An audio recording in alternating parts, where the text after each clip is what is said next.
I just want to call the meeting back to order for the City Council for July 15th, 2025. We have just emerged from closed session, and I will ask our City Attorney, Mr. Stephen Fisher, for any announcements to make. Thank you. Mayor, there are no reports out of closed session this evening. Thank you. Madam Clerk, may we have the roll call and posting of the agenda, followed by the Pledge of Allegiance? Commissioner Andrade? Yes. Councilwoman Commissioner Basua? Yes. Mayor Chair MacArthur? Yes. Councilmember Commissioner Perallo? Here. Councilwoman Commissioner Perez? Here. Councilwoman Commissioner Rodriguez? Present. Councilman Commissioner Starr? Present. Mayor Pro Tem Vice Chair Teran? Here. The agenda for this meeting was posted in the kiosk at City Hall, the Oxnard Public Library, the city administrative offices, and on the city's website on Thursday, July 2nd, and the amended agenda on Thursday, July 10th. I also have an announcement. Pursuant to Government Code Section 54952.3, each member of the Housing Board of Commissioners present will receive $50 pay for convening this meeting, with the exception of Commissioner Starr, who has declined to receive compensation. Thank you. Thank you. If we can rise for the Pledge of Allegiance, and then we'll take a brief moment of silence for all that's happening around our country, and also for Mr. Alanis, who passed at the Glass House this last week. Thank you.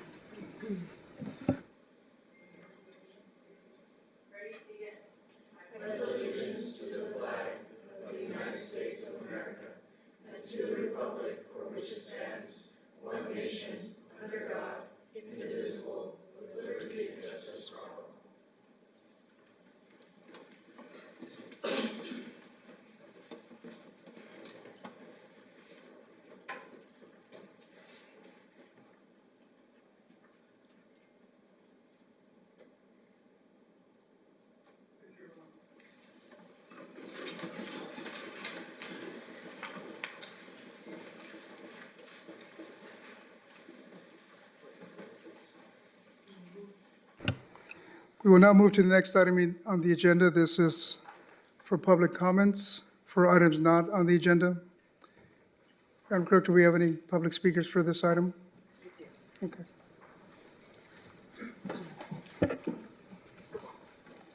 And I see that there are also some virtual callers for public comment, so we'll try to alternate between those that are here and those that are calling in.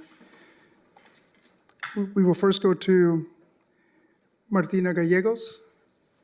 And Martina, you're going to be followed by Ms. Ava Schmidt.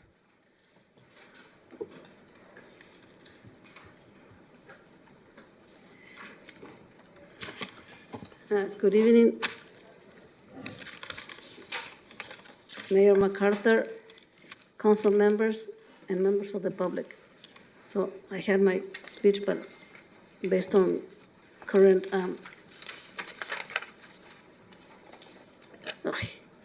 I'm going to have to change.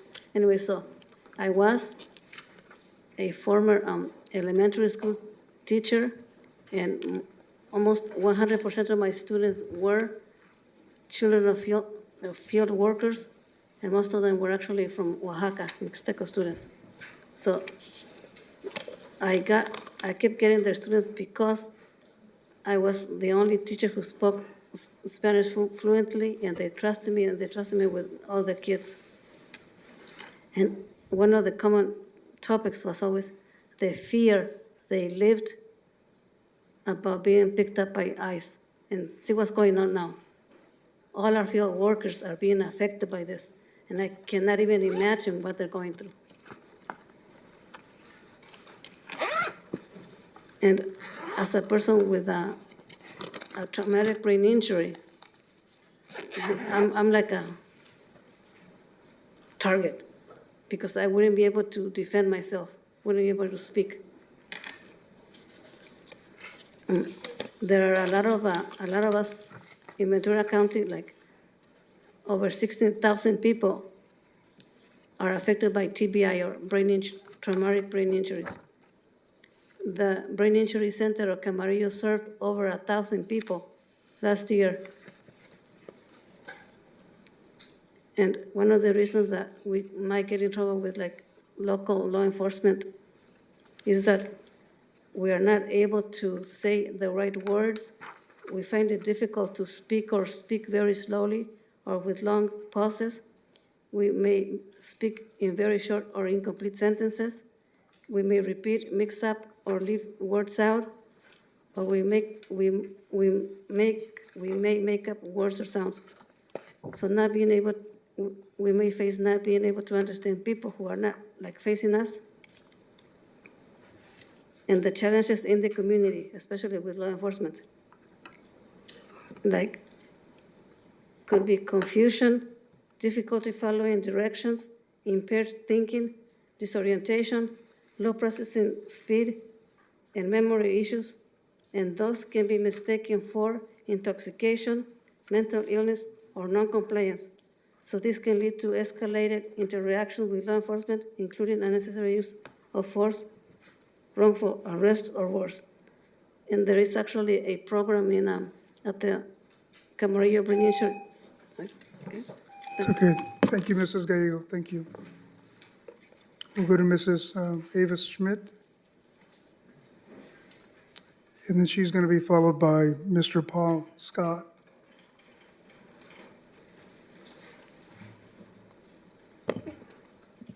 Good evening, Mayor MacArthur, Mayor Pro Tem Turan, and Council. My name is Ava Schmidt. I'm a resident of East Village, and I volunteer for the Neighborhood Council there, which is chaired by Ronald Arejo and my sister, Alexis, or vice chaired by my sister. I'm here today to invite you all and all residents of Oxnard to the East Village National Night Out on Tuesday, August 5th from 5 p.m. to 7 p.m. They will have food trucks, booths from 311 and Oxnard's water department, a classic car on display, a fire truck, the Neighborhood Watch is hosting a free hot dog bar, and more. You don't have to be a resident of East Village to come. Everyone is welcome to attend. It will be held at East Village Park, again on the 5th of August at 5 p.m. Thank you. Thank you, Ava.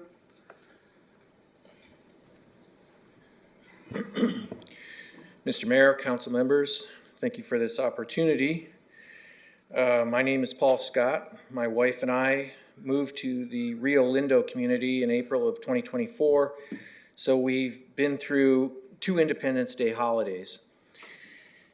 And that's why I'm here today, to voice my concerns about the noise and the danger of fireworks that's posed to residents and their property. To be honest, I have never been a fan of fireworks, even as a child.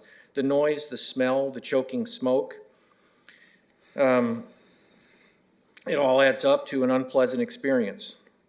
When people in the community discharge fireworks, we have to keep our windows closed to avoid the smoke and smell and try to block out the noise. But the noise is intense. It's not just annoying us and our pets for hours on end, it's sometimes frightening. It can sound like gunfire or even a bomb going off. These are clearly not safe and sane fireworks. And while most of the problem centers on July 4th, it's not limited to that. In our neighborhood, fireworks started in early June, built up through the holiday, and continued afterward. And while sporadic, we hear them throughout the year. Now, I realize that some people enjoy fireworks, and I'm not trying to take away their fun. But this goes beyond personal preference. Fireworks are illegal in Oxnard, including safe and sane ones. And that's not an arbitrary law. It exists for good reasons, for public safety, for the fire prevention, and for peace of mind of people like me. And there are public fireworks displays people can attend that don't impact neighborhoods negatively. I appreciate that the city of Oxnard enforces the law, and I understand that last year there were a significant number of citations issued and fireworks seized, but the problem clearly still exists. Whether that's due to a lack of resources, lenient sentencing, or something else, I can't say, but clearly more needs to be done. So I'm here to ask the City Council to explore broader solutions. Maybe anonymous tip rewards, higher fines, education campaigns in schools and neighborhoods, or something else. I trust that the city has people who can come up with good ideas to support enforcement and community cooperation. I was in Monterey Park a few days ago, and I saw that they had a large banner across the entrance to their city that was saying fireworks are illegal. And they have fines of $2,000 to $5,000. Maybe that's something you guys can explore as well. But anyway, thank you for your time. Thank you, Mr. Scott, for sharing. Also, Ms. Martina Gallegos, I just realized you're afforded more time. You have a disability. You want to come up and finish your statement at all?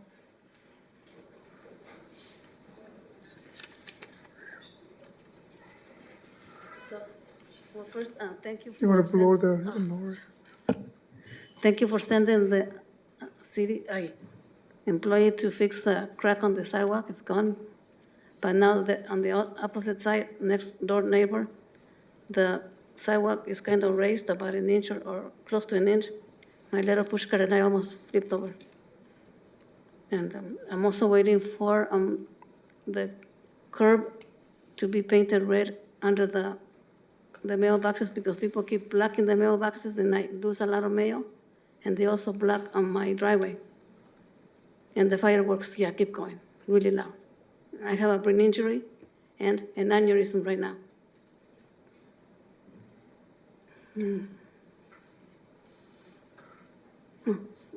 Thank you. It's okay. Thank you. Thank you, Ms. Gallegos. We'll move now to Mr. Fabio Vitale, and then followed by Mr. Ray Blatel.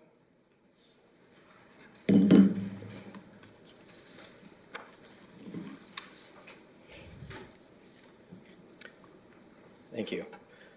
Members of council, while many marvel at the spectacle of fireworks, the vibrant colors, the thunderous applause, few pause to consider the devastating consequences behind the glitter. The fallout isn't just ash in the sky. It's emotional, environmental, and deeply human. Fireworks significantly deteriorate air quality, leaving a trail of pollutants that linger long after the sparks fade. However, more heartbreakingly, they wreak havoc on the animal population. Each year, countless pets and wildlife are lost, injured, and killed, darting into the streets out of terror. It's not just chaos, it's cruelty masked as celebration. In addition, what about our veterans? For those grappling with PTSD, these explosions are far more than loud noises. They are vivid triggers that transport them back to the very combat they've already fought through. What message are we sending when our celebrations ignore their suffering?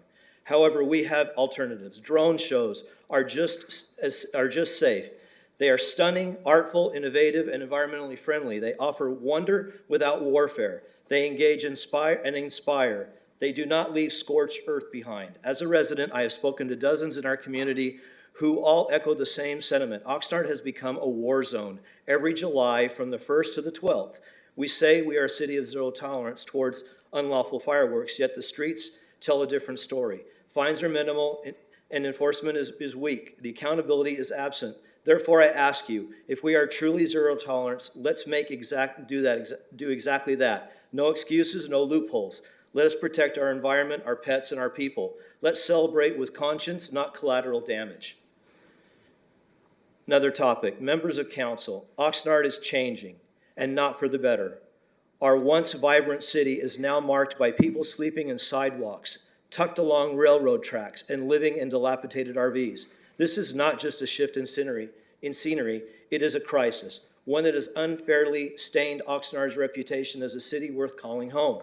We cannot continue to overlook the rising tension, fear, and disorder that stems from untreated homelessness. I have personally encountered someone hiding in my yard, someone who had was trespassing and even swimming in a neighbor's pool. There was no fear, no consequence, no accountability. I am not alone. Many residents report the same unsettling experiences. However, this is not just about inconvenience. It is about community. It's about safety, dignity, and action.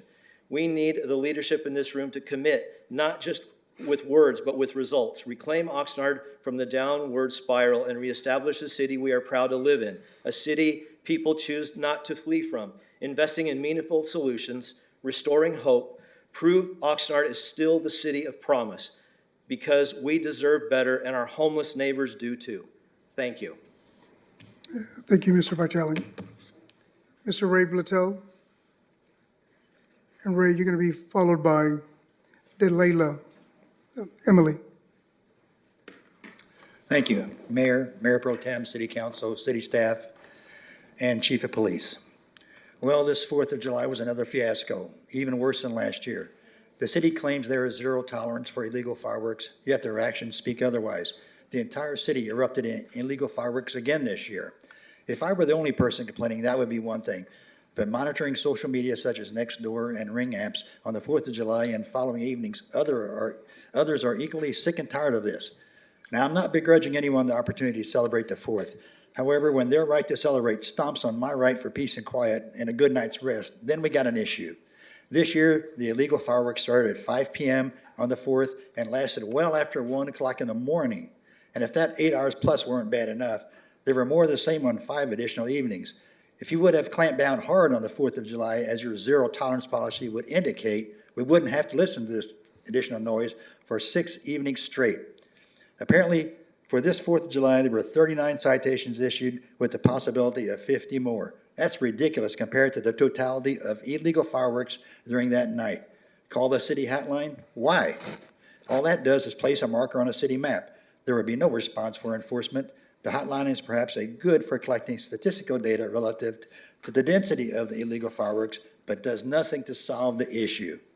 The next thing I want to mention is the use of foul language during the June 17th council meeting by our top dog leader, the city manager. Since when is it okay to curse during a city council meeting and on the microphone in front of city staff and the public? And city council member just sat there and said nothing. No reprimand. What's wrong with you people? And the city attorney is equally at fault. Why didn't he say something? Shame on the city council members for sitting quietly and allowing this man to curse on camera and on microphone. He should have been asked to leave until he regained his composure. This was very unprofessional, to say the least. In case the city manager hasn't done it already, he owes everyone on the council, and especially the public, a sincere apology for this outburst. Thank you. Thank you, Mr. Blatel. Delayla Emily. And Delayla, you're going to be followed by Victor Solis.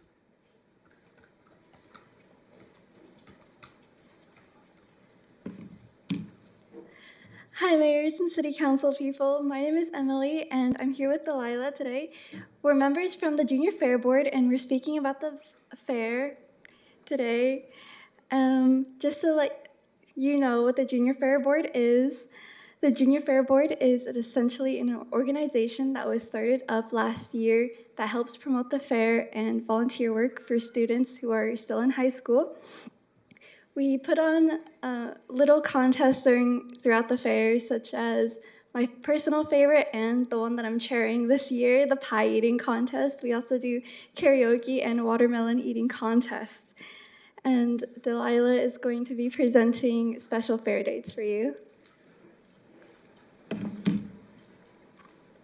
We have special value days, such as opening day on July 30th, Youth Day on August 1st, Seniors and Persons with Disabilities Day on Tuesday, August 5th, VCCU Member Day, which is Ventura County Credit Union members get $4 off admission on August 6th.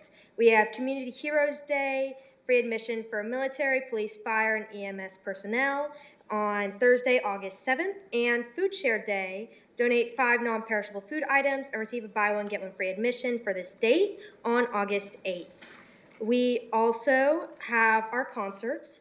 July 30th is a beach block party featuring Tonlock, Yin Yang Twins, and more. July 31st is Diplo. August 1st is Dirty Heads. August 2nd is Lee Bryce. August 3rd is La Maquinaria. I'm sorry, I'm butchering this. Norteñera and La Septima Banda. Is that right? Sorry. August 4th is Florida. August 5th is Dylan Scott. August 6th is Scotty McCreary. And we have 3 days of rodeo on August 8th to 10th. And our fair dates this year are from July 30th to August 10th, open 12 p.m. to 11 p.m. daily. Thank you. Thank you. They're asking for a repeat of the bands that are coming, I'm sorry. La Maquinaria Norteña, I think is what, Yeah. Sorry. Yeah. it's all right. Totally butchered that. Thank you. Is there a Thank place where you. someone can look online to get more information about this? Oh, yeah, we have a website online, I think. It's called Greasy Fair. Where is it? Yeah. There's a website online. You can go to the Ventura County Fair website, and it should have all the concerts, the contests, the tickets, and all the value days. And Wonderful. also a list of the shuttle schedules. Wonderful. Thank you. It's a beautiful place for you. I also wanted to give a quick shout out to our winner this year of the theme and the art. So basically the theme this year is Waves of Fun, and the artwork that you see on this poster is by Kalen Kwok, and he's a 4th grader from Camarillo, and he was chosen out of over 200 people, so Awesome, yeah. yeah.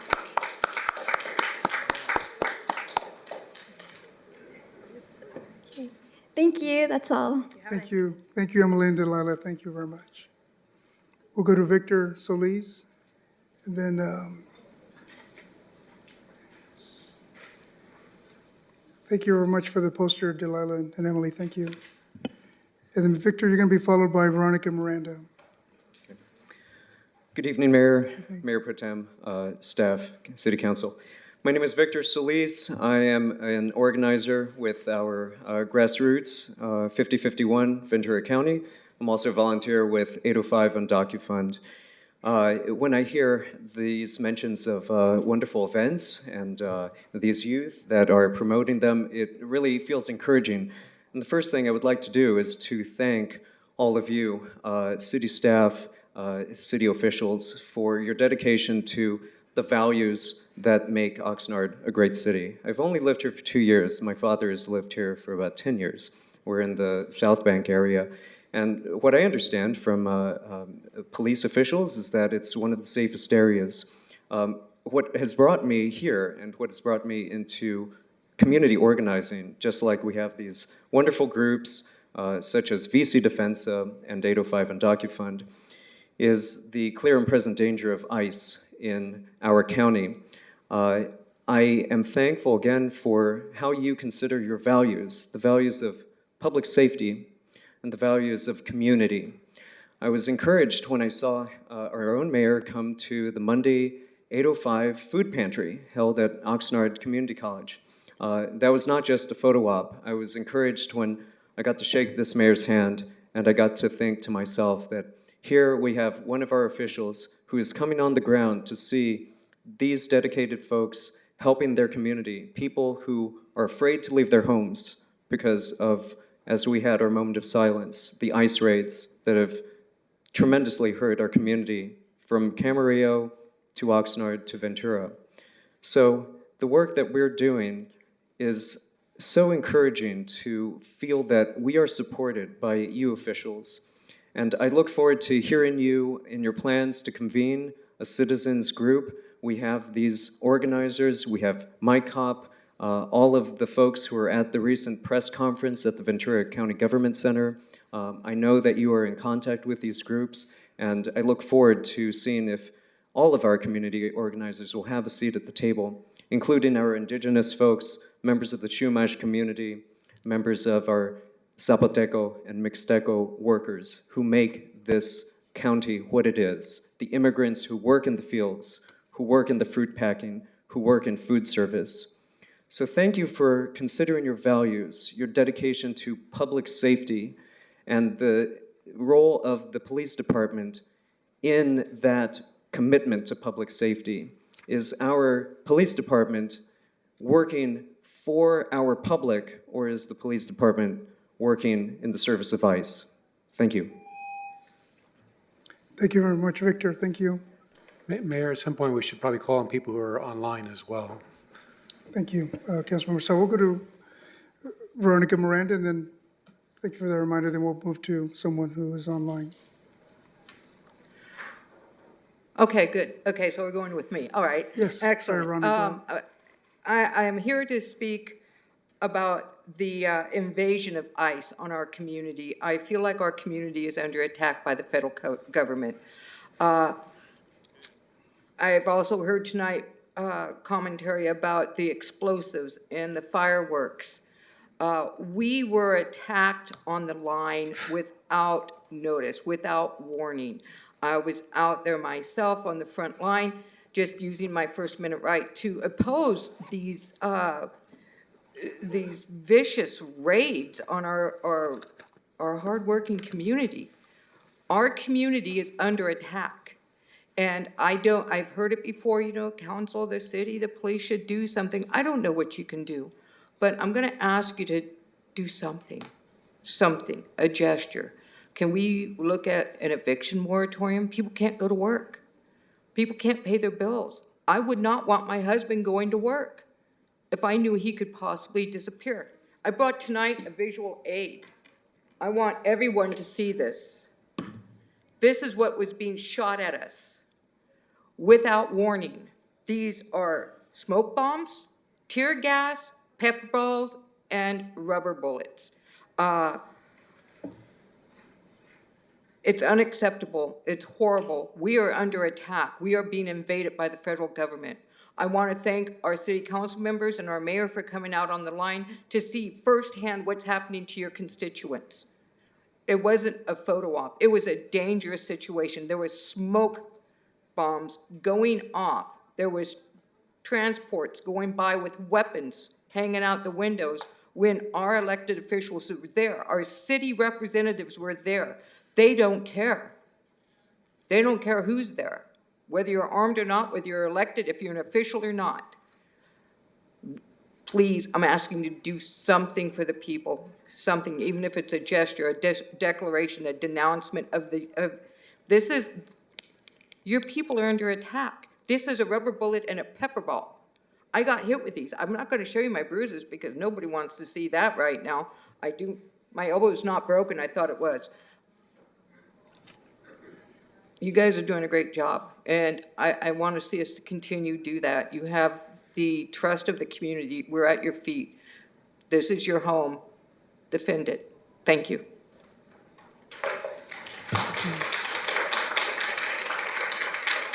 Thank you, Ronnie.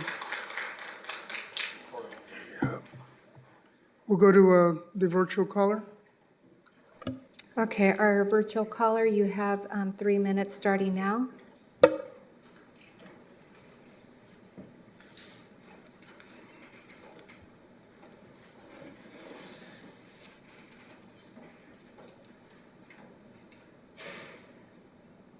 Am I the virtual caller you're calling on? That is correct. You have 3 minutes starting now.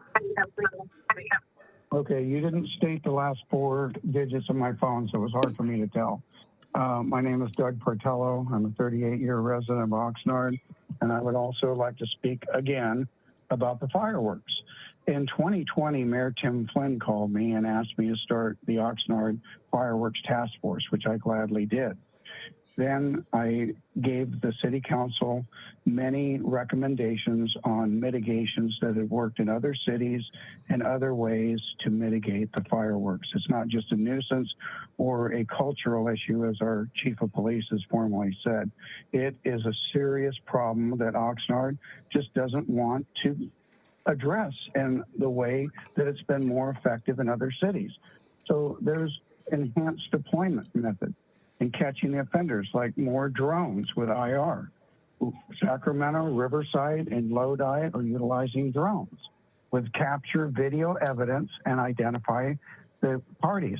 Task force, like what Mayor Tim Flynn started, but then it was just lip service. I was going out doing nightly patrols, and it was effective with other volunteers. And then I found out they were only giving warnings. So what the heck was I doing? I was calling in and reporting exactly like the city had recommended with video evidence and pictures. And no one showed up and no follow-up to any of the over 20 reports that I did prior to abandoning my nightly monitoring of the fireworks activity. There are citizen reporting apps like NAIL'em and specific city reporting tools that give residents an opportunity to report violations, often anonymously, and submit evidence. Public awareness campaigns, cross-border cooperation. A lot of these fireworks come in from other states like Nevada. They come in from Fillmore for the safe and sane. There needs to be more addressed about even the safe and sane. But what we're really talking about here are the M80s and the really serious, dangerous fireworks. We know we're in a high fire risk, and these add significantly to that risk to us property owners and the safety of the city. Sacramento has a fire task force with unmarked cars issuing citations ranging from $1,000 up to $5,000 for firework violations. Things can escalate with repeated offenses. Riverside, all fireworks are banned, just like in Oxnard, and their surveillance drones have been effective. And then they can receive citations of up to $1,500 by mail. We're at $250 for safe and sane, $1,000 for the more serious. We can also do sting operations to get the fireworks off the streets. All of these things I have in multiple times recommended to different city councils over a 5-year period with absolutely silence, nothing to address it. Yeah, I'm sorry, Mr. Portello. You guys can do more. You just refuse to enforce it. The laws Yeah, don't Mr. make... Portello, I think you're out of time. I don't know if you're the buzzard, but thank you for calling in. We'll go now to Leonard Castillo here in person, followed by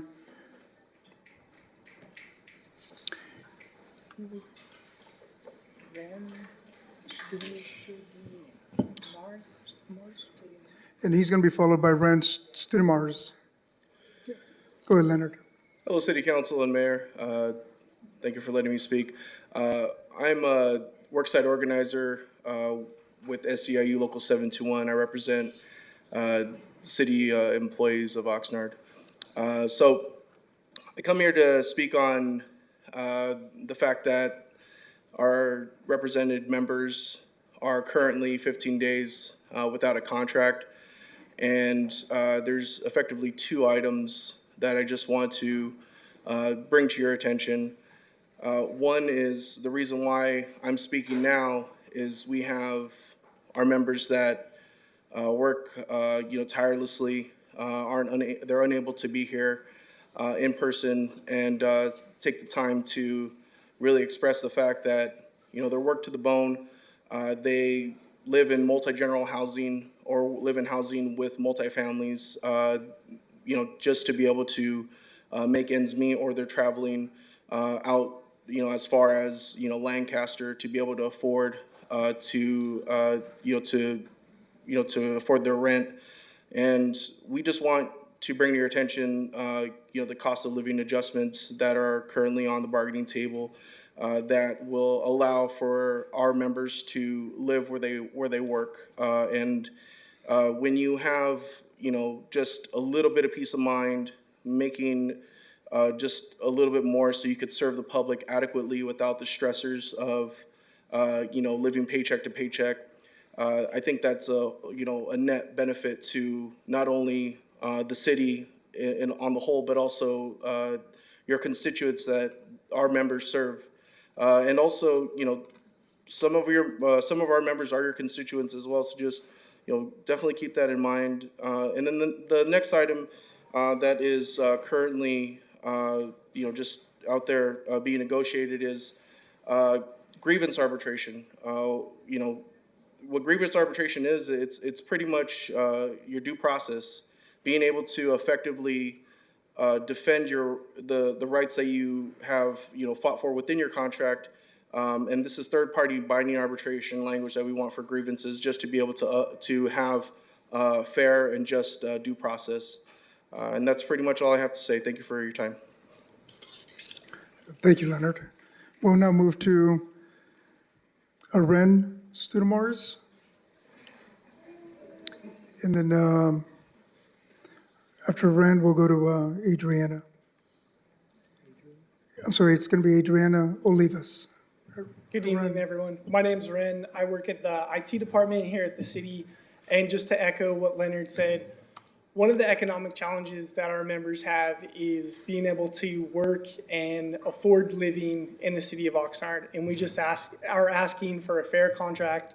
And we completely understand the economic concerns that you all have, as we all do. World is crazy. We're just asking again for a fair contract, that you have a tremendous staff here at the city of Oxnard that just want to do nothing but be able to live and work in the city of Oxnard and give back to their communities. Thank you guys for your time. Thank you, Ren. We'll go now to Adriana Olivas, and then she's going to be followed by Emily Santiago.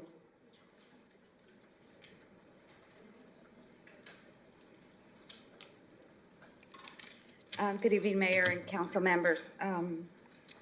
I'm here also, standing here today to request the city, or for you guys to speak to the city manager on reconsideration on the contract, on the negotiation contract. I want to address the issue of the salary increase, as well as, the cost of living has, risen significantly. And it's only expected to get worse. Me as a single woman, I struggle as it is. I can't imagine my coworkers that have families or single parents. Another thing is we are understaffed and overworked and underpaid. So my department is just overwhelming.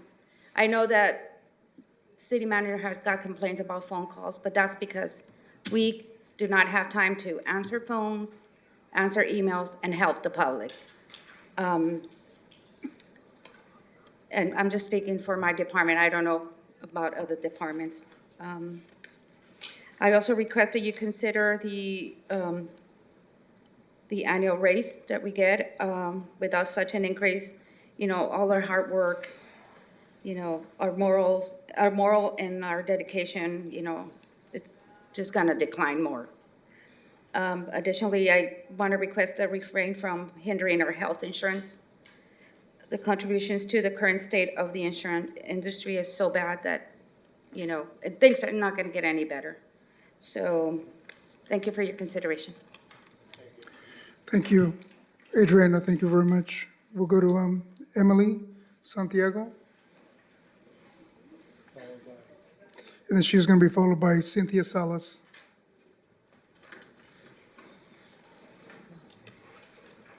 Emily. Hi. Hi, my name's Emily, and I just wanted to come and, say a little bit about what happened the other day at the farm. I wasn't able to be there, but my partner went on the way back, and she had guns out windows, pointed at her, and that's just not how you should have to feel in your own city, just standing there to have guns pointed at your face and to have random rubber bullets shot out at you without any warning. And so I just was hoping that maybe there's something we can do to make it easier for, everybody to be able to work and live and to stand up for their rights and to not be attacked for that. Thank you. Thank you, Emily. We'll go to Cynthia Salas. And Cynthia, Cynthia's going to be followed by Casey Rodriguez. Good evening, everyone. My name is Cynthia Salas. For identification purposes, I'm a school board member for Oxnard School District. I'm not here speaking on behalf of the district, but as a concerned citizen and a witness to what happened last Thursday. And I'm not going to sit here and go into detail. We all know that a man died. We gave him 30 seconds today, but imagine what could have been prevented if we would have prepared a plan. the ongoing message in this county, in this city. Our police can't do anything about it. Our sheriff can't get involved. But we could have taken precautions to prepare to have less casualties. But instead, everybody was out placing solidarity statements, and I believe in them, but without action, the rhetoric. And many of you are my friends, but today I'm speaking to you as an individual that expects more from you. I voted for many of you on this dais because of the skill set I believe you have, and it wasn't used. So right now, what I would like for us is to come together as cities, as counties, and come up with a prevention protection plan.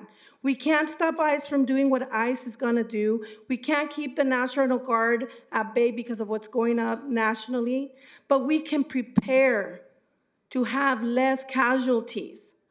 And I don't know if I'm the only one that thinks like that or what, but I need this city to prepare. And even though I'm not in this role tonight, when I took my swearing on my first day, that's when I started planning. I took precautions to ensure that our families started to get the information they needed as these issues escalated. You know what I spent my evening doing yesterday? Walking my school districts, walking the sites, and starting with the most vulnerable, the ones gonna be attacked, to say, hey, if our students have to be in lockdown for hours, do we have enough food? Do we have enough water? How are we gonna prepare once a warrant is gone to ensure that these families get home? I don't know how many of you stayed, but I was one of those people that had to take people home. And to see how fear, traumatized, and humiliated some of these women were because of what happened to them. Many of them lost their husbands, their partners, their siblings. And to have a child that is possibly not even in kindergarten, first grade, run around my car in this little voice and say, thank you. Thank you for bringing my mom home and for making sure they didn't kill her. And what times are we living that children have those thoughts? We have failed our community. And I don't care what side of the fence you are politically, we draw the line at children. Thank you. Thanks, Cynthia. We'll go to Casey Rodriguez. Casey Rodriguez, and then Casey is going to be followed by Elidette Reyes Burden. Hello. I might be the only one standing here, but I represent the many who are home because they fear to come out to speak, no matter their citizenship status. People who trusted you to be the leaders they desperately need, courageous voices and righteous minds to protect, keep families together, realize on unceded Chumash land, nobody is illegal. And no, we're not looking for moments of silence, but action. This past week has been one of the largest nightmares ever in Oxnard's history due to council's diligence to act. As a care policy teammate, it is time for Oxnard to stand alongside of Ojai and Ventura and declare Oxnard cares.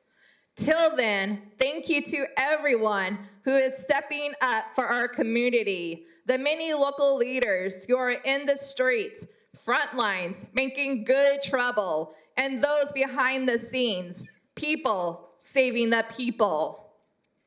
I personally am dropping off carloads of groceries and hygiene products to many families in Oxnard because of great souls who have given Venmo donations to Heaven Seeds, and I will continue to do so. But we, the people, are tired. We are getting tired, okay? We would love for council to step up and take action. Council, it is time for you to do more. I ask for everyone to please continue carrying Jaime Garcia's family and loved ones in your prayers. And I also know, for anyone who doubts my personal friend, our community hero for years, Mr. Professor John Caravello, he will be found innocent. And many of us, even those on whatever side, in some space, has seen John Caravello stand up for all people. He has always been there to protect people, and he will be found innocent. Thank you. We'll go to, we just, I know those comments are important, but we can just refrain from clapping, just the way we also refrain from booing other people, so I asked you for that, thank you. We'll go to Eladette, and then Eladette is going to be followed by Mr. Greg Runyon. Thank you. My name is Elidette Reyes Borden for next time. Mayor Luis MacArthur, City Council, and City staff. First and foremost, I would like to apologize to City Council member Michaela Perez for calling out her name in one of my videos during the raids because I was there at the front lines with Attorney Vanessa Valdez. It was such an intense, scary time, and we were getting shot at and tear gassed, and I called her name. But Michaela showed up, so I want to thank her and apologize for that. Thank you, Michaela. Anyone else that I named, including you, MacArthur, I have no regrets. For many years, I have supported the community policing of the Oxnard Police Department. I have always highlighted very publicly how our department has one of the most educated police officers in the country, leading to great community relationships because I work with police departments across the country. That's how I know. I have always included Oxnard PD in all events I organized here. I organized the first National Night Out of the Wagon Wheel community, where over 400 people showed up. I teamed up with Oxnard PD to use social media for community communications, a segment that was featured on KTLA over 15 years ago. A few months ago, I was organizing another event that included a hip-hop musician, a legacy. We met with Oxnard police officers, city council member, and other members of the community to start the planning process. I say all this to show that my reputation in supporting law enforcement goes back decades, so don't question my credibility. My criticism of Oxnard PD is very unlikely. On Wednesday, January 29th, I was extremely concerned after watching a video in regards to ICE activity in surrounding cities. I made a comment about how ICE cannot go into our schools. Chief of Police Benitez then replied to me and said that technically ICE are the feds and they cannot step in. This was very concerning to me because we do have legal recourse based on the constitutional rights. Surely we're going to protect these kids, right? We have to draw the line at children. He is bowing down on the orders of a convicted felon. Many times he put a statement that he does not work with ICE, but on Thursday, after I went to the raids, I went home. I saw that ICE was at the hospital where Oxnard PD was protecting ICE. That was the hospital my daughter was born in. She just celebrated her 15th birthday yesterday. So right now I'm also calling on Benitez's wife, Kirsten Benitez, who sits on the board of Clínicas, a medical organization that serves on the board of Clínicas, because now we know that they're not going to protect the patients. All our schools next, they have already tried going into schools. I was one of the first ones to call out this danger. The danger's already here. I'm here to honor the life of Jaime Alanis Garcia. My soul cannot rest that he was terrified at the end of his life. So let's honor his life by stepping up so it doesn't happen again. Thank you. We'll go to Mr. Greg Runyon. And Greg, you're followed by Vanessa Valdez.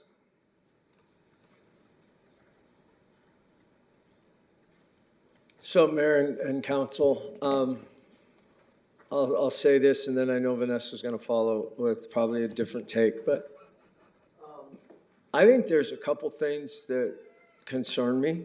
One absolutely has to do with the events that transpired. So I hope everybody hears what I'm about to say, because I think it's important. And I want to say it as quickly as I can. You are not able to stop the federal government. I don't fault you for that. I think what the previous speaker said, though, is there has to be some level of communication, and there has to be someone who is aggressive about, I don't expect our police officers or any of you to pull weapons to stop somebody from doing something, but you do have a weapon. It's a bully pulpit. Something has to be done for people to start communicating better and to get to a point where conversation is possible instead of conflict. And if we continue to sit back and say it's because of the person in the White House that we're not doing it, pardon me for this language, but then we are cowards.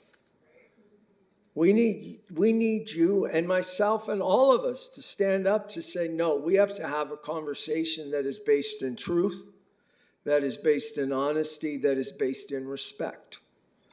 Because I was in a meeting today for my county job with some young people that are not here legally. And to having to be tell someone that maybe you shouldn't go play soccer. Maybe you should take some time off from your job. Heartbreaking. Heartbreaking. So we're dealing with that and so much more. I also though wanted to get up here to talk to you about another part of our community that's not being served, and that's folks with disabilities. I'll come back next week and talk more about it, hopefully bring somebody, but there's a lot of folks with disabilities that can't go to our parks, that can't do things because we don't have places for them. And you know, we need to start thinking, if we're going to be family friendly is not a word, it's an action. And I hope that you all can do it. And we do need to continue to pray for the parts of our community, whether we're Republican, Democrat, Buddhist, Christian, atheist. I guess atheists don't pray, but you need to pray. And we need to hope for people that they can do better. So thank you. Thanks, Greg. We'll go to Vanessa Valdez, and then she'll be followed by Angel Garcia. Buenas tardes, Alcaldesa MacArthur y miembros del Consejo Municipal. Mi nombre es Vanessa Valdez, nací y crecí en Oxnard.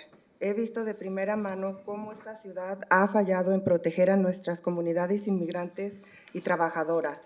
Pero quiero dejar algo muy claro. Como abogada chicana, voy a hacer todo lo que esté en mis manos para asegurar que nadie vuelva a faltarle el respeto o dañar a nuestra gente.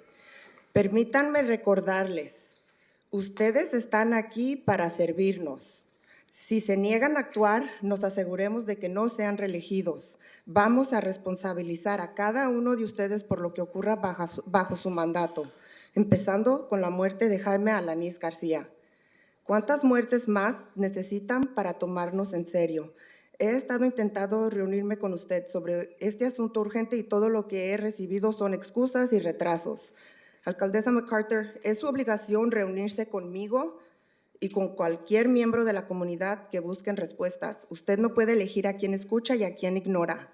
En la última reunión del Consejo les presenté la resolución de nuestro grupo, ahora llamada la resolución Jaime Alanís García. Una propuesta concreta para brindar alivio a nuestra comunidad. No recibí respuesta. Esta noche vuelvo a exigir que convoquen una reunión de emergencia y que pongan esta resolución en la agenda. Es lo mínimo que pueden hacer por este hombre y su familia. También estoy aquí para levantar la voz. Glass House ha reabierto y está operando nuevamente. ¿Por qué no ha sido cerrada? ¿Por qué no están investigando al dueño? ¿Por qué no se está haciendo una investigación referente a la muerte de Jaime Alanís García? Ese fue un escenario del crimen. Yo estuve ahí y después de las 10:30, cuando ese fue, ni un solo funcionario electo estuvo presente. Fue la comunidad la que se quedó, ofreciendo transporte, buscando a sus seres queridos, consolando a los niños abandonados. No es la primera vez que esta misma finca es objeto de una redada de ICE. Hemos iniciado nuestra propia investigación y pedimos a la comunidad que nos envíe todas las pruebas y declaraciones de testigos al Libre 805, donde también estamos ofreciendo apoyo legal. ICE está atacando indiscriminadamente a nuestra comunidad. Nuestros derechos están siendo atacados y su silencio los hace cómplices. Este no es el momento de quedarse al margen. Si no pueden tomar una postura firme, entonces es el momento de buscar otro empleo. Esta noche les pedimos que actúen. Aprueben la resolución Jaime Alanís García. Hagan lo correcto. Jaime merecía algo mejor. Su familia merece justicia. Que descanse en paz, Jaime Alanís García. Thank you, Vanessa. We'll go Mayor, I to, would also like So you're to out be of able time, to Vanessa. translate my statement in English. no. I'm entitled to Let me translate. see, hold on, let me see clarification from our city attorney on this. Extra time is afforded if people require a translator. So she does not require a translator, and the comments were translated through the translation service that is servicing the meeting. I'm also Thank allowed you. the right to be able Vanessa, to give my own translation I'm of sorry, my Vanessa, statement. that I think our city attorney provided some Okay, clarification, but thank you. Yes, I understand. I appreciate it, Vanessa, thank you. We'll go to Yes, Angel. I hope you seriously look into that Vanessa, resolution, please, Jaime Alanis Garcia. Thank you. Thank you. We'll go to Angel Garcia. And Angel, you're going to be followed by Odette Moran. Okay. Good evening, Mayor, council members, and staff. My name is Angel Garcia, Oxnard resident. I'm here today to share my deep concern about the recent ICE raids that have taken place in our county. These actions have caused immense fear, division, and trauma in our community, especially among immigrant and farm worker families, who are the backbone of our local economy and communities. These tactics by ICE are not just unjust, they are tearing families apart. Over 300 individuals were arrested in the recent raid, yet only 4 had any prior criminal convictions. Among the most heartbreaking outcomes was the death of Jaime Alanis Garcia, a father, a husband, and Oxnard resident who tragically lost his life during this operation. His death is not just a statistic, it's a stark reminder of the human cost of these aggressive and inhumane enforcement actions. The tactics by ICE is creating a lot of mistrust in our local agencies. Parents are afraid to take their kids to school. Farm workers are scared to show up to work. And it also doesn't help that ICE agents are not showing their judicial warrants or providing their badge numbers when requested. They are constantly violating our constitutional rights, even more so by arresting residents for simply expressing their First Amendment rights. The question many are asking, what can the city do? Even our Congressmember Salud Carvajal couldn't stop the raid. When Congressmember requested to speak to a supervisor at ICE at the raid, he was met with aggression and tear gas. This is what we are up against. These actions require real policy, not resolutions, but real legal action. That is why I urge this council to consult with the city attorney and explore joining the lawsuit recently filed by the ACLU, the County of Los Angeles, and the City of LA, and many other cities within the jurisdiction of the County of Los Angeles. The lawsuit challenges the unconstitutional overreach and human rights violations committed during these raids by the Department of Homeland Security. If it is too late to join the Department of Homeland, if it is too late to join the lawsuit, I suggest the city consider looking at filing their own lawsuit in coordination and partnership with the County of Ventura and other neighboring cities that are interested. If it is of interest of the City Council to do so, I request that they consider bypassing the committee process so it is of the urgency and we can get that lawsuit filed. It is of, if it is of interest of the City Attorney and the City Council. Thank you for your time. Thank you, Angel. We'll go to Odette, and then Odette's going to be followed by Arnold Lopez.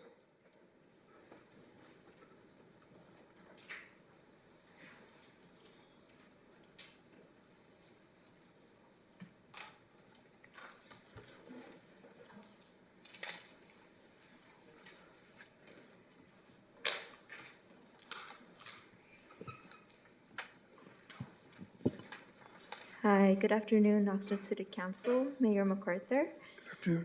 I am here, my name is Odette. I grew up in District 6, and I'm here today as a cause youth and young adult community organizer.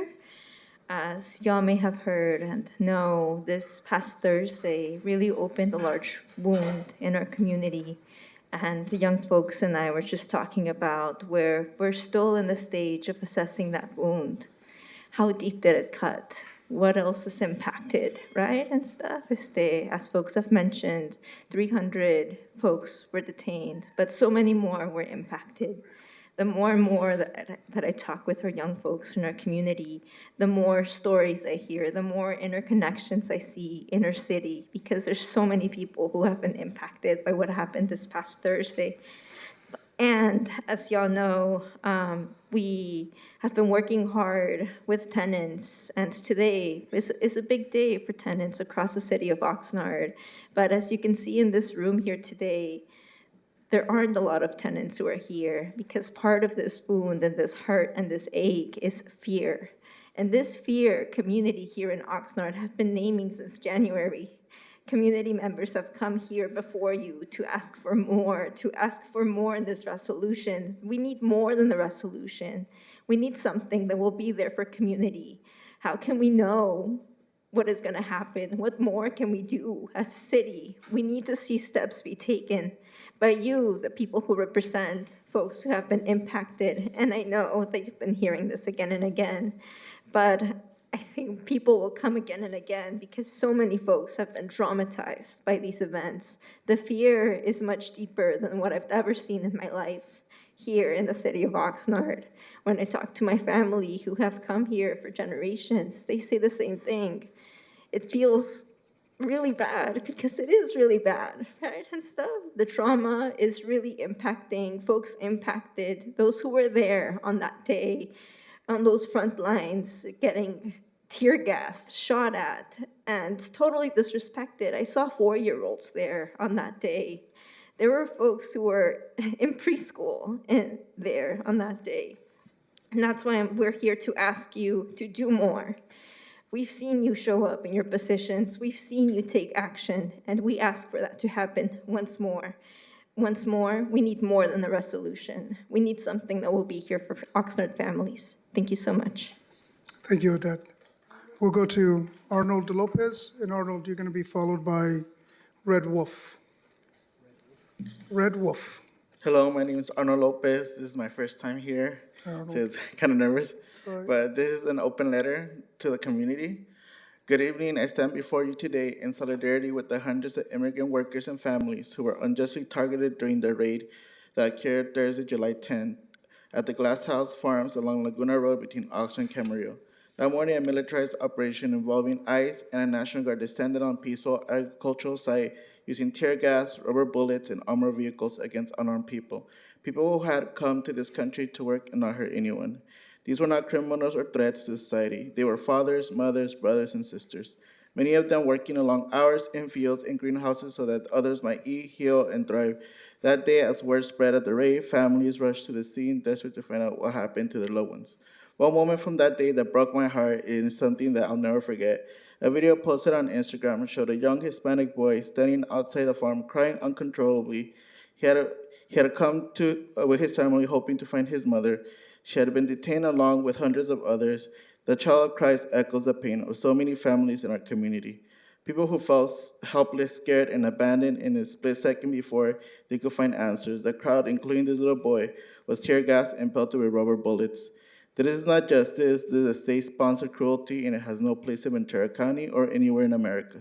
Raids like this tear apart families, instill fear in our neighborhoods, and send a message that some people are disposable simply because of where they were born.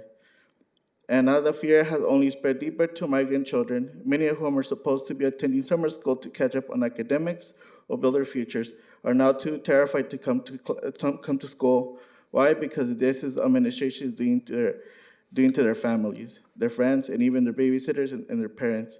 These children are scared that if they come to school, ICE might be waiting to take someone they love. That fear is robbing them of the right to an education, is breaking their trust in schools as safe spaces, and is crushing their spirit when they should be growing. This is more about politics, it's about our shared humanity. So I ask you all, what kind of country do we want to be? A nation that gasses children searching for their mothers, a nation that militarizes farmlands and treats workers like criminals, or a nation that stands with dignity, due process, and decency? We must call our local, state, and federal leaders to act immediately and courageously.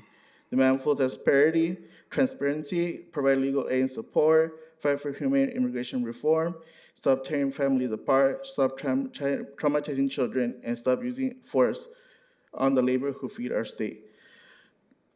Demanding legal representation for those who are detained, emergency action on elected officials across all levels of government, Above all, we demand dignity, safety, and human rights for all, regardless of immigration status. To the families who are affected, to the children now who are afraid to attend school, to the children that are coming home, to missing parents, the workers who were detained, to the little boy crying, we see you, you matter, and we will not stop fighting for your right to live. Thank you. Thank you, Arnold. Thank you very much. We'll go to Red Wolf. And then Wolf is going to be followed by Julie Peña.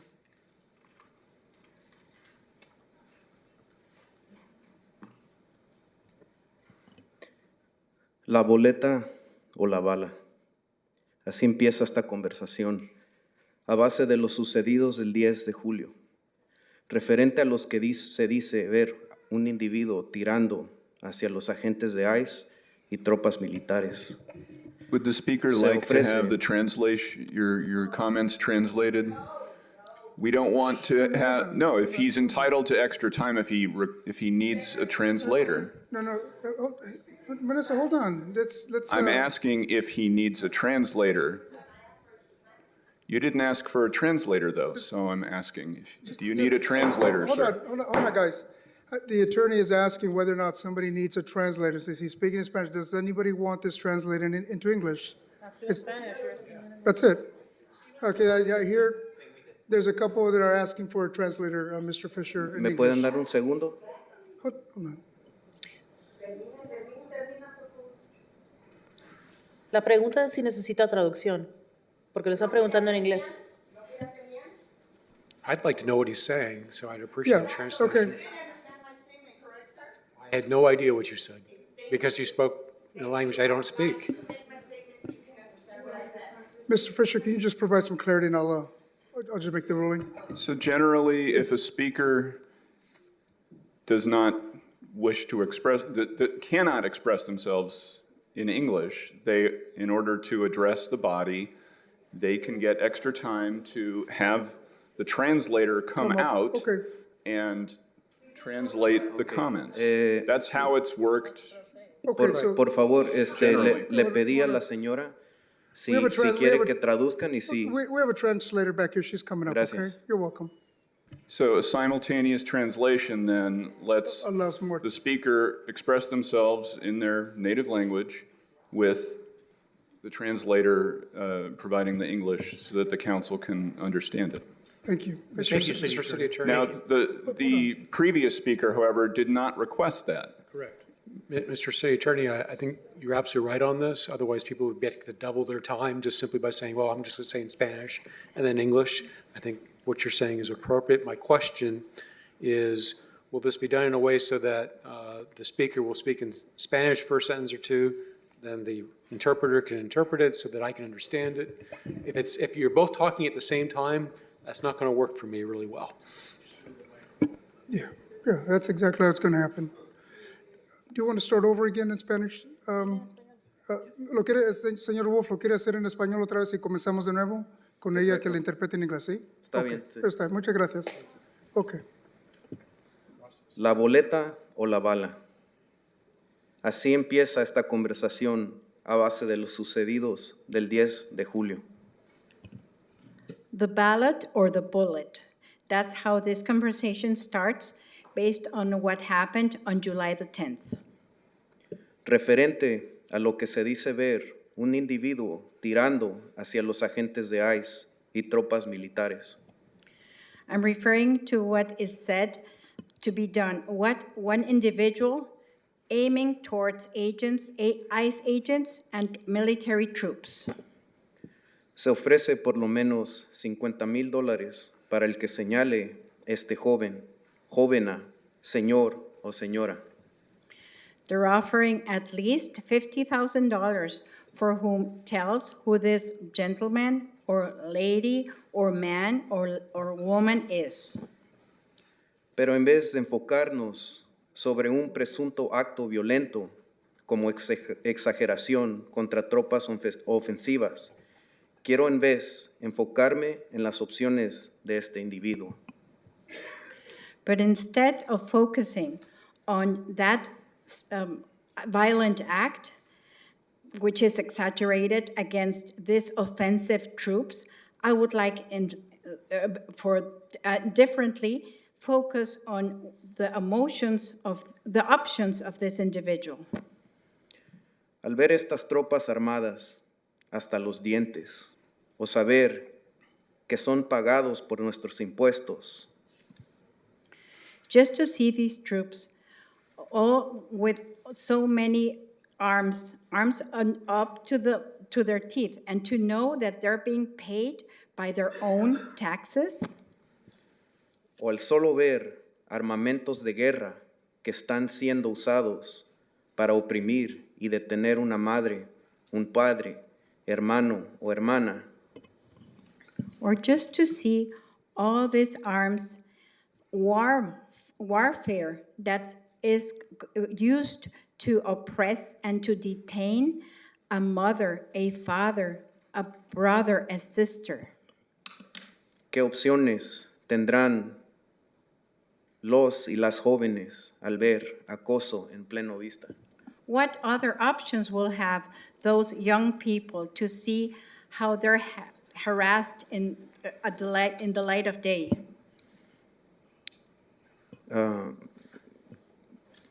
¿Podemos parar el tiempo bien rápido? ¿Le puede preguntar? He wants to know if he can stop the time. No, Quiero you saber get si extra, you mejor get extra esta vez time yo lo because of leo translation. y así, porque creo que ellos tienen una traducción automática, ¿verdad? ¿No? Ok. Está la boleta, social media, los noticieros, el político, la boleta. We're talking about the ballot, social media, newscasts, politics, and again, the ballots. Pero ¿cuántas veces hemos sido traicionados por esa boleta? ¿Qué otra opción entonces? But how many times have been betrayed by that ballot? What other options are there? La bala. The bullets. La bala también quiere hablar cuando la boleta no hace lo suficiente. The bullet speaks also when the ballot is not enough. Pero la bala es rápida, llega al punto y existe como una opción directa. But the bullet is fast, and it comes to the point, and it exists as an option, as a direct option. Una alternativa llena de violencia, rencor, pasión y amor. It's an alternative, but it's full of violence, passion, and love. Pero es un amor convertido en miedo, manifestado en terror. Es un amor alimentado con ansiedad, tristeza, dentro del olvido. But it's a love that has converted itself in fear. It's manifested as terror. It's love that has been fed with anxiety, sadness, and being forgotten. Entonces, ¿qué alternativa tenemos? Una nos excluye y la otra, pues, excluye el amor. Then what is our alternative? For one excludes us, and the other one excludes love. Por eso ofrezco otra alternativa, una que nos incluye, una que se basa en amor. I'm offering then another alternative, one that includes us, one that is based in love. Se trata de no esperar, de alimentar creatividad, la imaginación y la libertad. It is not to wait. It is to feed creativity, imagination, liberty. No en sueños o ilusiones, sino que en la práctica y dignidad. Not in dreams, not in illusions, only in practice and dignity. Pero esta alternativa requiere un nuevo gobierno, un gobierno autónomo. But this alternative is asking for a new government, an autonomous government. Esta opción nos ocupa a nosotros, los que no tienen voz, los que no son incluidos en la boleta, los que viven dentro de la dignidad. And this option is about us, the ones, we don't have any voice, we're not included in the ballots. We live only on dignity. Los que no quieren, nosotros, los que no quieran regresar a la boleta o la bala. We're the ones that don't want to go back to either the ballot or the bullet. Gracias. Muchas gracias. Mr. Fisher, just to seek some clarification, I know that there's a couple council members here, members of the audience, that maybe they're confused when Ms. Valdez was speaking in Spanish. Should they want to hear the English version? Is there? I believe that the meeting video will be, the YouTube has a translation service that will translate her statement. Now, the state law requires that if a member of the public be allotted additional time if they utilize a translator to ensure that non-English speakers receive the same opportunity to directly address the legislative body. She had the opportunity to address you in English. She speaks English. Okay, no. Hold on, Vanessa. I'm sorry, go ahead. Go ahead. Why don't Mayor you just have Pro Tem. her sign up again? So, Mayor, if I may, Of course, go ahead. I think I would like to request, just because Councilmember Starr made a great point, an important point, that he's here in real time and didn't receive the information from the speaker when the comment was provided in Spanish. I recognize fully that she is bilingual and didn't make the request as the city attorney had mentioned. However, given the circumstances and now knowing moving forward, I would like to request that she be allowed, when we're done with it looks like we have just a couple speakers left, her to get the option to provide her comment again in English. And just speaking for myself, when I rewatch city meetings on YouTube, I don't believe that the translation is available through the streaming option. Perhaps the cable option it is, I don't know, I don't have cable, but I worry that anyone who watches this in the future and doesn't speak Spanish won't get her comment in English. So that's just my request, that we give her the option when we're done with our speakers here to repeat in English. So an additional option is for a speaker who can address the council in English, can submit their written comments to the council in English as well, and that can be provided in the records for the meeting. Thank you, Mr. Fisher. Thank you. We'll go to Julie Pena. Go ahead, Ms. Pena. Thank you. First of all, let me say my heart aches for what's going on in our country these days. But I want to address you, council members, mayor, city staff. I agree with two speakers today, Pastor Runyon, who said, you can't fight the government. You individually can't fight the government. And yes, the ballot should be stronger than the bullet. That was the speech that this gentleman in Spanish just gave us. You alone cannot fight the government. And we have to remember how we got here. America voted for this. America voted, and I have to shamefully say, some of my relatives, my friends, voted for this. And now they're saying, oh, we never thought it would be this bad. But this is what it is. This is where we're at. And what can we do? As individuals, we can all do something. I can't stand in the front line, but I can stand in the back in solidarity for the farm workers. I can donate food. I can't drive people, but other people that are able to can drive people to work, can drive them to the doctors. We can all do something, but most important, remember when people ask you to knock on doors and ask you to vote. Remember, that's the only way that you're going to change things. What can you do now? I don't know. I believe, Mayor, council people, Chief Benitez, I believe what you say to us, that you're not working with them. You're probably just wanting to protect us, and that's why you go out there. I don't know what you can do other than just get together with other politicians, get together with the supervisors, with the Ventura County Attorney, Julia Brownlee, get together, make some noise, find out what you can do as a whole. But until then, all we can do is do the best that we can. Everybody can play a part in helping our farm workers. And remember to vote next time that you're asked. Thank you. Thank you, Ms. Peña. We will now go to Juan Carlos Villagomez. Yeah. And I'm going to ask, am I supposed to go again in English so you can understand? That'll be the last one.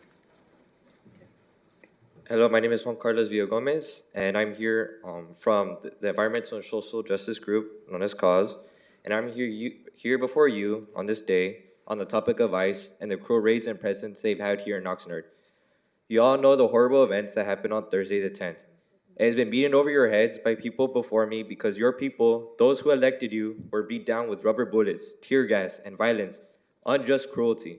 Even those who tried to oppose this unconstitutional abuse of power suffered that. Simply sticking up for your fellow community member was punishable. This all led to the death of an innocent man and many detained, families separated apart. Although I know you, as a city council, can't stop the acts of the federal government, the death, the blood spilled, the tears, the cries, the bruises and trauma, and with that, the fear is in your hands. Not just from the cruelty on Thursday, but all that's happened here in Oxnard since January.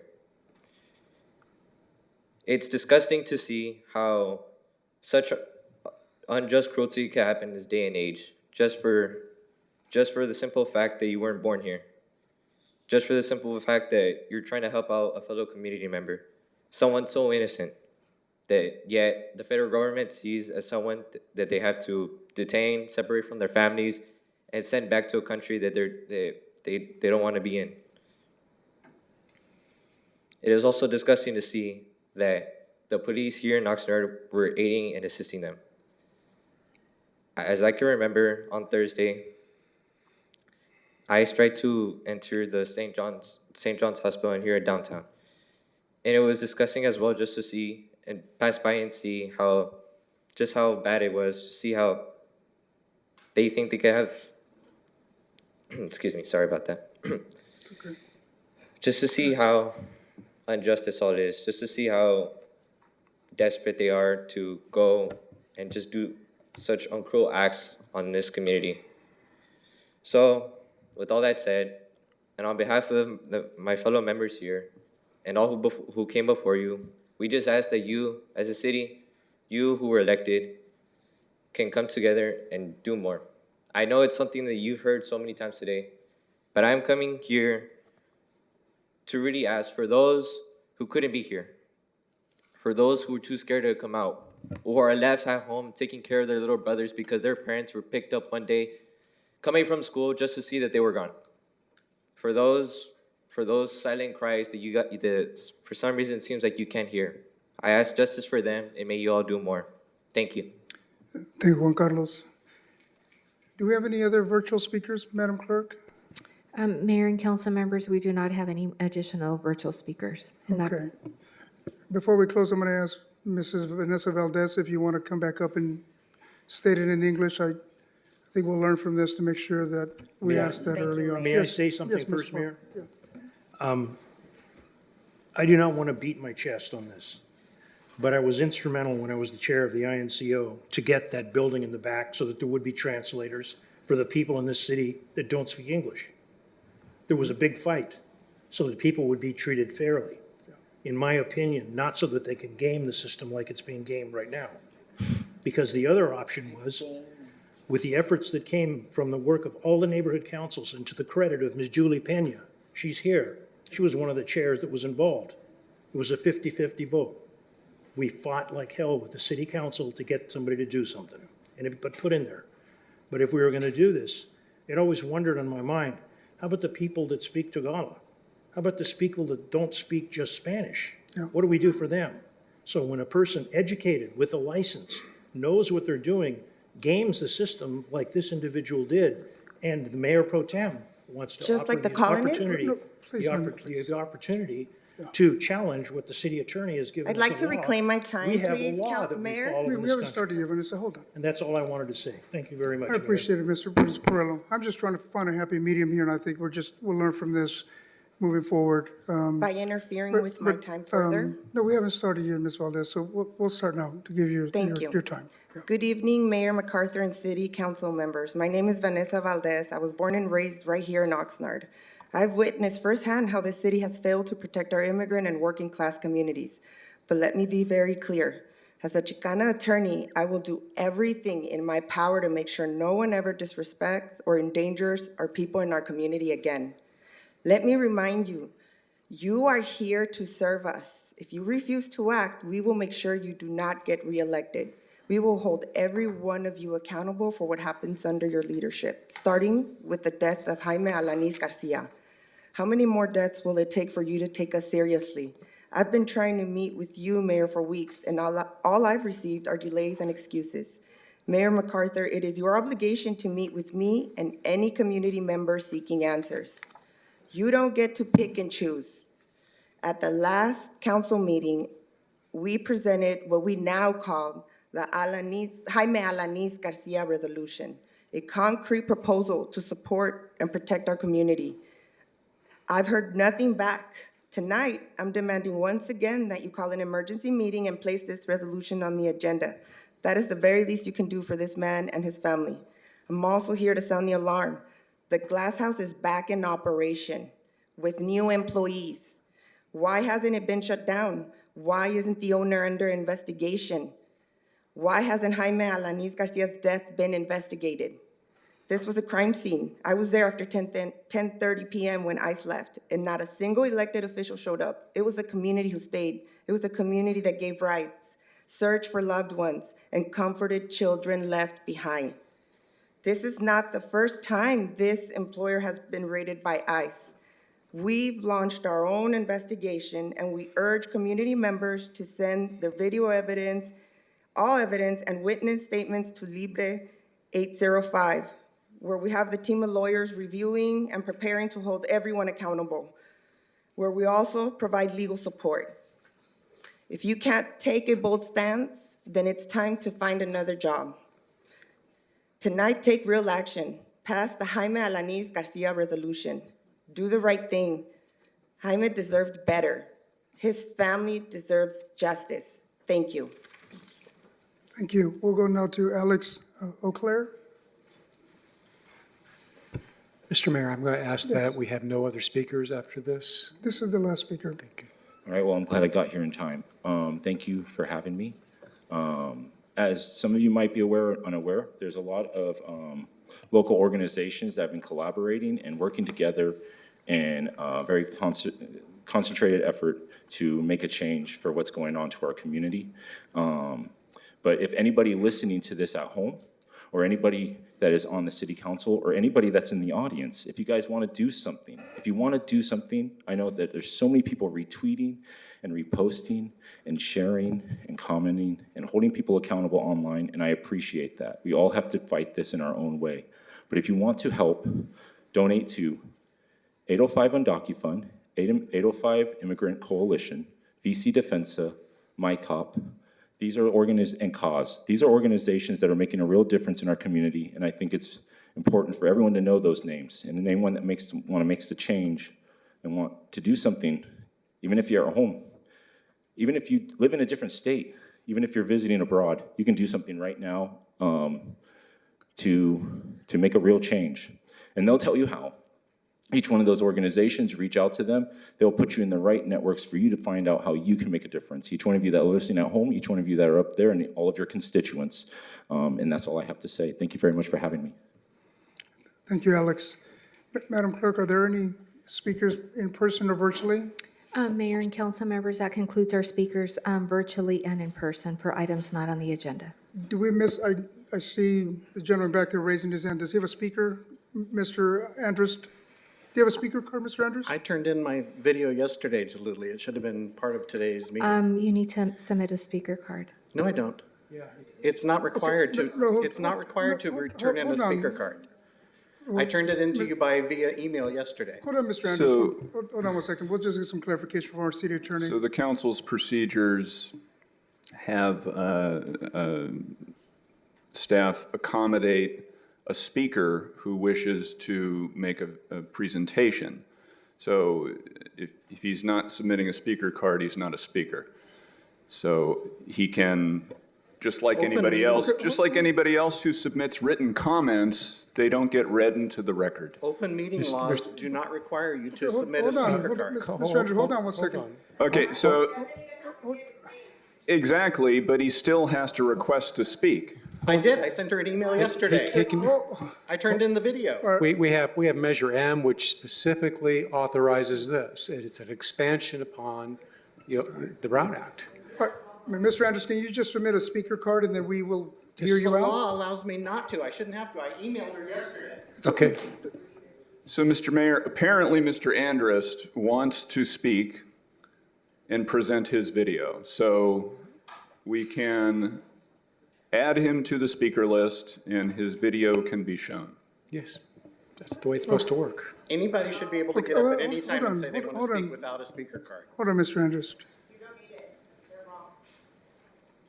I think he submitted a speaker card. It fell on the floor.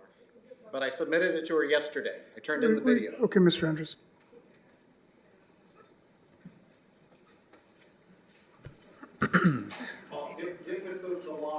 Okay, Mr. Andrus, the Madam Clerk just told me that they're going to queue up the video. Thank you. Mayor, Yes. are there any comments to accompany the video, or is it just the video? He could just simply say, here's my video. Listen, the video is going to be queued up here It's shortly. almost 3 minutes, but I was just going to say that I drove around for almost 2 hours on the July 4th and turned in almost 20 reports of illegal fireworks. I saw one police car and one drone the entire night. Let's go to the video here.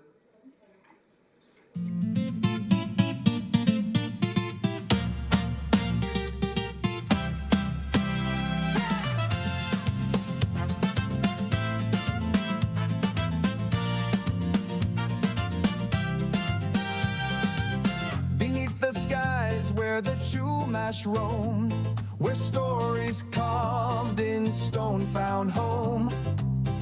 A legacy flows like the ocean's hand. Oxnard rises, it's a sacred land. Oh, Oxnard, where the winds collide. Built by dreams and settlers' pride. The legacy flows like the ocean's hand. Oxnard rises as a sacred land.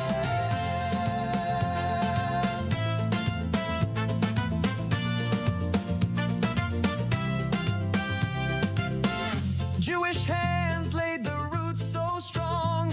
With hope and courage, they sang their song. Filipino hearts work side by side in the fields where the sun and sweat collide. Oh, Oxnard, where the winds collide, where sugar beets grew by the ocean tide. A legacy flows like the ocean's hand. Oxnard's people live on sacred land. Mexican soul in every street, their hands in rhythm, picking out a beat. Together we rise, and as one we stand. We share a history. We share this land.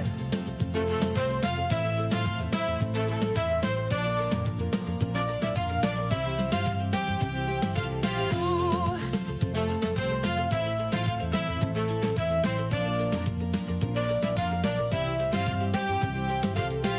Oxnard, oh Oxnard, where the winds collide. Together we stand and share the ride. From Hollywood Beach to Heritage Square, our pride as fine as the salt sea air.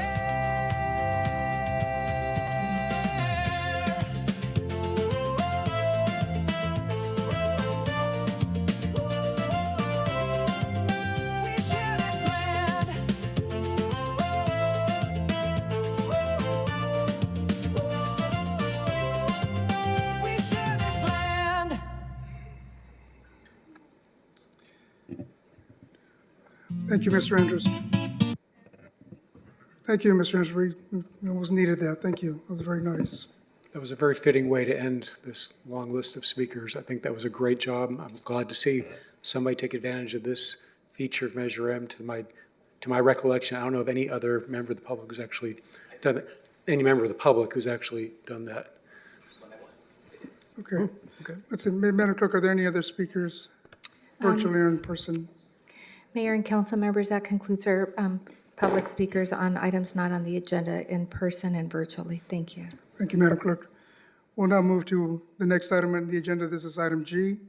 This is the report from our city manager, Mr. Nguyen. Alex, do you have anything?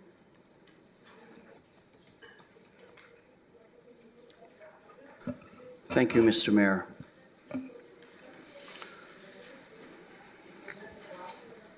I just want to make just a very brief statement. You know, in the 1970s, groups of small mothers started gathering around plazas in Argentina, wanting to know what happened to their sons, because federal government goon squads took them away. They became to be known around the world as the mothers of the disappeared. It's 1970s Argentina. Today in this country, it's the children of the disappeared. Clearly are living in pretty unspeakable times. I understand there's a lot going on, fear, frustration, and anger. And I know that there's a lot of work going on in the background and behind the scenes at all levels, including among many of you. I would like to point out, though, that in the public discourse, it appears to me that there's one major stakeholder that, again, appears to be absent. Because this episode has occurred before in this country's history. The blaming of the most vulnerable group of people for the political failures of the overall economy. But in a broader context, this is about agribusiness. And for more than 100 years, migrant workers have flowed fluidly back and forth. And in fact, in the very, very early days of agribusiness, they were actually white European migrant workers. And over time, that's changed, whether it be Filipino, Japanese, Mexicans, but it's all to support agribusiness. So there are things we're working on, but it will require the investment from the farmers, as we are focused on helping and protecting the farm workers. Nothing's gonna be provided unless the farmers make an investment. Thank you. Thank you, Alex. We'll now move to the next item on the agenda. This is item H. At this time, we'll recognize our members of council here, and we'll start with Councilwoman Perez. I think there's an agenda item by the city clerk first. Oh, did I skip over something? Madam Clerk, was there something on your Yes. end? We could move on to the appointment of a member to serve on the Planning Commission, and then after that, we can move on to where council can give their reports of their activities. Or vice versa. Where are you? Okay. We'll move to your item, Madam Clerk, the appointment of a member to serve on the city's Citizen Advisory Group, otherwise known as CAGS. The recommended action is that the mayor, with the approval of the city council, appoint Henry Barcena to the Planning Commission to represent District 3. Just as a reminder, this item did not originate in committee. If there are no I think there's a discussions, speaker. I'll move the recommended action. Before we go to come, we'll take up the public speaker who's here to speak on this item. And Ronald Arduejo. Ronald, if you're still here, you can come on up. I thought I saw him earlier. He may have stepped out.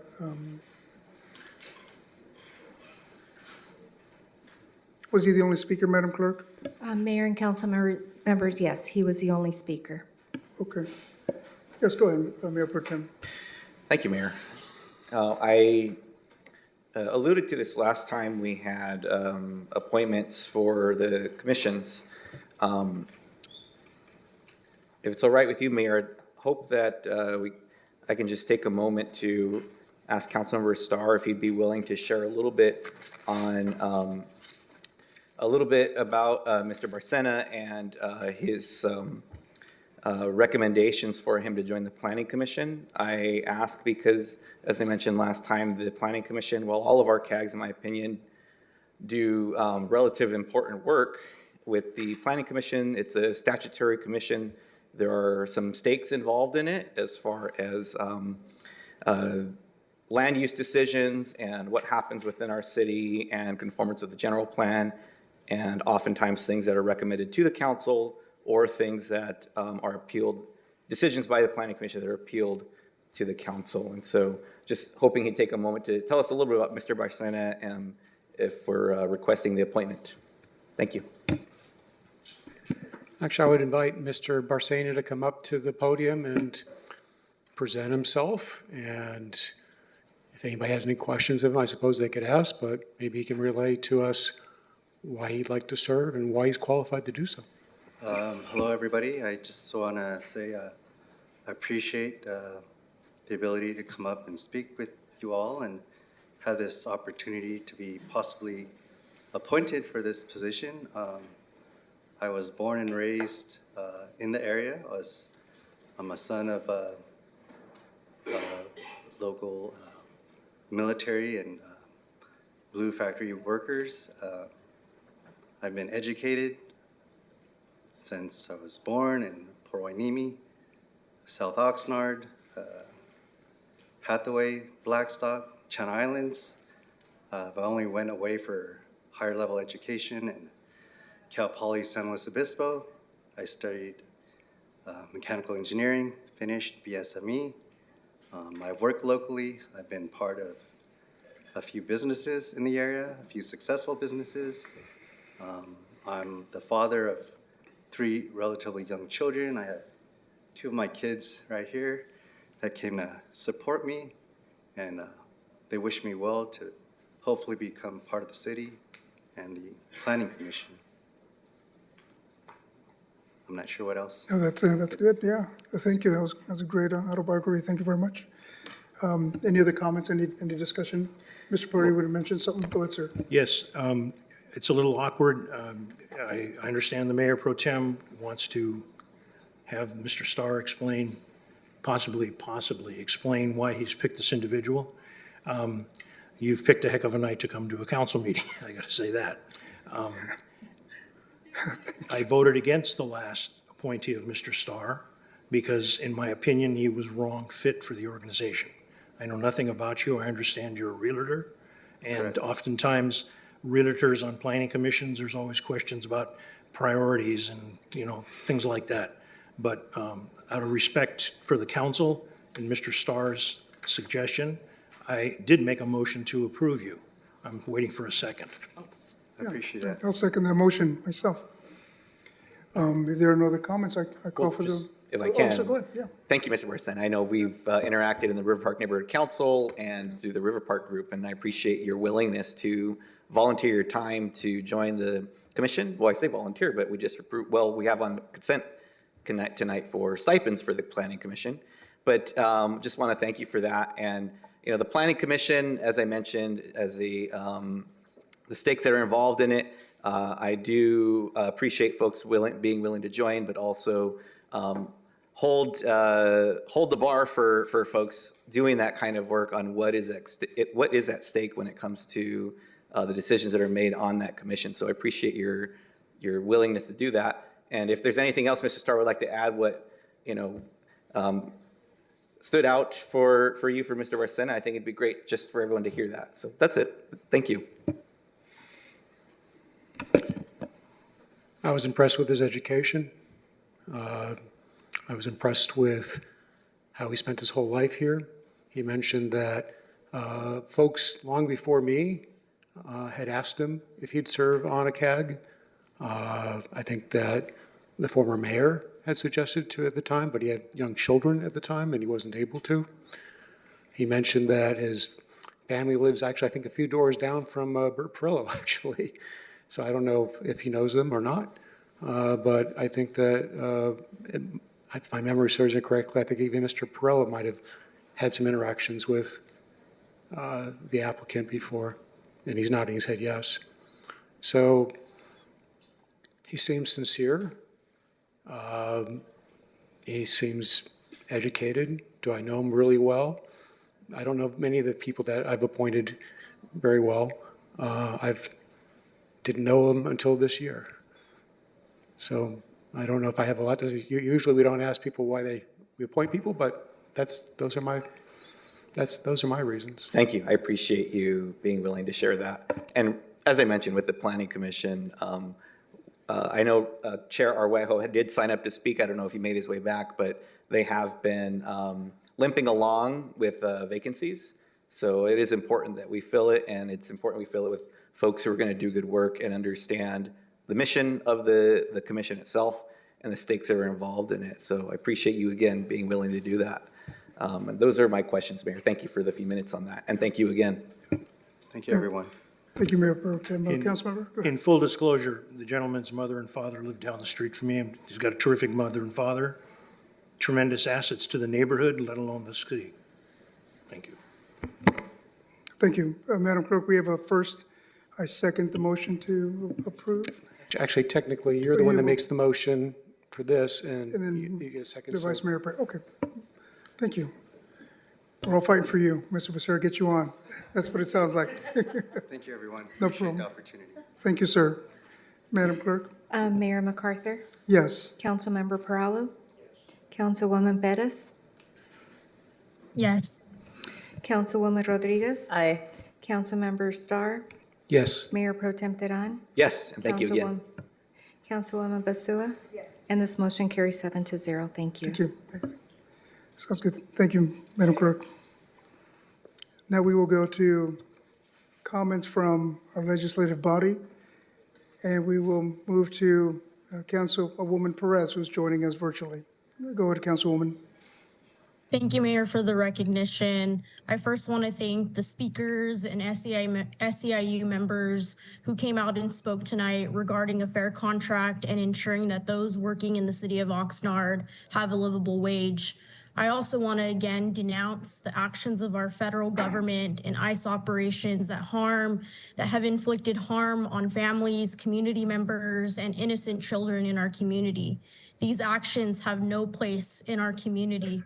I would also like to take this time to request that we take the Know Your Rights effort on our website a step further and have a vetted, credible immigration entity or expert come in person to present at one of our city council meetings with legal resources and Know Your Rights information for the public to digest. I'd also like to request and direct staff to investigate and join the City of LA and the County of LA on their lawsuit against the DHS. Thank you. Thank you, Councilwoman. Move to Councilmember Perallo. Go ahead, sir. Thank you very much for the speakers that came tonight. I meant what I said with respect to the translation issue. It was a well-thought-out argument with neighborhood council chairs years ago. It took 3 years of cajoling, prying, and prodding council members of the city of Oxnard at that time to create it. And again, Julia, thank you for being involved with that action. I had the opportunity Monday to go see a movie called American Agitators, story about Fred Ross Sr., documentary, was shown at Plaza Cinema. I want to thank city attorney, I want to thank Attorney Barbara McRae-Ortiz for turning me on to the opportunity. If any of you get an opportunity to see that video, movie, documentary, it would be well worth your time. The meetings that I've had, attended an airport authority, attended Clean Power Alliance, attended VCOG, Ventura County Organization of Governments, Fox Canyon Groundwater. I want to make a statement here about the VCOG meeting that I attended.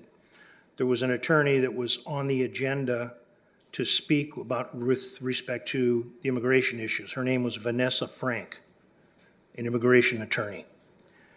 It was well worth my time to hear her. If you ever get a copy or an opportunity to watch the video, if there is a video of the Ventura County Organization of Governments, it's well worth your time. A terrific education. I want to thank the city attorney for stepping up and inserting himself in some things, because if we don't have the mayor run the meeting and it gets a little bit out of control, it feeds on itself.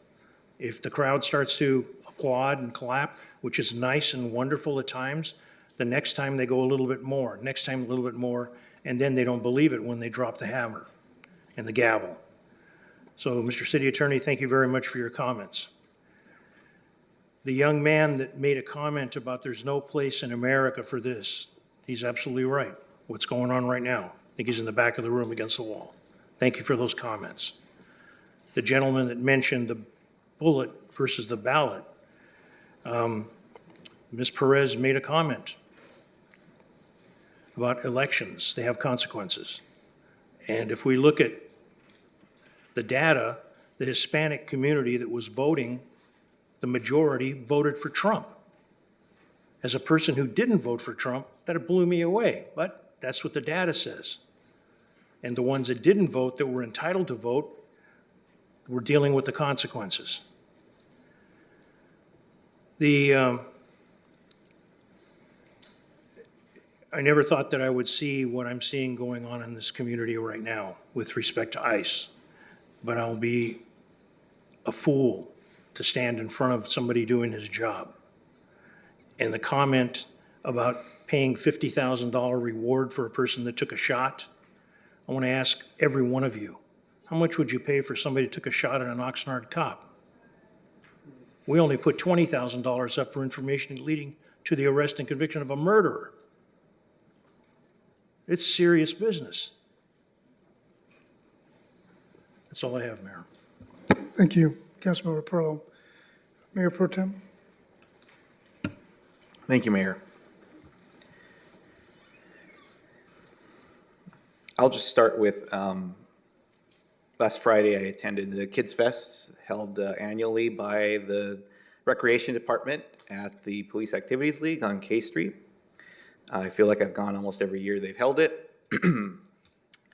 There's usually a line out the gate around the corner. This year, that was not the case. It was last Friday, as I mentioned, and it was noticeable how few people came out. Understandably, even for a day focused on families and children, our community members didn't feel safe even going to that. I want to thank Recreation for putting that on, in addition to the very busy weekend that they had and the other offerings for our community. These needs continue and these events will carry on. Unfortunately, as has been stated a number of times here tonight, there are people who are our neighbors, our family members, our coworkers, our friends who do not feel safe going out, don't feel safe going out with their children or allowing their children to go out into our own community. And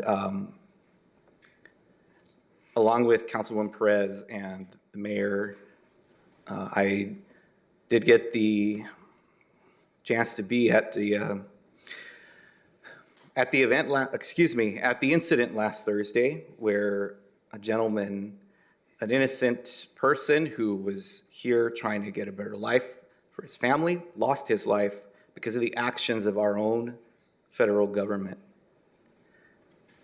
And Mr. Blattel, I am sorry ahead of time, but that shit ain't right. This is not what this country is supposed to be about. We don't target our own people. We don't do things that cause injury, cause fear, or the loss of life of our own residents.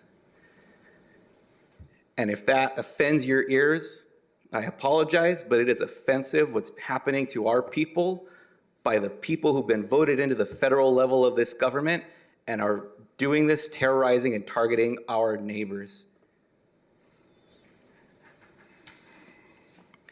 I saw it with my own eyes. I saw military vehicles descend on our county property, our county land, and people were there exercising their First Amendment right to express their dissatisfaction with what was happening by their government, and it still happened anyways. I applaud everyone who was there that day, no matter what role they played, whether they were on the front lines, on the back lines, bringing pizza, bringing water, passing out masks, whatever it is they did, even people from home who were sharing the videos that were happening or updating people on what was going on.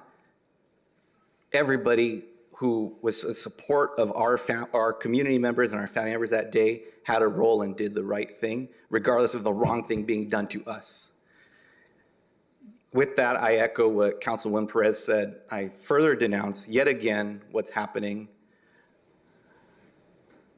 The mayor and I have already initiated conversations on what's next steps. Some of them have been asked for by our community organizations. Part of that's going to be inclusive of many of those community organizations, but we can't do nothing. What is it that we do? That's what remains to be seen. But I will say, if I sound hoarse, if I sound tired, it's because this has not stopped since last week, and it has not stopped since January. And it will continue to go on. And we will continue to fight. Those are my comments. Thank you, Mayor. Thank you, Mayor Pro Tem. Move to my right to Councilwoman Basua. Thank you. Thank you.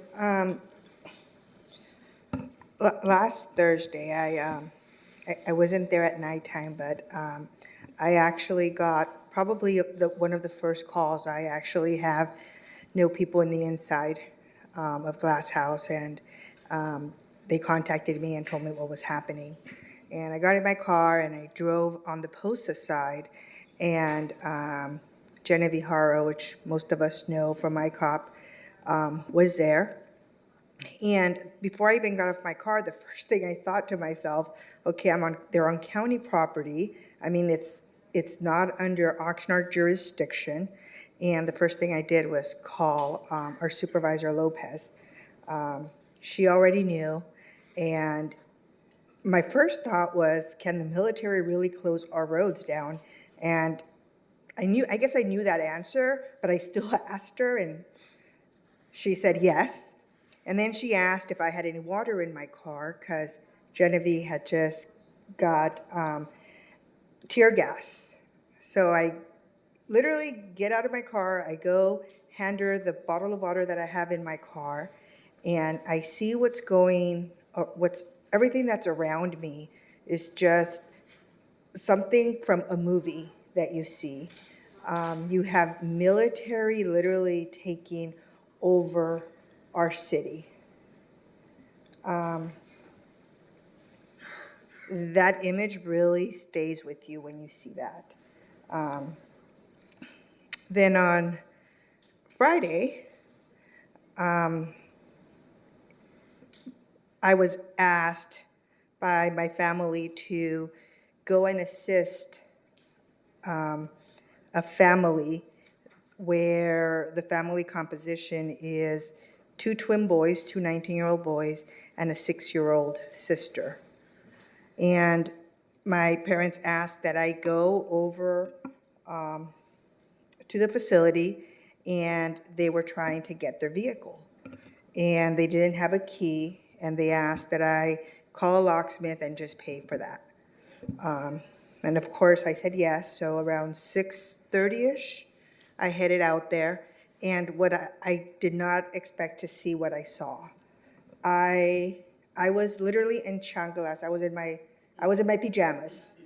I expected to go there and help one person out. And what I saw was amazing. There was tow trucks, there was two companies towing cars from the outside of the facility of Glass House outside on Laguna Road. It was chaotic. I have to say the tow trucks were doing it for free. But then when the cars got onto Laguna Road, there was no keys. So you had people standing there, literally calling other people for $20, $30. So the only thing I can think of was I'm going to pay as many of these that I can. And I ended up calling an organization, Friends for Field Workers, and I got no answer. Then I thought, okay, who can I call? And I ended up calling our Mayor Pro Temp, Gabe. Gabe came out with his wife right away, and he also paid. Then I did get a hold of Martita later that evening, and she said, by the way, she says you can get reimbursed, but I know you don't want to. She said that her organization would go ahead and pledge for cars to be, get keys on Saturday. I unfortunately was not able to go out there, so I called Genevieve with my cop, and she was gracious enough to send Rio out there from her team with some funds, and Rio was able to help as many people as she could. Then I got another call around 3 o'clock, after 3 o'clock from Genevieve, and she's telling me that there's reports of people being inside the facility and people wanting to get in. I'm fortunate enough to have no people in the inside. I made a few calls and they said, we'll let you in, but we're not gonna let anybody in unless you come. I went there and they were gracious enough to let me, Juvenal, with my cop and another person in, and Glass House, got a team of about 20 people, and we went to the location that we were told, and we searched and searched and searched and searched for about 2 to 3 hours. We didn't find anybody.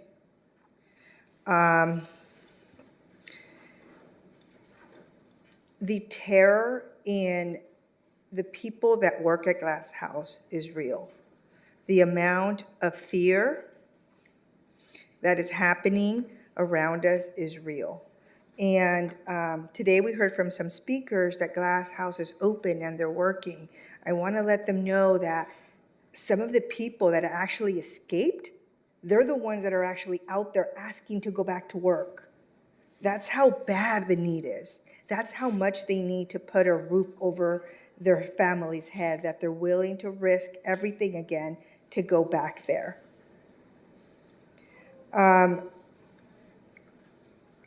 I know the Mexican consulate is also helping, and we've got other organizations, and we've got everybody on social media saying we're gonna help, we're gonna help. This is where I wanna ask those organizations, because the people that I assisted on Friday and Saturday are now texting me and saying that those promises are not happening. One person texted me today, said, Gabby, I need help for my August rent. It's $900. I called the organization you told me about. They brought me food, which is great, but I'd rather have a roof over my kid's head. So I wanna really, ask the organizations that we all come together and figure out how we're going to support the families. Food is great and the diapers is great, everything, they appreciate it. But right now the worry is they want to keep a roof over their heads. They're not working. So when we talk about mass evictions, that's a real big possibility. The organization with Glass House has reached out to me. They want to do something.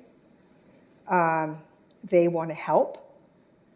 They're getting a list of families together that they know of. And I'm going to be asking, I'm not good at social media. For all of you that know me, know that that is not something that I am really good at. But I'm going to use social media this time, and I'm going to ask my daughter actually to do it because I'm really bad at it. I'm going to ask that when we talk about actions, I want us to adopt one family. Those of us that can, those of us that are willing to, that we adopt one family that was affected by this.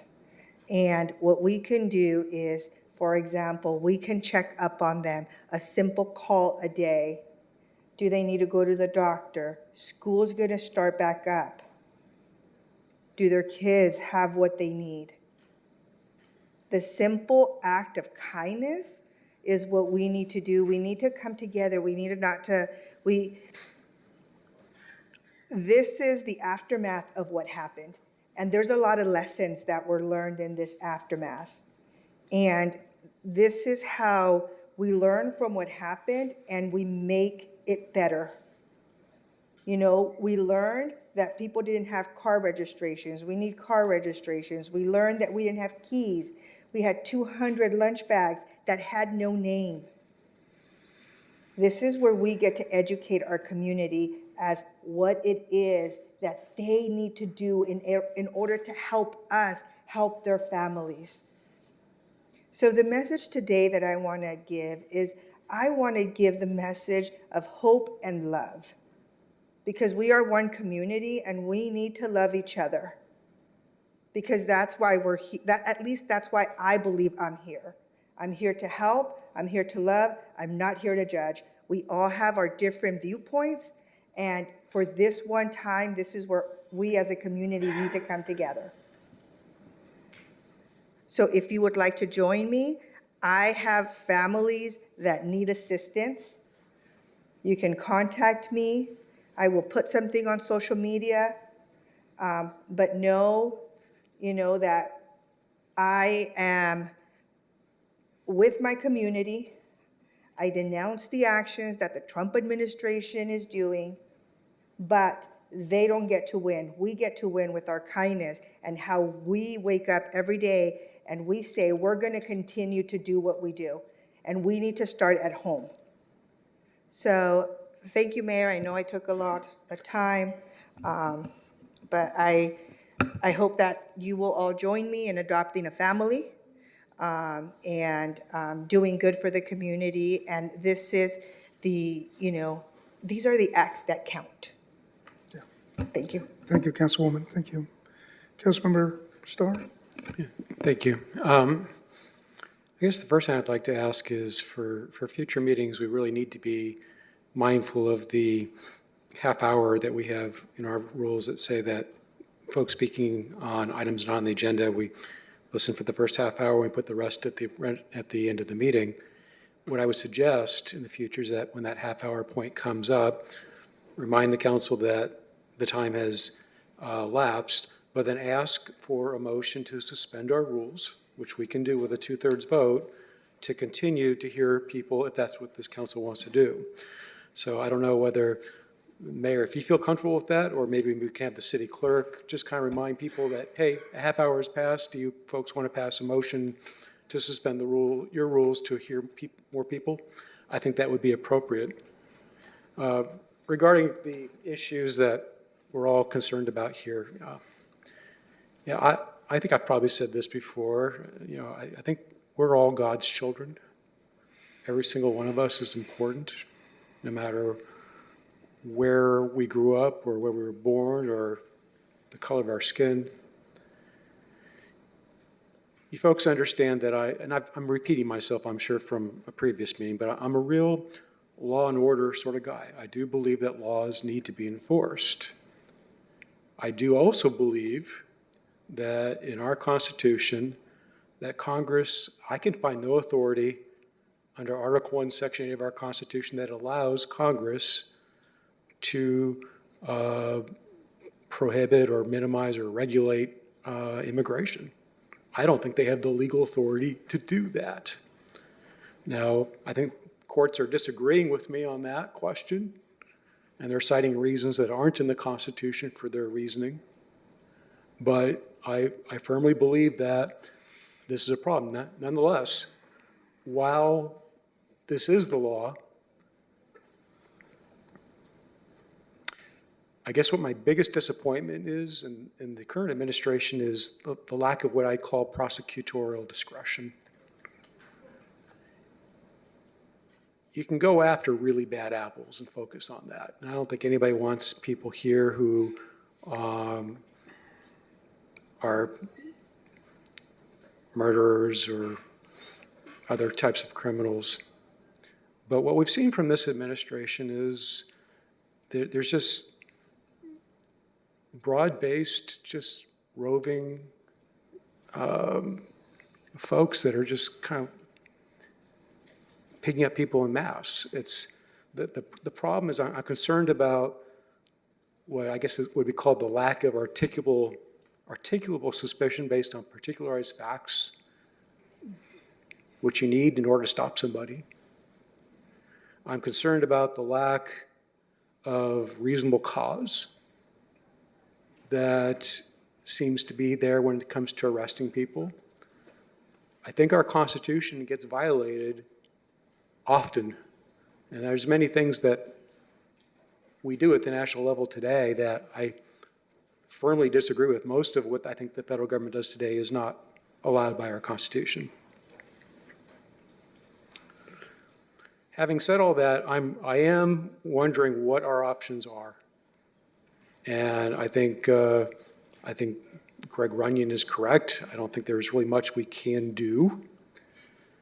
I do think there is one thing we can do, though, that works within the legal system. So last week we had that court decision. It was a temporary restraining order, so I think it has to work its way through the process, where basically the Central District of California said that it was very likely that based on the evidence that the government is arresting people based solely on their race or their accents or the type of work they engage in. And this is all in violation of the Fourth Amendment. And I know we're not part of that case. I know that we can't really become a party in that case because I think it's already in process. But the Trump administration will be appealing this temporary restraining order. And I don't see anything that stops us as a city from submitting an amicus brief in order to, support following the Constitution. So I don't know if our city has ever done that before, but I think it's something worthy of consideration.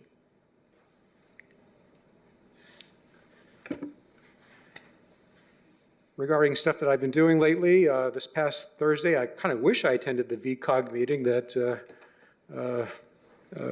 Councilmember Perello attended. I attended the Association of Water Agencies meeting because that was in conflict at the time. This past Saturday, I attended an event hosted by Grace Life Community Church of Oxnard. They're over on Camino del Sol near Rose. They call the event the Day of Hope.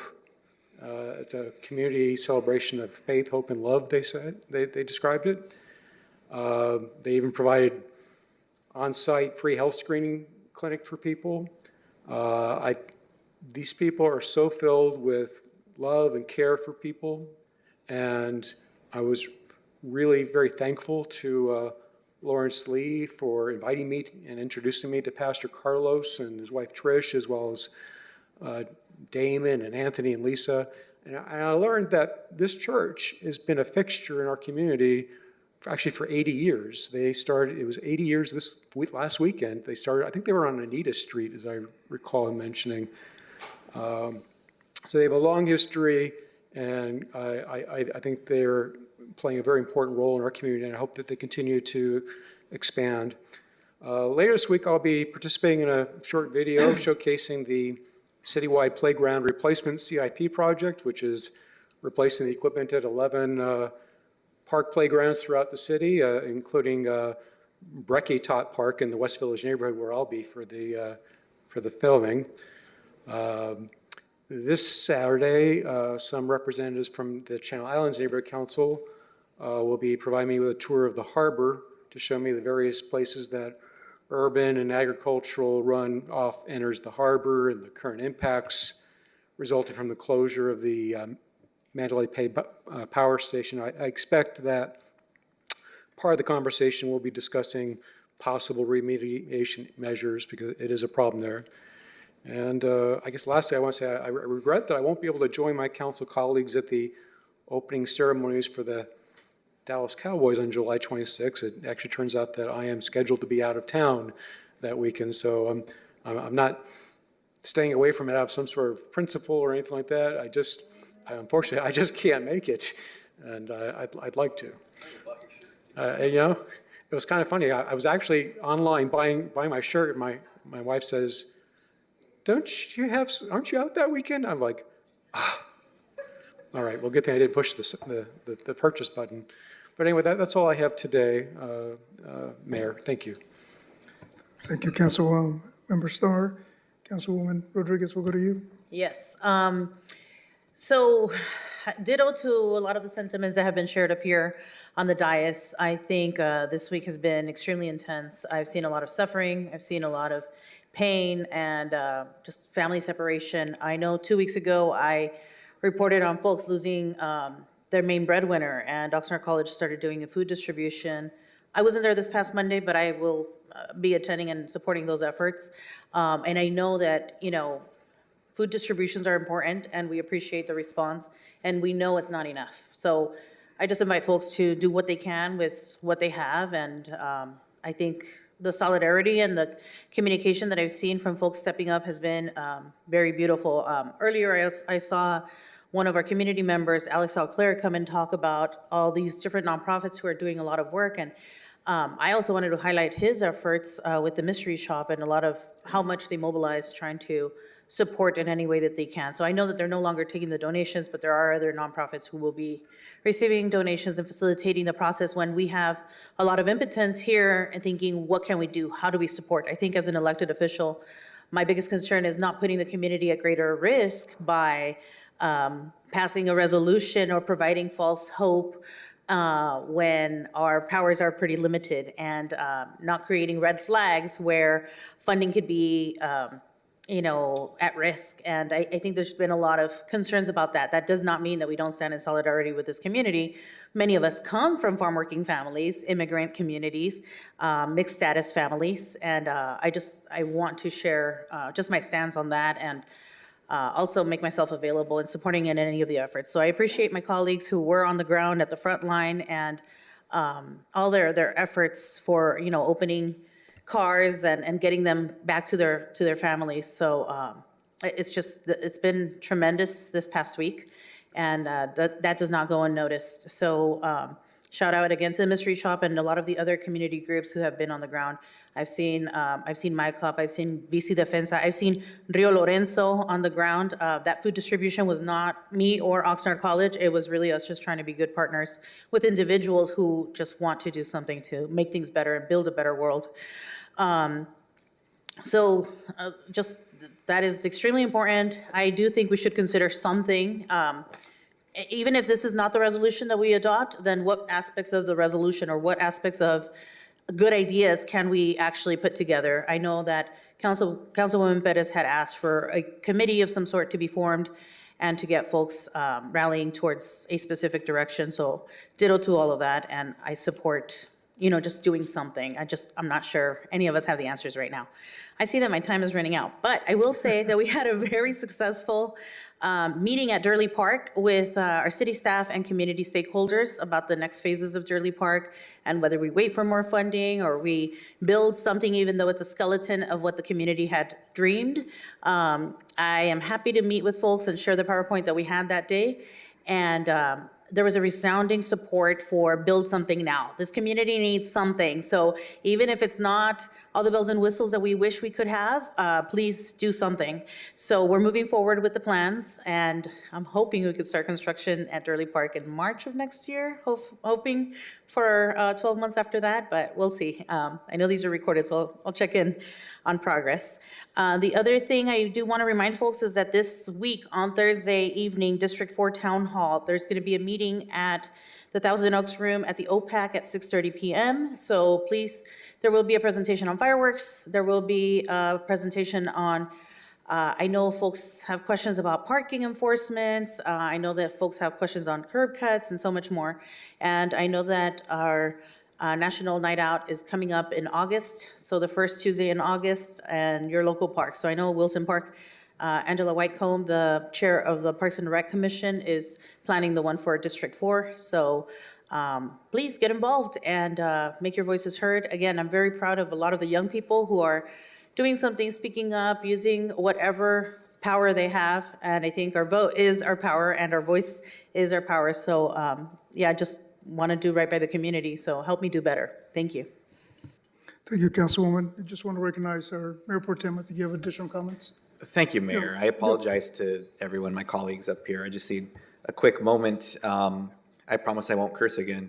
On Friday, I'd be remiss if I didn't mention that Supervisor Lopez and I are co-hosting a community conversation event at Eastwood Park from 5:30 p.m. to 7 p.m. This is the annual summer community conversation series that I'll hold throughout District 2.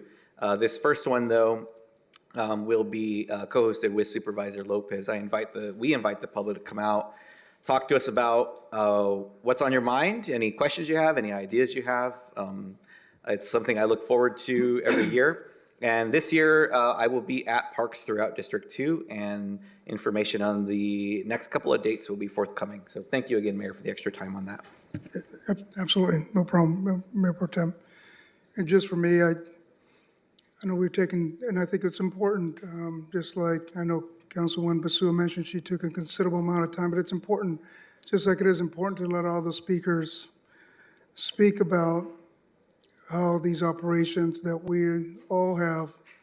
I certainly have spoken against the activities of ICE and the trauma and the insensitivity that they're showing.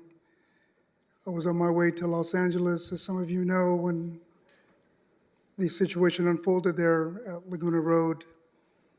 And I turned around, canceled what I was doing to come back, knowing I know the area well. I know there used to be a tomato and cucumber facility. And I think about a year ago, we converted over to a marijuana cultivation plant. But I know that many in this community work there. I too, my phone number was shared, and I was getting direct calls from people that were inside, locked in their cars, in the trunk of their cars. Some had fled and dove in the dirt and covered themselves with dirt to conceal themselves. And evidently, including the man who died as a result of climbing on the roof because he was, imagine, scared, fearful, and because of the chaotic situation at the time, and regrettably fell some 30 feet and tragically lost his life. And this is somebody's father. And, you know, we're just seeing the level of insensitivity and aggression by ICE, which, you know, these actions are not necessary. What's causing is a lot of young people, like the speakers talked about, children, to find themselves essentially without a mom, and because of the expeditious deportation of their family members, or teens who are now shouldering the burden that should fall on adults as a consequence of the actions of these federal agents. And I don't think I don't even want to say they're indifferent. I don't think they outright care. As some of us mentioned here, the cars that were left behind, I had a robust conversation with our housing commissioner, Mr. Andrade, who's here. We talked about, how about the checks of some of these employees that are not here? So many of us did the hard work of trying to facilitate working with their HR department to get these checks to their families, much like others talked about are here, picking up their cars that were just left behind, paying for keys to be made to get access to their cars and deliver them to their house. While I recognize the challenges, coming from law enforcement of upholding our immigration laws, they have to be done with care, with due process for people. And I don't think anyone opposes criminals being deported. There's no opposition there, but what we're seeing now, the data is supporting that 46% of those that are being deported now are not criminals. There are hardworking families who have made the sacrifice to get here. Some have been here 20 years. They come here to work, not to create problems, but to work. They leave behind their life in their country to create more opportunities for all of us. We at some point got here because of immigrants, because of whether it be our parents or grandparents that risked everything to come here to provide a life for all of us. And we see the success of that. We see professionals in all disciplines across this society. And it's not by accident this state alone is the fourth largest economy in the entire country. And it's because of the contributions of our immigrant community who do the hard work that really no one here is doing. But they're doing the field work. They're in our leisure industries. They're in our car wash industries, manufacturing, construction. They're doing this hard work because life, as you get older, you realize how precious life is and how short life is. And so when we talk about seek legal immigration, some of you or some that are listening that have tried that, you're talking 10, 12 years. And when there are employers here willing to hire and people that are in desperate need because opportunities are not presented in their country, they come and they risk, they sacrifice, and they endure what they endure because they realize life is short, especially when you have families, you have young ones. You don't need the help 10, 12 years. You need the help now, just like our strawberries need to be picked now. And as a country, I think we all recognize we've been complacent to that, right? We have given our community members a feeling like they belong. We give them their personal identification number so they file their taxes. We give them driver's license so they can drive, and so our commuters can be safe. We allow them to open up bank accounts. I know as a police officer going into homes of people on a daily basis, you see portraits of their kids that are now in the military, those that have gone on to college, and made something of themselves and are contributors. They're not takers, they're contributors. So that's why when I talk about how this is unjust and unfair, because we see the real consequences because of that. We see that families are not out. We see that families are the hardship of paying now their rent. We see it here locally because we are an immigrant community. We're a very diverse community, and our community is one that is strong, and we transcend cultural differences, and we embrace people that are here because we are all what makes the heartbeat of this city. So our conscience is just shocked by seeing what we're seeing. And it's very hurtful when at times we feel defeated because sometimes you ask, what can we do as a local government? But nonetheless, I appreciate the local nonprofits that are standing up and pushing and doing their work, but we are doing our work as well. I am planning on arranging a meeting, bringing all the key players in this region to come in and have a robust discussion about where we're at, what we're doing. I've had some great communication with our city manager, and we are looking to potentially create a center where we can provide legal assistance for people. This is in collaboration with the private industry, with our county and other surrounding cities to take real action to help the most vulnerable and the poorest in our community that mostly need the help. So it's a difficult time we're going through, but we are resilient and we'll get through it. You just have to trust us as leaders that we are standing up and we are defending people the very best we can. And I'm certainly leading from my heart to try to be the best mayor I can be for you and for this city and for this region. And moving on a positive note, some of the things that are, good things that are happening is Among Friends had their car show, our elderly community, so I was out there supporting them. I was driving throughout the city, and you're seeing that, I'm staunch on beautifying this city, and just making it better aesthetically, because this city has so much to offer.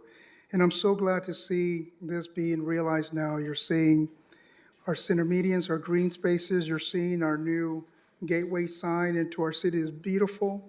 You're seeing the wayfinding signs. You're seeing, Oxnard, welcome to Oxnard. You've got the stadium that way, the collection that way, Mandalay Beach that way.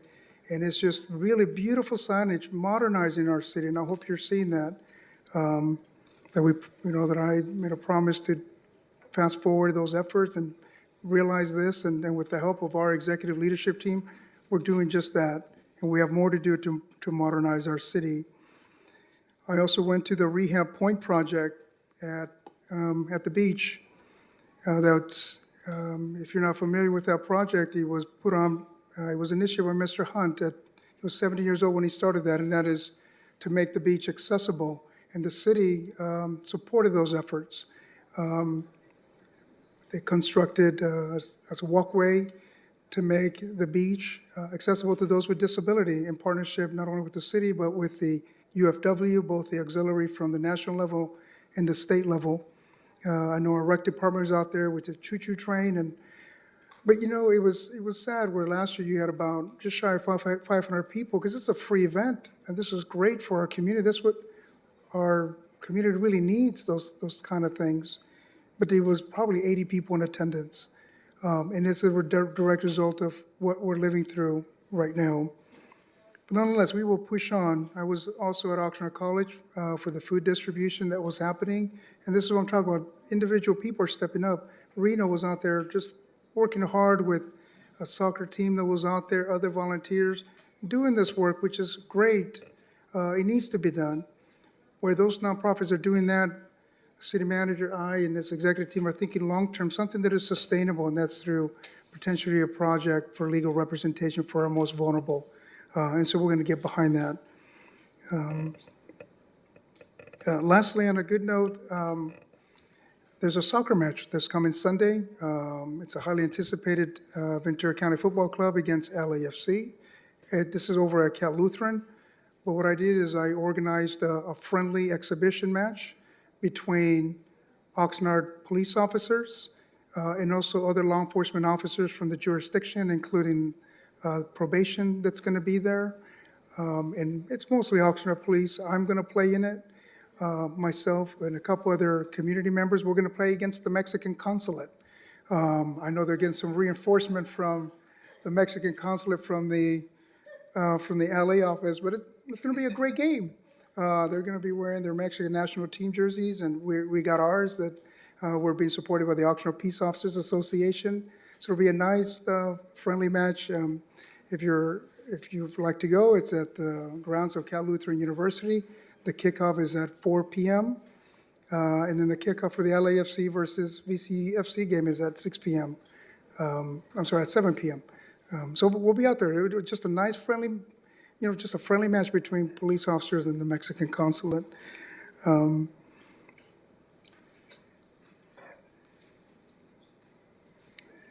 I'll conclude there. I know that I'm going way over time, but this is, I think, something that needed to.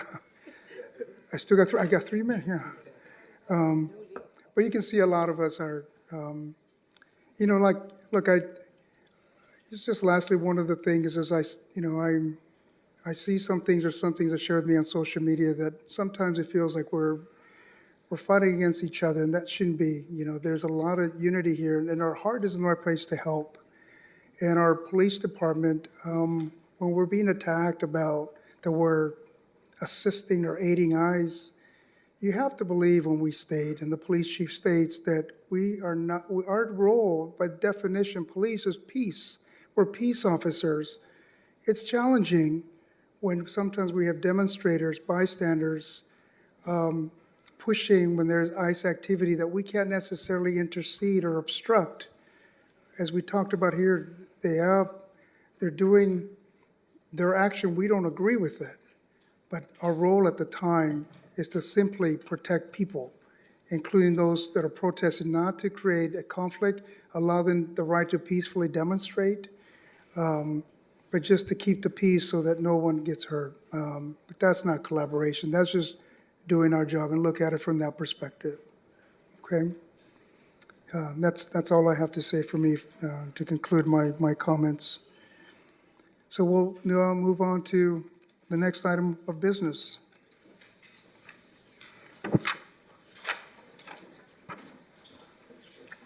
We all got so emotional that I think I even lost track of where we were at here. Consent agenda? I think we're, okay, let me find it here. So we're on the review of the information consent agenda. Absolutely, go ahead, jump in there so I can get a little more time to find my place. I would just like to pull for separate discussion items number 3 and number 6. That's it. I believe number 1 we're not going to be doing, is that correct? Mayor and council members, I am requesting that the minutes for the city council meeting of July 1st be removed from the agenda, and then I'll reschedule it for a later date. Thank you. So would we still be approving June 26th, though? Correct. Okay, thank you. I'm sorry, Councilmember, so which items are you pulling from the consent agenda? Number 3 and number 6. 3 and 6, okay. Do anyone want to make a motion to approve the other items minus the other one that you pulled? Mayor, I'll move. Yeah. I'm sorry, yes, thank you, Mr. Paul. Are there any speakers on the consent agenda items? Yes, Mayor, we have a few Thank you, speakers. Ms. Brown. Bear with me for 1 minute.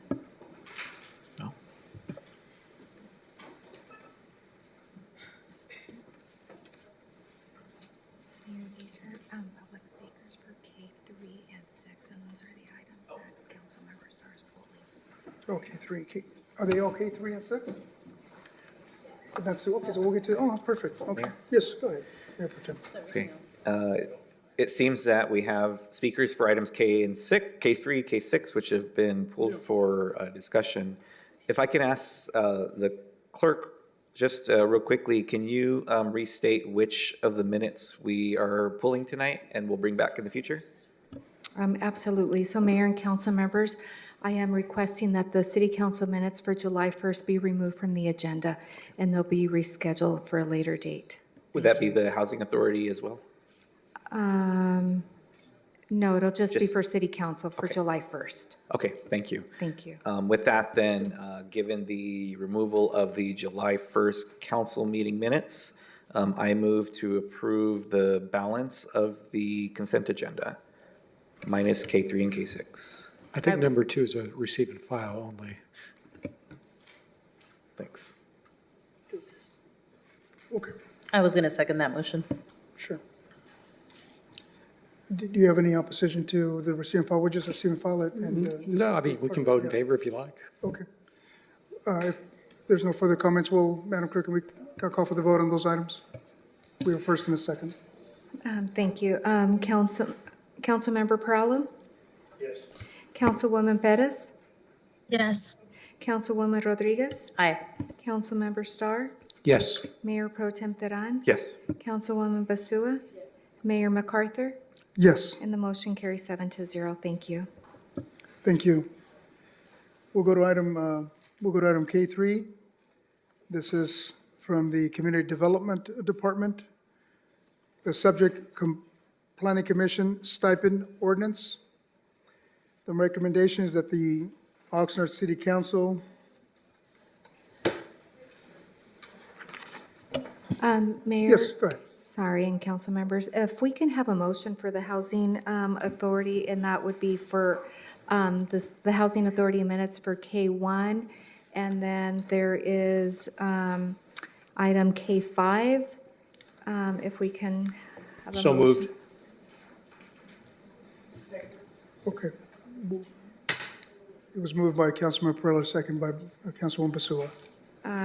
Thank you. Commissioner Andrade? Commissioner Perez? Yes. Commissioner Rodriguez? Aye. Commissioner Starr? Yes. Commissioner Basua? Commissioner Perallo? Yes. Chair MacArthur? Yes. And Vice Chair Teran has stepped away. So the motion carries 7-0. Thank you. Thank you. Maybe 6-0. 1, 2, 3, 4, 5, 6, 7. 7. Well, he's not here to approve. We have Commissioner Andrade. Thank you. Yeah. Yeah, I saw him. I was yeah. I recognize you, Mr. Andrade. And Gabriela and Aaron on the other. And Mayor, we can Excuse excuse. Mr. Okay. Now that we recognize you, excuse Mr. Andrade. I'm just kidding. Thank you. You can go. Thank you so much. Thank you. Okay, now we can move to item K3. Correct, Madam Clerk? We can, yeah. Yes, that is correct. Okay, and this is the stipend ordinance for the Planning Commission. And the recommendation is that the City Council adopt ordinance 3064 titled, "An Ordinance of the City of Oxnard, California, amending Chapter 2, Article 2, Division 7, Sections 2 through 96 and 2 through 97 of the Oxnard City Code, establishing a stipend for service on the Oxnard Planning Commission." The Finance and Governance Committee approved this item 2-1 back on March 11th, 2025. And we'll start with you, Councilmember Starr. Actually, if we can just have the speakers first, I'm just simply going to make a statement of why I oppose it. But if the speakers on this item could come up and speak on that, it'd be great.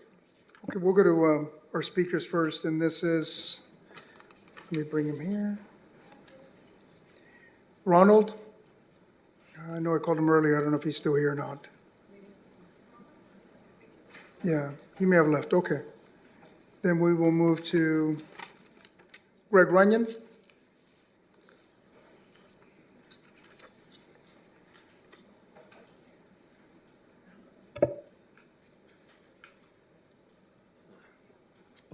Mayor and council again, I think at the last time this came up, I came up and spoke in favor, and obviously I still feel the same way.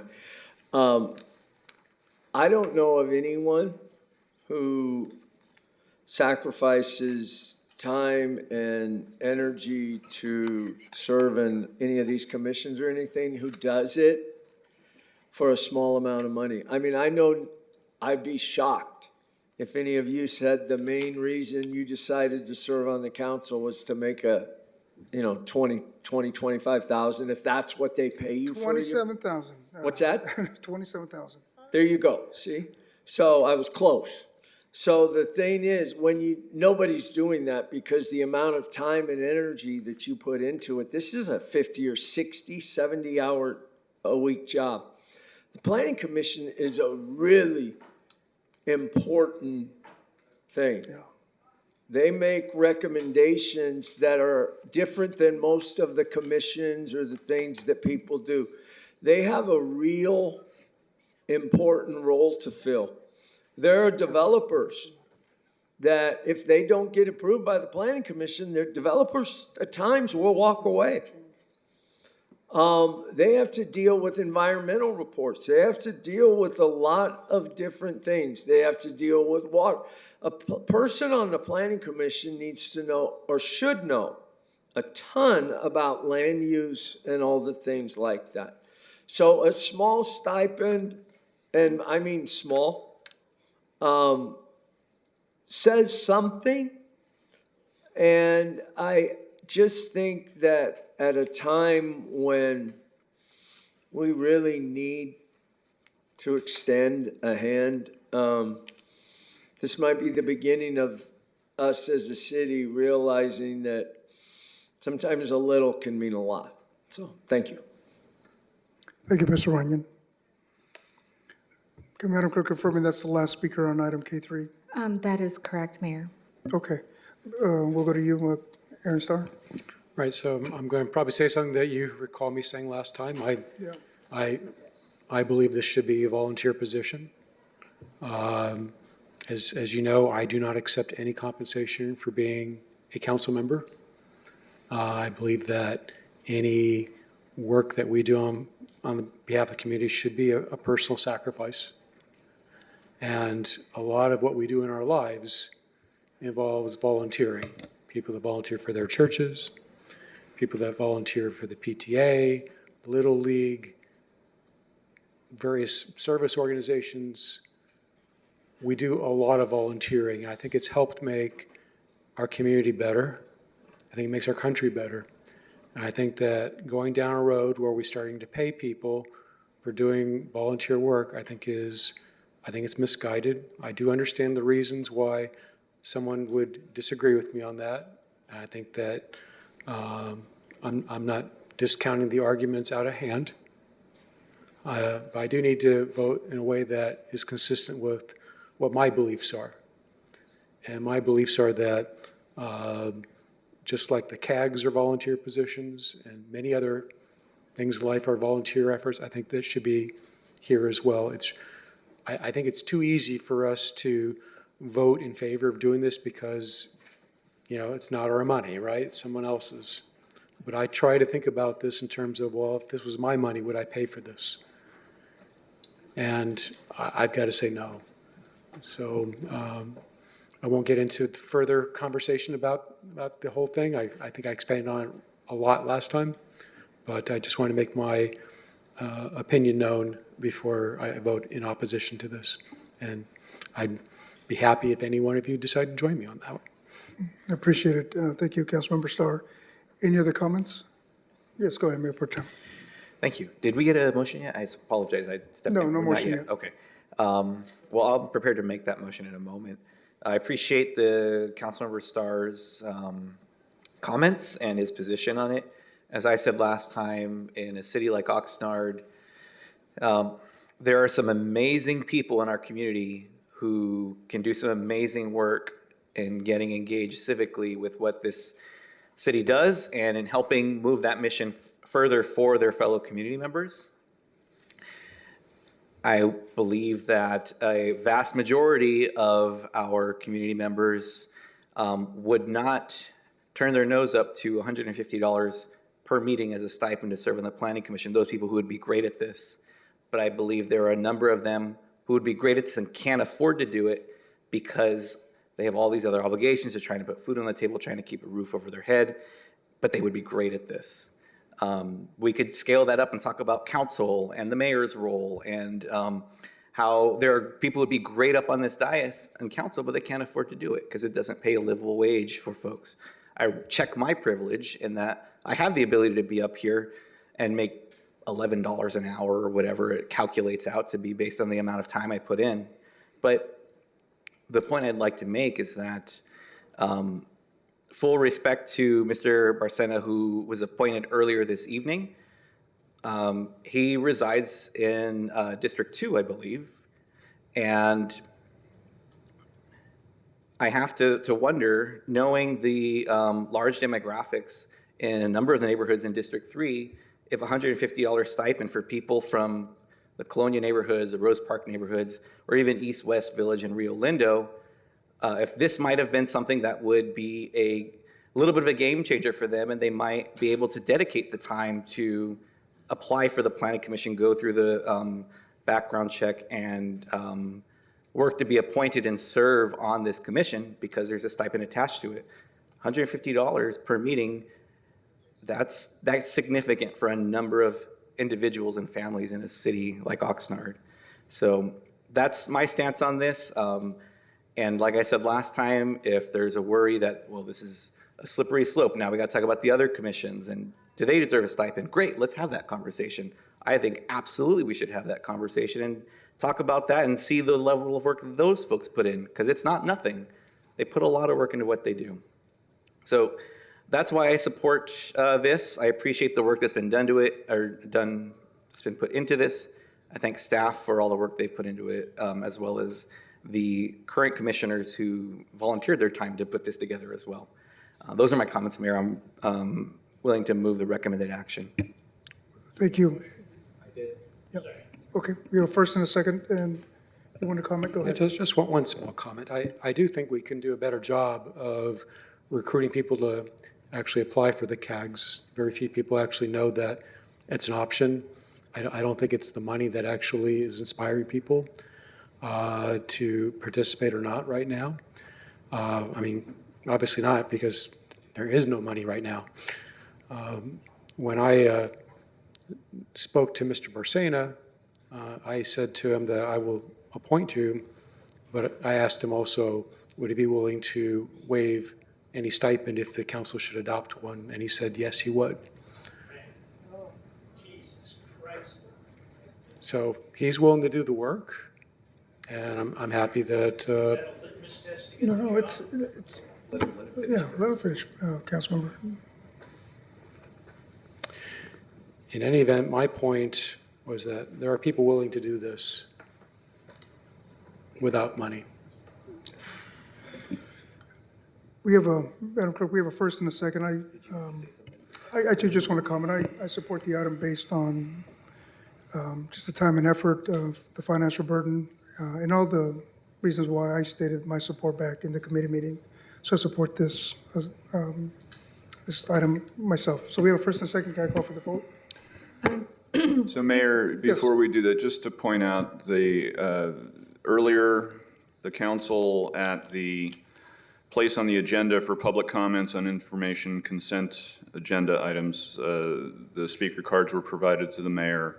There were no speakers on the balance of the consent agenda. Speakers were taken on item K3 already, and we moved past that. So now apparently there is another speaker that has raised their hand that hadn't done so at the time when comment was called on. Just so it's there, we're not ignoring the person, but that is the order that was followed in the meeting, and the person raised their hand after speakers were completed.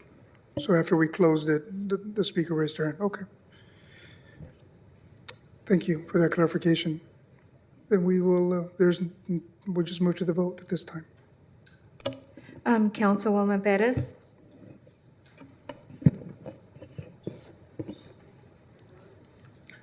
Michaela?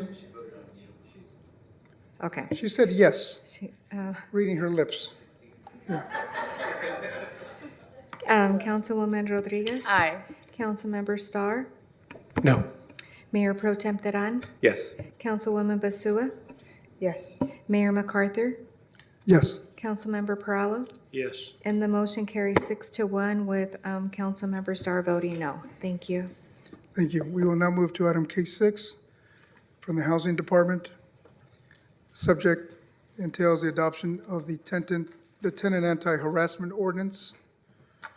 Recommendation that the City Council adopt ordinance 3057 titled Ordinance of the City of Oxnard, California, adding Article 3 to Chapter 27 of the Oxnard City Code establishing tenant anti-harassment protections. The Community Services, Public Safety, Housing, and Development Committee approved this item 3-0 back on March 25th, 2025. And we have several speakers on this item. Are you okay if we go to public speakers before we comment? Okay. Yes. Just want to call up Don Durazo. And Ms. Durazo, you're going to be followed by Ronnie Miranda, and then Maria Navarro after that. Go ahead, Ms. Durazo. Good evening, Mayor and members of the City Council. My name is Dawn Durazo, and I serve as the treasurer of the Ventura County Coastal Association for Realtors, representing over 2,000 real estate housing professionals throughout West Ventura County. Each day, our members work diligently to address housing challenges and provide quality housing opportunities for our residents.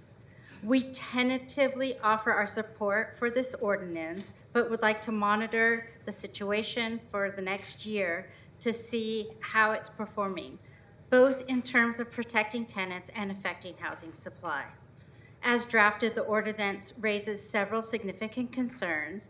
One troubling issue is the absence of any requirement for a claimant to establish standing to file a complaint. At minimum, a complainant should be required to be named on the lease and demonstrate actual tangible harm. Without this standing, the ordinance risks encouraging frivolous claims and unwarranted litigation. The ordinance also currently, as it's currently written, undermines the legally protected right for individuals to freely enter into and amend a contract by effectively making it illegal to amend a contract beyond what was agreed upon in the initial lease.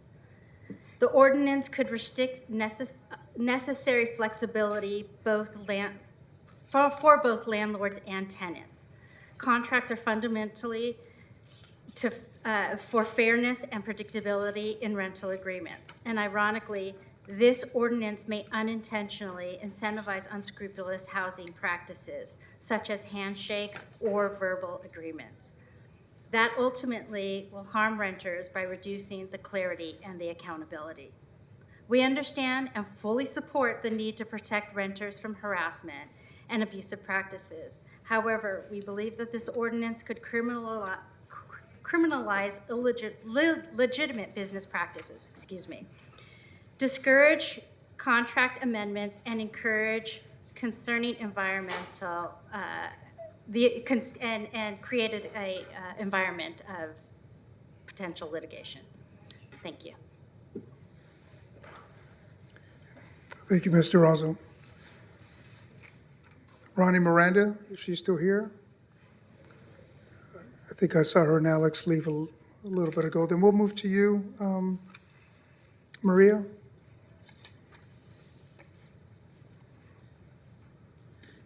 Hi, good evening, City Council and staff. Thank you so much for bringing up this item today for a second reading. I am going to give a little bit of the context here, as I've done the last couple of times. This tenant anti-harassment policy didn't come out of thin air. This has been worked upon by many meetings and cases that community leaders and our organization as CAUSE has taken since at least 2 years ago, since the implementation of 3012 and 3013, right? We have seen tenants try to assert their rights and be shut down, whether it is through intimidation, whether it is through straight threats of illegal actions, including calling ICE or immigration services for the tenants. We've seen this, and so this is what we're here today to again talk about and again ask for your support. We're happy to have the support of a broad range of folks, including tenant advocates, but also the Real Estate Association tentatively, but thank you as well. And we are here, I think, because we do need these protections. We do need, people do need to know that the city is behind them. And I think this is a really good step and a good initiative for you all to act and to be behind the tenants. So thank you very much, and I will conclude there. Thank you, Maria Navarro. We will now go to Barbara Macri-Ortiz, and Macri is going to be followed by Olivia Lopez, who requires a translator. Good evening, Mayor and council members. My name is Barbara Macri-Ortiz. I'm here in support of this ordinance. First, I want to thank you for bringing it back. With all that we've been saying, what this ordinance is really about, it's about dignity and it's about respect. Okay? And if we've seen anything in the last week, see what happens when people are robbed of their dignity and their respect. This community has really been disrespected. Now, with respect to this ordinance, one of the main things you do by passing it is you raise a bit the level of hope. Hope is all our community has, and this ordinance will provide a little bit of it. I do want to respond to the two comments that were made, I guess, from the Realtors Association. First of all, the ordinance states that a rental housing agreement is an agreement, oral, written, or implied, between a landlord and a tenant for use or occupancy of the residential property. So nothing's changing in terms of the way people do business. They continue to do business the same way. And what is this ordinance all about? If you look at 27-42, the prohibitions, A, forms of harassment prohibited include but are not limited to the following conduct: done with an intent to vex, annoy, injure, or intimidate. This ordinance is about intimidation. It's about treating people less than human. I respect the realtor associations that, have some upstanding members, but I tend to get stuck working with those that aren't members of their organization, that do treat people improperly. I'm in the middle of a case right now with someone like that. So this ordinance is not to change anything. It's not, oh my God. If the landlord is law-abiding, follows the law, respects his tenants, nothing changes. All this ordinance does is it balances the scales just a bit, so that when things are pulled out, when people are threatened that the immigration's going to be called if you don't do X, Y, and Z or leave immediately, then they have at least some tools in the toolkit and something that we advocates can use to balance the scales. And that's all we are asking, is that tenants have some rights too, and that we respect those rights and we balance those scales. Thank you. Thank you, Barbara. Olivia Lopez, and we have a translator for you here. Thank you. And then we have Jocelyn Gomez that will follow Ms. Lopez. Bueno, mi nombre es Olivia López. Sí, me van a escuchar en español porque la gente que no pudo estar aquí está por YouTube. Okay, hi, my name is Olivia Lopez, and the reason I'm talking in Spanish is because all the people that could not be here today are listening to us through YouTube. ¿Por qué están en YouTube? Tienen miedo. Why are they in YouTube? Because they're afraid. Pero no son víctimas. No son víctimas y nunca van a ser víctimas. Ellos tomaron responsabilidad de una situación que estaba pasando con ellos, que tenía que ver con represalias. But they're no victims. They are no victims. They are afraid, and they're taking responsibility for what has happened. And it is because of people are taking back on them. Y por eso están en YouTube. Están viendo esta reunión en YouTube, porque son responsables de lo que pidieron y de lo que vinieron y tomaron responsabilidad de sus historias. And why are they on YouTube? Because they're responsible. They know what they did, they know what they said, and they're responsible for what they said. So that's why they're there. No abandonaron su batalla. Por esta situación que está pasando hoy en día, ellos buscaron y fueron creativos cómo estar aquí los casi 100, pero estuvieron por YouTube. And they have not abandoned the battle. They have been creative. So now the 100 or more people that were here have been creative, and they're on YouTube. Entonces solo les quiero decir a los que están ahorita escuchando esto, que me siento y nos debemos sentir orgullosos de ellos por la situación en la que están, pero fueron responsables. So all I want to tell you is that we need to be proud about them, because they are responsible. They're responsible people, and they stand back. They stand for what they say.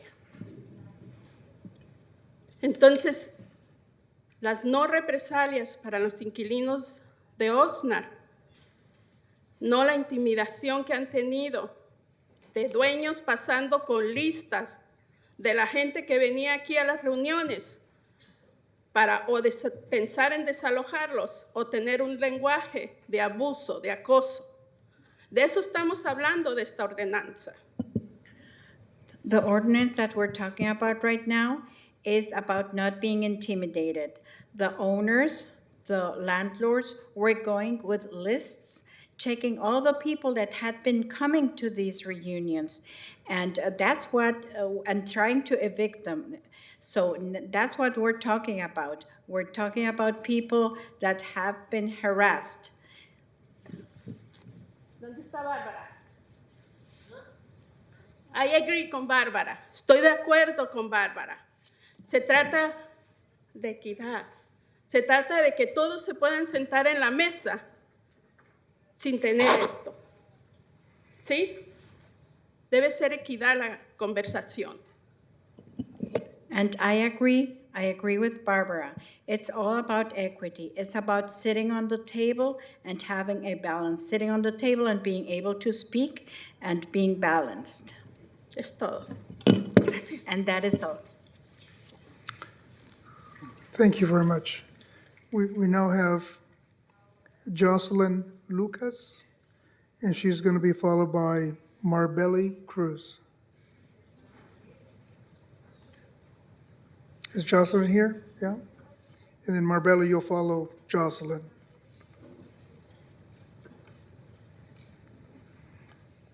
Hi, my name is Jocelyn Lucas, and I'm here in support of the ordinance. Thank you, Jocelyn. Marbelli?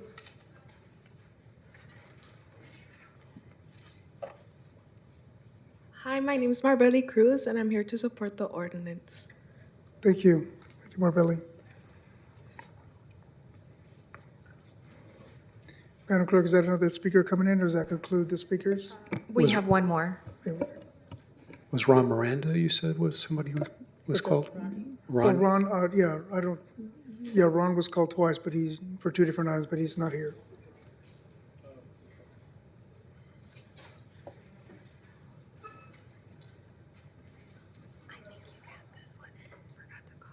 Oh, no, okay.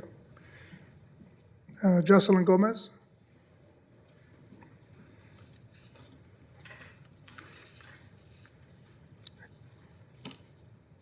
Hi, my name is Jocelyn Gomez, and I'm here to speak in favor of the ordinance.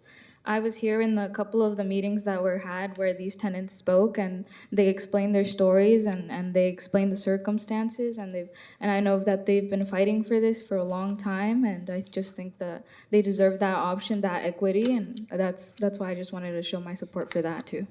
Thank you. Thank you, Jocelyn. Madam Clerk, that concludes the speakers virtually and in person. That is correct, Mayor and council members. I'm sorry, Councilwoman Perez? Did you If have it your is hand up? appropriate, hi, Mayor, if it's appropriate, may I make a comment? Yes, absolutely. Go ahead. I first wanted to thank all of the speakers that came to speak tonight in support of the anti-harassment ordinance. Just to give a little bit of historical context, I know I was sworn in back in December, and at that time, many community members, including our tenants and young people, organized meetings to be able to have conversations about their experiences. And although this work or these conversations have been happening for over 2 years, I really wanted to recognize the voices of our tenants, of our young people that really expressed their stories, the impacts that many of their experiences had on them and their families, all of the community organizers who organized meetings to be able to ensure that we crafted this ordinance. And I also wanted to thank Barbara Mackey-Ortiz, all of the leaders that were really at the forefront of making sure that this ordinance was put on the agenda. I know that right now we are in very challenging times, especially with intimidation and harassment and fear of deportation. And I know that this is just one step to ensuring that all of our community members are respected, and wanted to also thank my colleague, Councilwoman Gabriela Busua, for working with me to introduce this ordinance, and really wanted to, again, applaud the work of the community because this is their ordinance. And again, I'll be supporting this ordinance tonight, and really wanted to give credit to the community for their work. Thank you. Go ahead. Thank you, Councilwoman Perez, for your comments. I'm sorry, Mayor Pro Tem, go ahead. Thank you. Also, thank you to the speakers.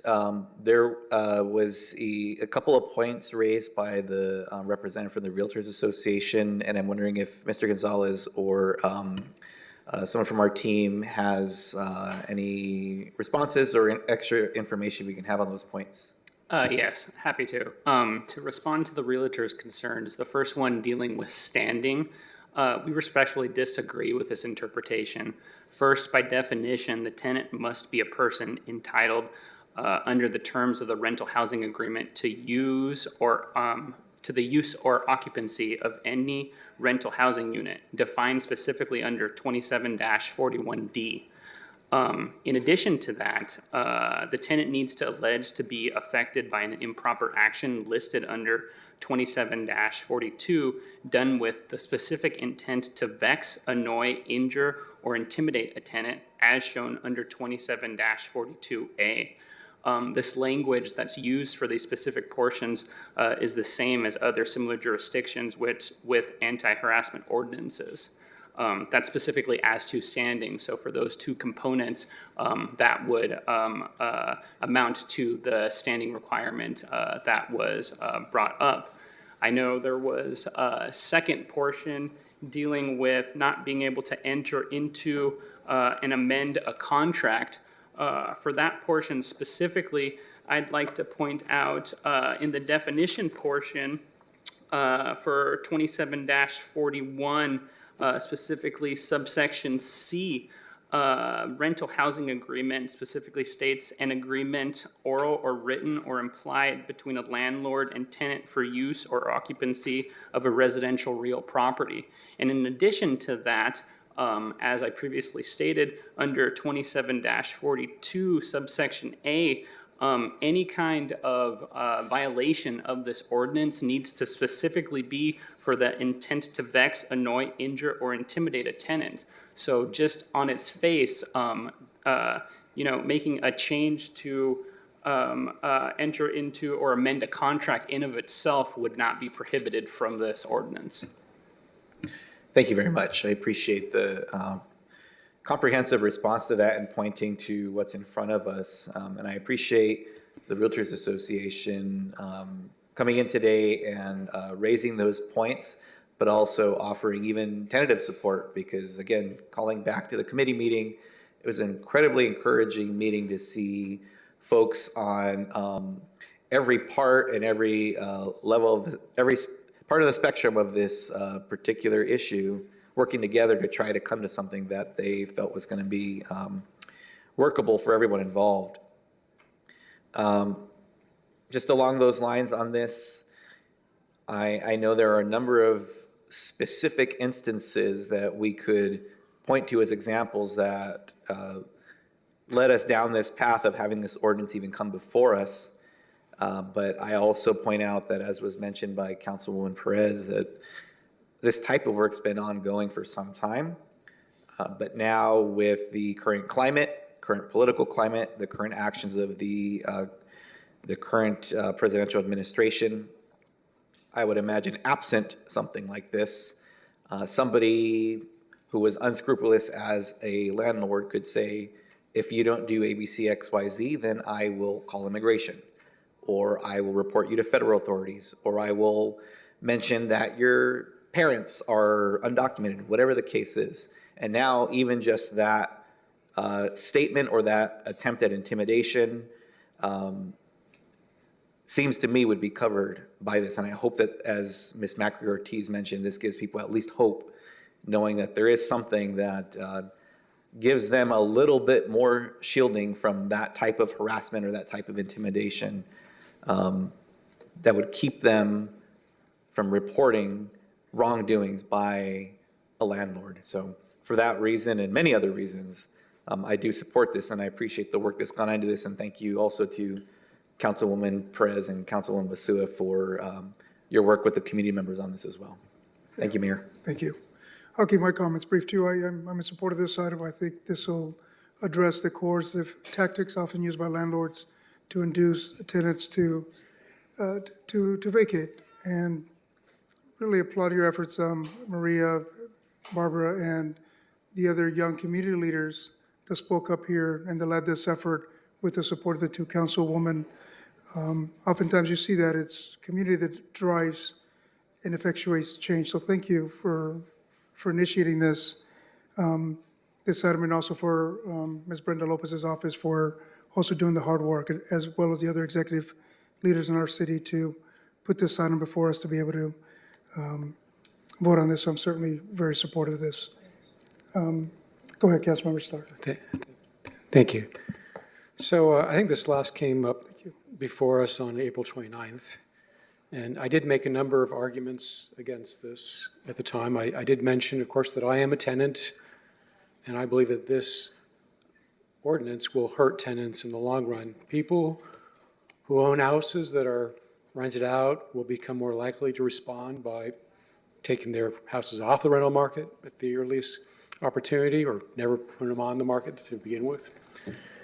I mean, if you have a situation where you don't think that it's going to have if you have a situation where it's going to be unprofitable to have a tenant, you're going to want to sell that house.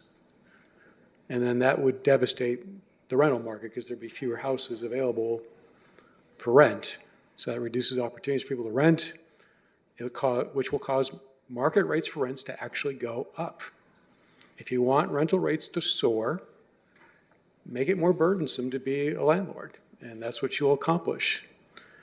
I argued at the time that mediation services would be far preferable and less expensive than this ordinance. I argued at the time that there were legal flaws in this ordinance because some of the language candidly is redundant to that of state law.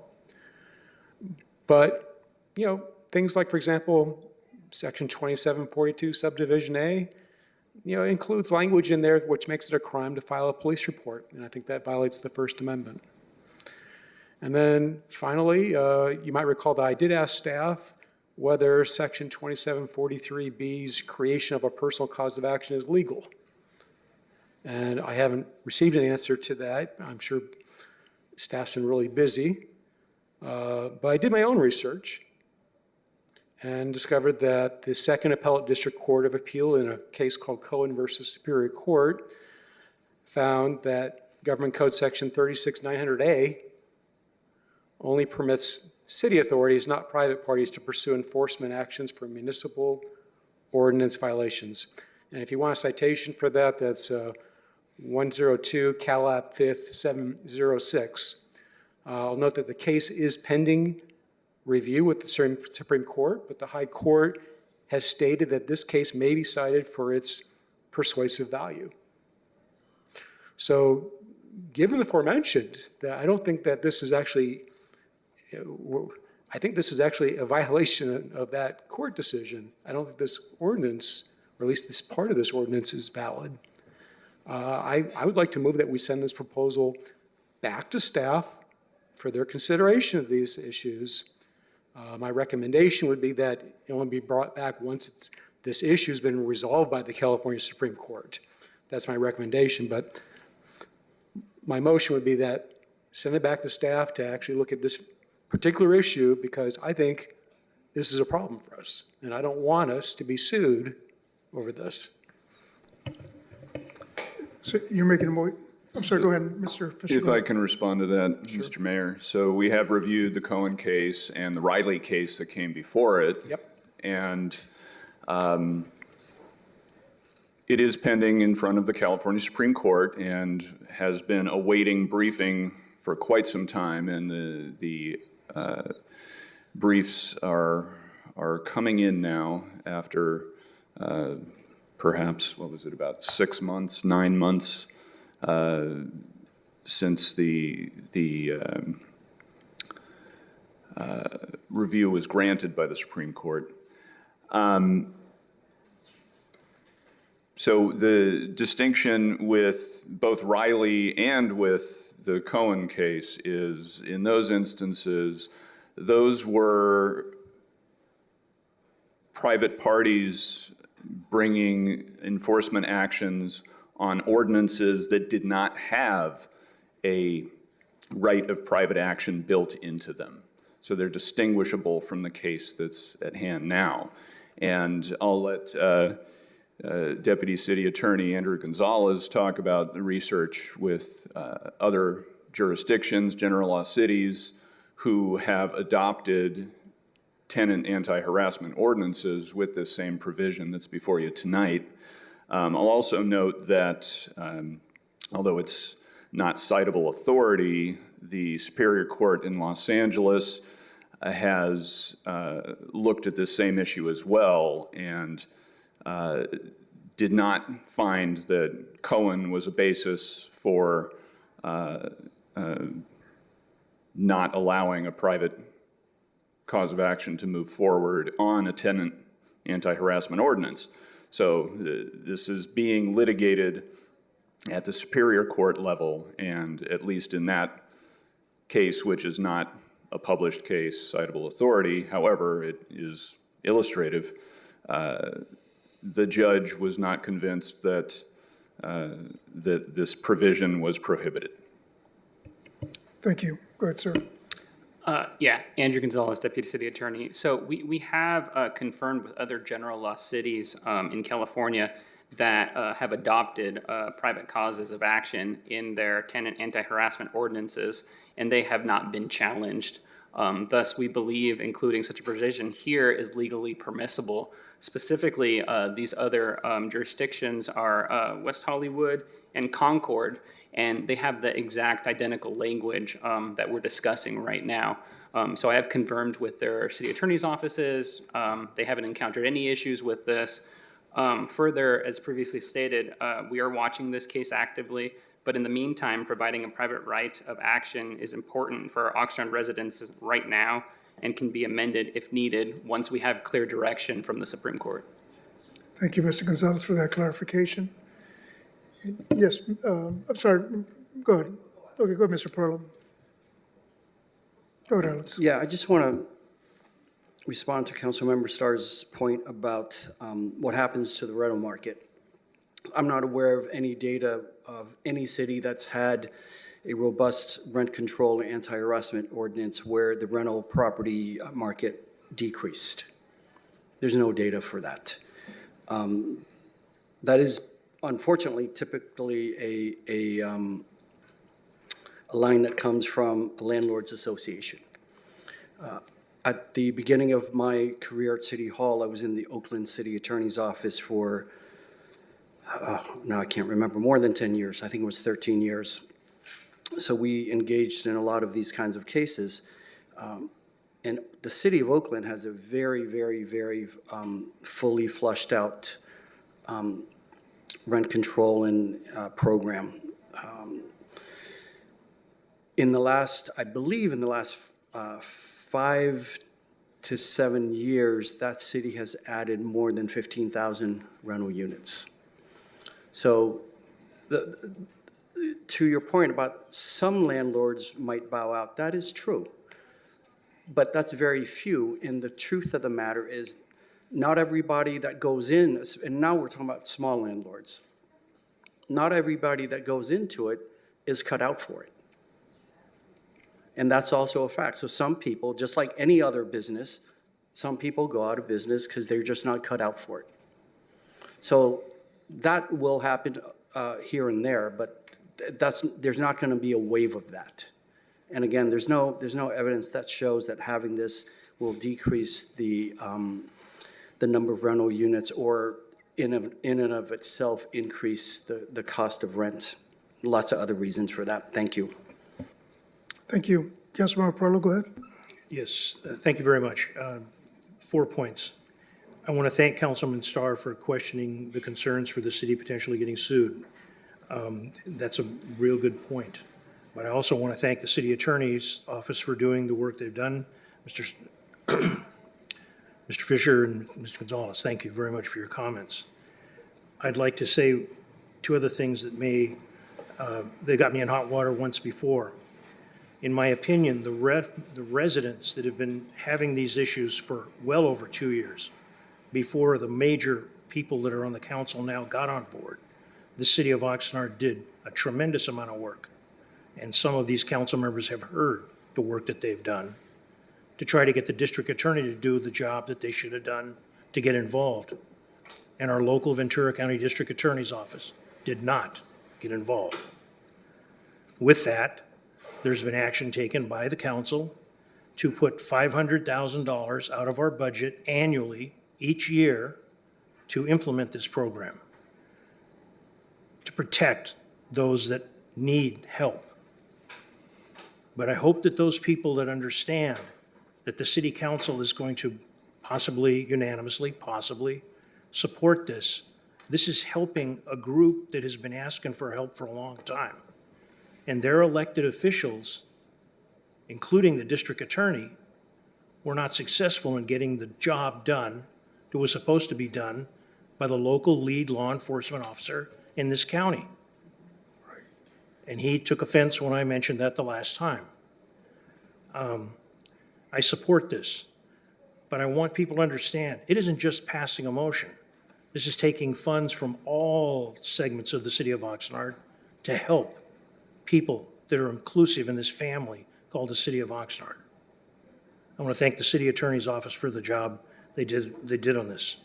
I want to thank the people that have advocated for the people that have needed help. The one that I know the most importantly is Ms. Macri-Ortiz. Thank you, Barbara. One other question, just one point. In the future, I hope that we can do this, and Mayor, if a member of the council asks to have an item pulled off the agenda, let that member speak first on the item instead of almost second to last. Thank you, Councilmember Parlo. So I don't know if you want to repeat your motion that you've made, Councilmember Starr, to see if we can get a second on it? I was moving that we send this proposal back to staff for their consideration of these issues, but it sounds like they've already considered it, so I won't make that motion. Okay. So just lastly, I appreciate the opportunity we had last time that I was able to workshop the item. I thought that was really a great opportunity to showcase what we could do here to collaborate to come up with something like this. And just to restate, reading this item, we agree that I think if a landlord is doing anything right, he has nothing to worry about with this particular item. And much to like what Councilmember Perlo mentioned, we, as a city, committed $500,000 to support this, to protect the most vulnerable in our community. So I think I will make a motion to adopt the item as recommended. Second. Wonderful. Madam Clerk, call for the vote. Councilwoman Rodriguez? Aye. Councilmember Starr? No. Mayor Pro Tem Teran? Yes. Councilwoman Basua? Yes. Mayor MacArthur? Yes. Councilmember Perallo? Yes. Councilwoman Bettis? Yes. And this motion carries 6-1 with Councilmember Starr voting no. Thank you. Thank you, Madam Clerk. Yes, Mayor Pro Tem, go ahead. Thank you, Mayor. Mayor, I just make note that we have a public hearing and 5 report items remaining on the agenda, and we're just under 20 minutes left until 10 o'clock. So I'd like to move that we allow the meeting to go past 10. Second. Madam Clerk, call for the vote. Councilwoman Basua? Yes. Mayor MacArthur? Yes. Councilmember Perallo? Yes. Councilwoman Bettis? Yes. Councilwoman Rodriguez? Aye. Councilmember Starr? Yes. Mayor Pro Tem Teran? Yes. And this motion carries 7-0. Thank you. Thank you. Mr. Mayor? Yes. We've been at this since 4:30, and I think a bio break for 5 minutes would be really appreciated. Sure, yeah. Okay. Okay, without objection, we'll take a 5 to 6 minute recess. Thank you. Thank you.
Thank you. Are we able to, yeah, I think Councilwoman Bakela is coming back on. All right, we're back on. At this time and place, it's set for a public hearing on item L1, the proposed modifications to the City of Oxnard Community Facilities Districts 9, North Shore and Mandalay Bay, detailed in the resolution of consideration adopted on June 26, 2025.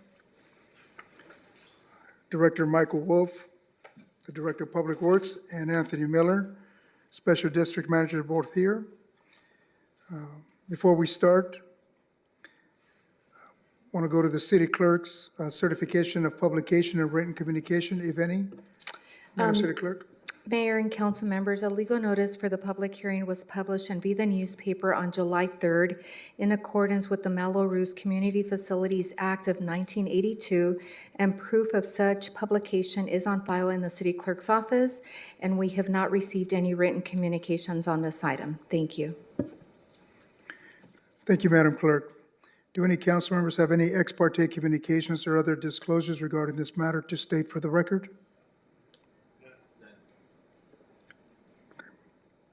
I'll now open the public testimony portion of the public hearing. Members of the public were invited to sign up to speak on this item on the city's website, and a person who did not sign up may do so now by submitting a speaker card or following the instructions posted on the agenda for this meeting and at the city's website, oxnard.org, city meetings. Anthony Miller, Special Districts Manager, posted a video presentation regarding this item and is available to answer any brief clarifying questions council members may have before we take public testimony on this item. The council will deliberate after the public hearing has been closed. Do any council members have any questions at this time? Councilmember Starr, go ahead. Yeah, a minor one, actually, because I hadn't noticed this in the past, but the part on page 374, which I think is slide 15, it talks about how there's this special tax dash environmental that's collected by the CFD and turned over to a newly formed nonprofit, the North Shore Environmental Conservancy. And what I was wondering, just a second, I was wondering why we're just making use of this newly formed nonprofit, and who decides who serves on the board, and how's that going to work? Yeah, good evening, Mayor Pro Tem Michael Wolf, Director of Public Works. I'll have Anthony Miller come up and answer that question. I do want to just, before we get to that question, tonight's item for this is very procedural, and so just want to make note of it first, that we'll be, as we go through the process, starting and stopping, there's actually some documents that the clerk has to sign in between certain action items if we get to them. So I just want to make that note first, and then I'll have Anthony Miller come up and answer the question. Anthony, I have the page open right here for you. Thank you very much for that information. Good evening, council members. Councilmember Starr, thank you for the question. This is Anthony Miller, Special Districts Manager. I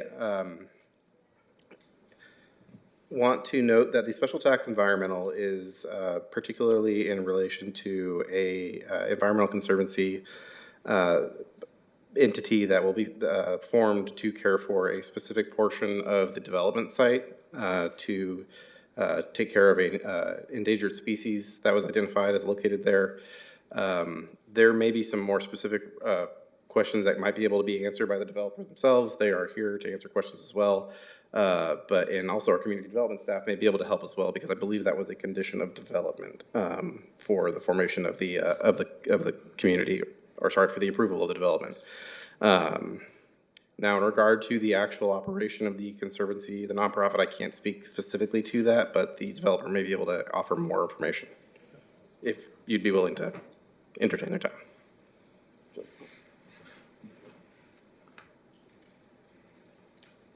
Good evening, Mayor, council members. Thank you for, my name's Bill Myers. I'm with the representative developer, Fifth Harbor owner. The NEC is a nonprofit that was formed for the express purpose and pursuant to land use covenants that were agreed to with the Department of Toxic Substances Control. There was a very large glob of stuff that was in the residential area that was moved into what is known as the RPA, the Resource Protection Area. And it's a unique brownfield development in that what they've been able to do is take the contamination, put it in a containment area on the same portion of on a separate portion of the site, and then turn that into actually a restoration area where they're restoring the milk vetch, which is an endangered biotic species. So the reason it's part of the CFD is in order to fund the cost to maintain that area, do the environmental testing to make sure the containment is there and done. To do all that work, they set up the CFD as an environmental services tax within the CFD to run and operate that. And the NEC is a nonprofit. It's got 2 members on its board right now, and it's got its own set of bylaws, but there is a very specific set of environmental CC&Rs and land use covenants which incorporate an operation and maintenance manual, which are the rules of the road for that organization, how they take the money in, how they spend it. They do annual reporting, et cetera. So it's pretty well regulated. So would I guess, the home buyers, would they end up being the ones that appoint new members to this board? No, or they how would wouldn't. that It's work? pursuant, the NEC is its own organization. Okay. They appoint it. We do have a right to put a member on the board as an owner, and that will go to the HOA. If the HOA so wants to put a member on that board, they can have a member on that board as well. So it's a 2-member board, one of which would be on the HOA, or is it a larger board than that? I'm sorry, I didn't hear. Is it a larger board than 2 members, or is it? Well, it can be up to 3. Okay. It's got 2 now. We could appoint one as the owner if we want to. We don't. We've got a very good, incredibly good working relationship with them. And we can appoint one, and that right we will give to the HOA. So what does that actually do for you? Why not just have the HOA take care of this issue? What is it that the not-for-profit does for you? Yeah, in connection with this cleanup, the Department of Toxic Substance Control, one of their mandates is that there be a funding mechanism to assure that the maintenance of that area will go on in perpetuity. Right. So what they did was they set up as part of the environmental services tax, that gets taxed. It's used to pay for the cost of that, and then it will also build a reserve so it will go in perpetuity, so that nobody within the home buying community or in the surrounding area will ever have to worry about paying for that. That was the mandate of the DTSC, was part of the project approval. Okay, thank you very much. Sure. Thank you. Any other comments before we open it up to public speakers? I guess at some point I would like to know procedurally how this is going to work. I'm obviously, as before, I'm opposed just because I think that the electorate should be the only ones that approve or increase a tax. I just want to make sure that at the appropriate time I'm able to vote that way again. So maybe if there's something procedurally different about how we do this, it'd be nice to know. I know the mayor and the clerk have a script, and so we'll follow through that. As we go through it, we can announce the process. We have to stop and open ballots and count ballots and sign some documents, and so we'll go through the script as we walk through it. Will there be multiple votes by us along the way? Yes. So yes, there are 3 items out of the 5 on the list. 2 of those are strictly procedural, holding the public hearing, conducting the election, and then there are 3 resolutions, and of course there will be a vote on those resolutions, and those will be in, as the Public Works Director pointed out, is part of the sequence of this procedure. So they will be clearly called for. Motions will be sought, seconds will be sought, votes will be taken. Thank you so much. Thank you. We'll go, Madam Clerk, do we have any speakers on this item? Mayor and council members, we do not have any public speakers in person or virtually for this item. Thank you.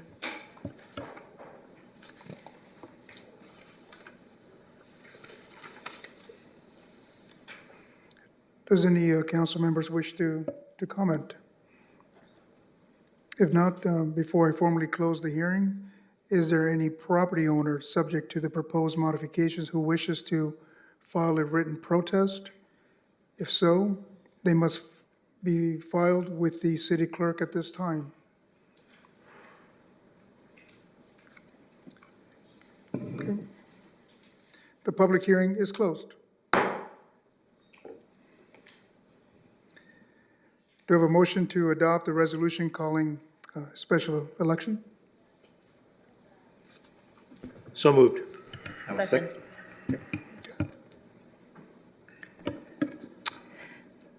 If there's no further discussion, I call for the vote. Does any council member wish to comment? Okay. Mayor Pro Tem Teran, Yes. Councilwoman Basua, Yes. Mayor MacArthur, Yes. excuse me, Councilmember Perallo, Yes. Councilwoman Bettis, Yes. Councilwoman Rodriguez, Aye. Councilmember Starr, No. and the motion carries 6-1 with Councilmember Starr voting no. At this time, I hereby direct the city clerk to tabulate the ballots and announce if 2/3 of the votes cast upon the proposition to modify CFD number 9 are in favor of such proposition.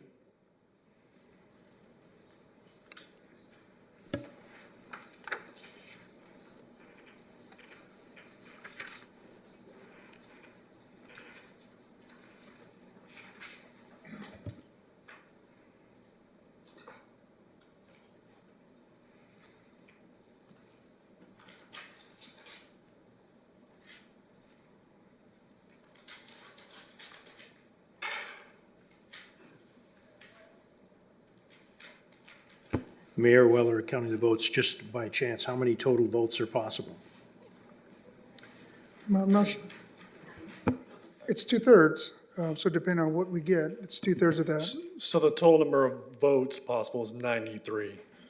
Are they weighted? I think they're weighted. And they're weighted as well. So we can go over how they get voted here.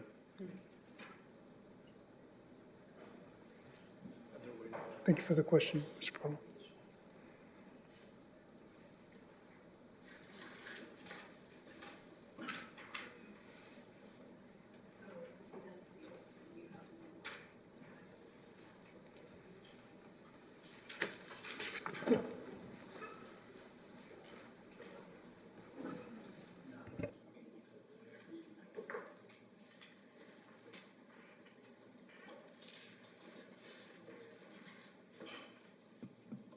Is it one ballot? Two ballots? Acreage. So just for, just for clarity, that it's actually two separate ballots and they're weighted by acreage. That's how they get weighted.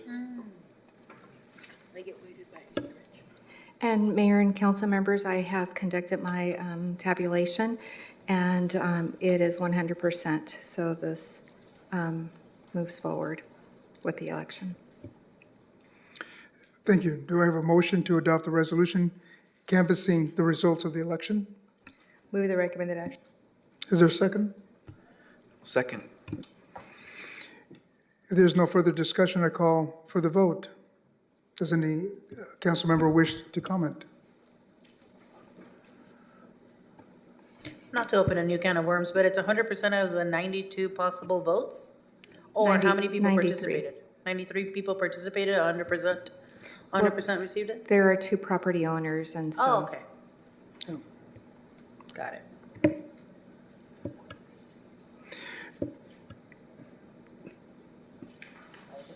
That was your question, that's it? Okay. Do you have a motion to adopt a resolution of change approving the modifications? We have to do number 4 first, don't we? Oh, I'm sorry, we just, yeah. So Mayor, so Councilwoman Basua? Yes. Mayor MacArthur? Yes. Councilmember Perallo? Yes. Councilwoman Bettis? Yes. Councilwoman Rodriguez? Yes. Councilmember Starr? No.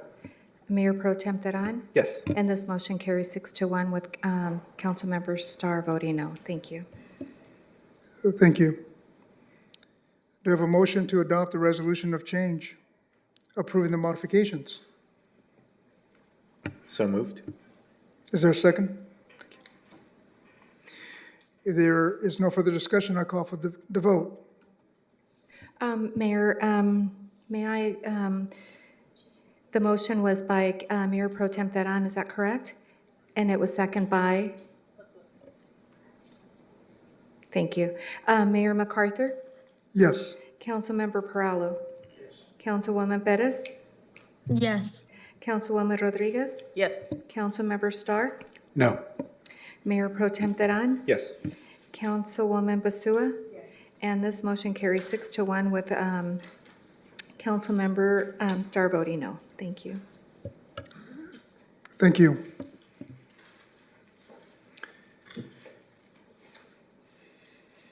We will now move to the next item on the agenda. This is item M1 from Public Works. Adoption of resolution establishing a maintenance and funding policy for landscape maintenance districts for the city of Oxnard. The recommendation is that the City Council adopt a resolution establishing a maintenance and funding policy for landscape maintenance districts managed by the city of Oxnard. The Public Works and Transportation Committee approved this item 3-0 back on March 25th, 2025.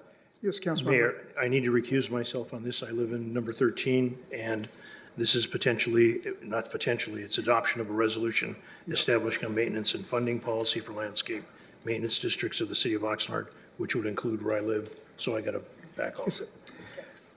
I too want to make an announcement. I need to recuse myself as I reside within LMD 54. So I'll recuse myself and I'll turn over the gavel to the Mayor Pro Tem and I'll step out. So I would have to recuse myself only on LMD number 30. Is there a reason why the mayor has to actually leave if it's just only one LMD, or you? So if I can address that, so this is a policy that applies across all of the LMDs. Councilmember Starr, will you be recusing yourself as well? It sounds like it, because LMD number 30 is my employer, and if the funding policy affects them, I guess I should. So I'll be recusing, I guess. Thank you very much. And then there were 4. What happens if there's only 3? What do you do then? Okay.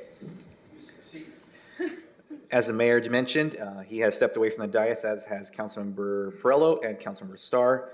The recommendation is that the City Council adopt a resolution establishing a maintenance and funding policy for landscape maintenance districts managed by the City of Oxnard. As was mentioned again, Public Works and Transportation Committee approved 3-0 on March 25th, 2025. Do any council members have questions for staff on this item? None. I just, real quickly, Mr. Miller, I know there was robust conversation at the committee level when this came to us for review and discussion. I'm wondering if we get just a brief summary of that for the council members and the public to have the context for how we landed on what's in front of us tonight. Absolutely. Thank you, Mayor Pro Tem Teran. Again, good evening, Special Districts Manager Anthony Miller.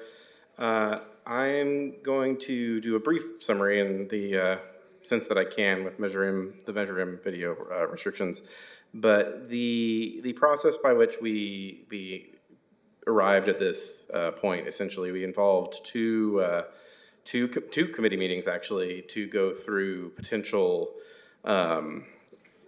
needs for this policy, to standardize the way in which we approach the funding and budgeting and reserve discussions within our LMDs for a large number of reasons, primarily due to the fact that the state law governing LMDs is very thorough in its restrictions and requirements, but not necessarily specific, and allows some room for interpretation on certain things. This process or this policy would allow city staff, Special Districts Division to follow a prescribed set of procedures and checkpoints for our management of the budget, like I said, the budget levy and reserve process for the LMDs. During those two committee meetings, we took significant input from the committee in terms of what specific language the committee would recommend be included. Staff has taken those recommendations on specific individual portions of the policy and have included them to the best of our ability as were stated during the committee sessions. Some of the items were slightly edited on the advice of our outside counsel, our legal counsel, who's also here with us tonight, in case there are any questions. But our efforts were to faithfully include those items as closely as we possibly could. Overall, the policy seeks to provide a roadmap for districts, in particular districts that may find themselves unable to fund the maintenance of their improvements. And in order to keep them from potentially being burdensome on any other city fund and to keep them self-sufficient, a process by which the city staff may be able to approach the management of changing or altering those districts if necessary. So there is a funding section of this policy, there's an operations section of this policy, and there is a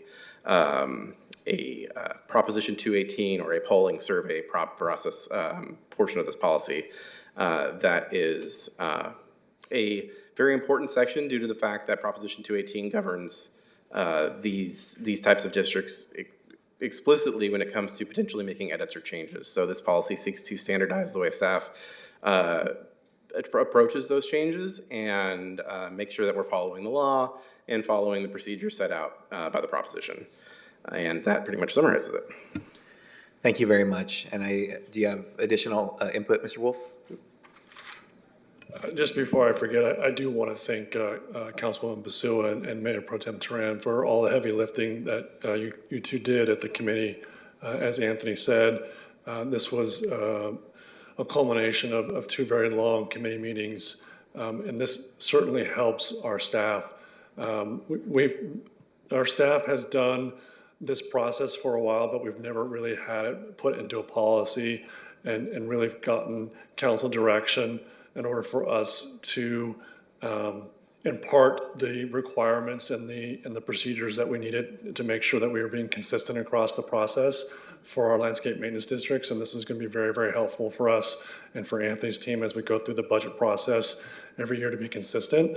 And his team is now going to be able to respond to questions that his team gets constantly from the community about, well, why are you doing X or why are you doing Y? So I really just want to thank the Public Works Committee because you guys did a yeoman's job in getting us here. So thank you very much. Thank you very much. And along those lines, I seem to recall at the first committee meeting where this came forward, we had a significant number of residents who reside in LMDs who were there as well in attendance. I don't recall how many spoke. I know there were some who spoke, but it was great to see the attendance we had. So, are there any additional questions from council members on this item before we move into public comments? Thank you. Before we go into council member discussion, we'll receive public comments. Madam Clerk, do we have any speakers for this item in person or virtually? Mayor Pro Tem and council members, we do not have any public speakers in person or virtually for this item. Thank you. Thank you very much. Then if there are no speakers, do any council members have comments? Seeing and hearing none, I will ask, what is the pleasure of the council? I will second the recommended action. Thank you. We have a motion by Councilwoman Basua and a second by Councilwoman Rodriguez. Madam Clerk, maybe we have the vote. Councilwoman Basua? Yes. Councilwoman Bettis? Yes. Councilwoman Rodriguez? Yes. Mayor Pro Tem Teran? Yes. And this motion carries 4-0. Thank you. Thank you very much. Okay, can we call our colleagues back in, please? Or should we just power through the agenda before they come back? Right, yes. You know what, just go, we have quorum. We do have a quorum, don't we?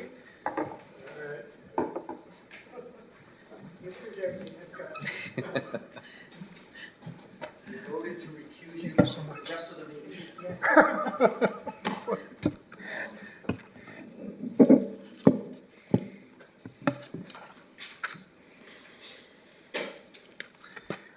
we'll move to the next item on the agenda. This is item M2 from Public Works.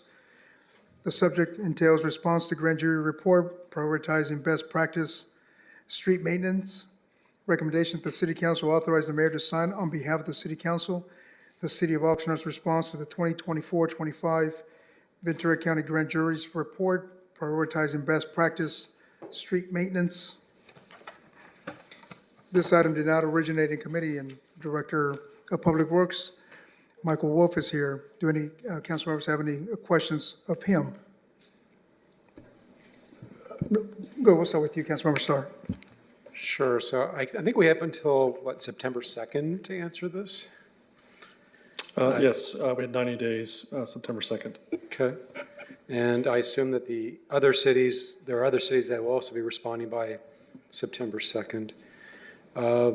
I guess one question I want to ask you first, just so everyone can have a perspective here. How long should we expect a street to last with proper maintenance? That is a very loaded question. Let me see if I can get you some caveats here. So a brand new street that's designed to today's standards, under normal traffic conditions, normal weather patterns for Southern California, you can see it under normal maintenance conditions. So I'm making the assumption you're talking about that we would have preventative maintenance on track consistently. You can see that lasting maybe 30 years. I'm gonna look at Morgan just to make sure I'm not way too far off, but probably 30 years before you potentially have to start doing potentially some reconstructive work. But that's under some very optimal conditions. And so when you start throwing in things like heavy semi-truck traffic or lots of buses or just a high volume of traffic or a high water table or freeze-thaw events, which we don't have here necessarily, or heavy rains, or maybe a structural pavement design section that wasn't designed to carry a certain amount of volume of traffic, and now it's seeing that increased volume of traffic. So there's all kinds of reasons why a pavement section would not reach that lifespan. So there's a lot of caveats to that answer. So are streets today, I guess, built according to standards that make them last longer as opposed to earlier streets? Brand new streets from scratch, they would meet our, what we call a traffic index. So the way we would design a street is based on for lack of a better word, how much loading we would put on there. So an arterial street, a major arterial, we would design it with a much thicker section of not just the asphalt itself. The asphalt is really just what we see on top. Some of the more important things is what's underneath that, the subbase and the base material. So, and we do that through a formula, and that kicks out what's called a traffic index. And so a brand new street that doesn't exist today, so you can think of like the Mulhart development or things like that, where there's not a street today, it'll be built to a specific traffic index for the type of street that it may be, industrial, collector, arterial, neighborhood.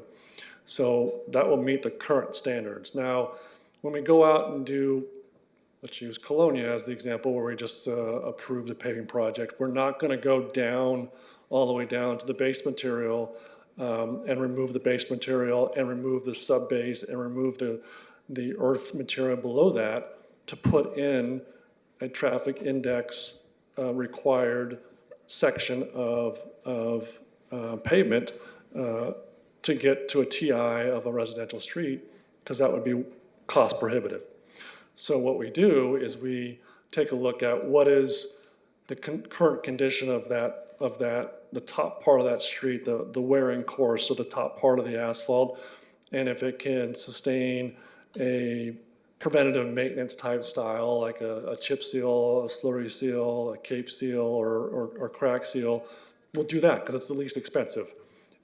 If it can't, if it has signs, if it gives us, if it shows degradation that tells us that the subbase or the submaterial is of issue, then we have to start addressing that. And so that means either removing some of the asphalt in a thicker section. Maybe we'll take a couple inches away and put a couple more inches on top. We can remove 2 inches and then put 3 inches back. Like we can be increasing the structural section by adding more.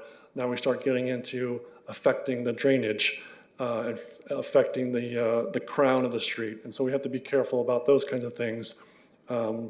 So not necessarily do existing streets get reconstructed to current design standards. Okay. And would you say, how far back would one have to go before we start using these modern standards? Is it like 20 years, 30 years, 40? I don't know the answer to that. Do we know whether other cities use the modern standards for all their streets, or a larger portion of them than us? I would say that 3 other cities that I've worked at all have standard plans. Here we call them standard plates. Standard plans that are signed by the city engineer, which 2 other places I have been the city engineer, and they all have standard plans that call for the specific structural section of streets based on traffic index. So most cities have that. So the grand jury report is recommending that we achieve a PCI of 80, which it does happen. Part of me feels a little vindicated because I know one of your predecessors, Dan Rydberg, recommended that we get to a score of 80 because it was the ideal for our street maintenance costs over time, and it was what went into the initiative that we put on the ballot to get to that, because we thought, well, based on engineers, they were telling us that we could save money in the long run if we achieve that. What are your thoughts on why is it that Camarillo meets a standard PCI of, I think it's 82, and we don't? Well, a lot of that I wrote in the report, so I guess I can just say it again. Yeah, I can read from the report if you want me to. I don't want you to read from the report, but just okay. So it's partly of what we just talked about, and so you can look at a bedroom community like Camarillo, where their volume of traffic on their street compared to the volume of traffic on Oxnard Street. Well, we can just start there. We can talk about the amount of buses that go on Oxnard streets versus the amount of buses that go on Camarillo streets. The amount of semi-trucks that go on Oxnard streets versus the amount of semi-trucks that go on Camarillo streets. When you're talking about pavement, you're talking about how much load or how much wearing goes on that pavement over time. That's the lifespan of a street. And so when you have bedroom communities, of course it's easier to maintain that asphalt because it doesn't get as much use over time. So it's very easy to maintain that street. I worked for a city that had a PCI close to 90, but it was a bedroom community. Had no bus routes, had very little traffic, very easy to maintain those streets. And so when you live in a community or work in a community that has the volume of traffic that we have, that has 120 years worth of streets, versus I think Camarillo was incorporated in 64. So I mean, there's so many reasons why there's so many reasons why we should never compare ourselves to another city. I can probably go on for several hours of why the comparison is a bad comparison. Well, let's talk about that one piece of it. So we like to say that the city was incorporated in 1903, and we like to say that Camarillo's 1966 or something like that, and that somehow that's a reason we have much older streets. But remember that we had huge population growth here in the last 50 years. I was looking at the census reports back from 1970, and I can see that Oxnard's population has tripled since 1970. Well, Camarillo's has as well since 1970. Actually, a little bit more than triple. So they have as many, you would think, if population is driving streets, that all the new population that moves in and the infrastructure you'd build for that would have happened then as well. So I don't think it's fair to say, well, we were incorporated in 1903, therefore every street we have is subject to that age. I mean, we have streets that are much more recent than that. But even more recent streets aren't really, well, well-maintained, I don't think. I'll give you an example. In my neighborhood, that housing tract was built, I think, in 2004. And I look at Williams Street, and it looks like a war zone. And I guess I don't understand why we don't do a better job of just maintaining it at a higher level. I think that I just see other streets doing it. Even Port Hueneme has a higher PCI index than we do. I think theirs is like at 73. And they have trucks and stuff. I go down Channel Islands Boulevard, and You should go down Hueneme Road. Yeah. I'll tell you, Councilmember Starr, I will never turn down money. If you guys want to give me money for paving, I will never turn it down. I will never turn it down. So I don't think it's for lack of wanting to do it. If you want to give me $50 million to pave, I will use that money in a heartbeat. So it's really about resources. So there's a lot of things that the council has to decide on what to spend money on. You gave us $25 million this fiscal year, and we'll spend all of that. And we could spend more. So, but you have a lot of decisions to make about where to spend your general fund money, your Measure E dollars, your Measure O dollars. Some of that needs to go to other things. And so I don't know if Camarillo has the needs, the other needs that Oxnard does. I don't know if Port Hueneme has the other needs that Oxnard does. Like I said, making that comparison, I think, is not a logical comparison. I guess my concern is that when we just maintain streets at a lower level, that we are in the long run spending much more money. And I disagree with the report. The report makes an assumption, a poor assumption, that preventative maintenance can only be done on PCI of 80. That is a poor assumption. That is not an engineer-based assumption. In fact, even in the Street Saver program that they reference, the preventative maintenance break point is at a PCI of 70. So those lower cost preventative maintenance measures can be done on streets with PCIs much lower than 80. So I disagree with the context of the report and the assumption that preventative maintenance can only be done on PCIs greater than 80. So I think that they were saying that preventive maintenance was most effective at the higher levels. I disagree with that. I don't think they were saying that preventive maintenance was of no value at lower levels. As a licensed civil engineer who's been doing this for close to 20 years, I disagree with that statement. I'm not sure that there's anybody here other than Morgan that's a licensed civil engineer who's been doing it for as long as me. So I disagree with that statement. Mr. Starr, let me recognize really quick, Councilmember Perello. Thank you very much. Mr. Starr, you want to harp on certain things. When you start to question a gentleman that's got a licensed engineer with the things, and you're like, you want him to come and tell you you're a word starts with an L? I mean, he is there telling you his opinion, but I will share with you what I know. You mentioned the name of a previous public works director. I sat in the chair where you were when there was only 5 people on this council, and I would ask that man when he come to the council questions, and he would continually have to turn his head, just like this, Mr. Starr, to look at the city manager. Could he answer the questions? And Mr. Nyhoff sat right there and would glare at him. And then that same public works manager would talk to me outside on a different day and tell me, quit asking me those questions, I can't answer them.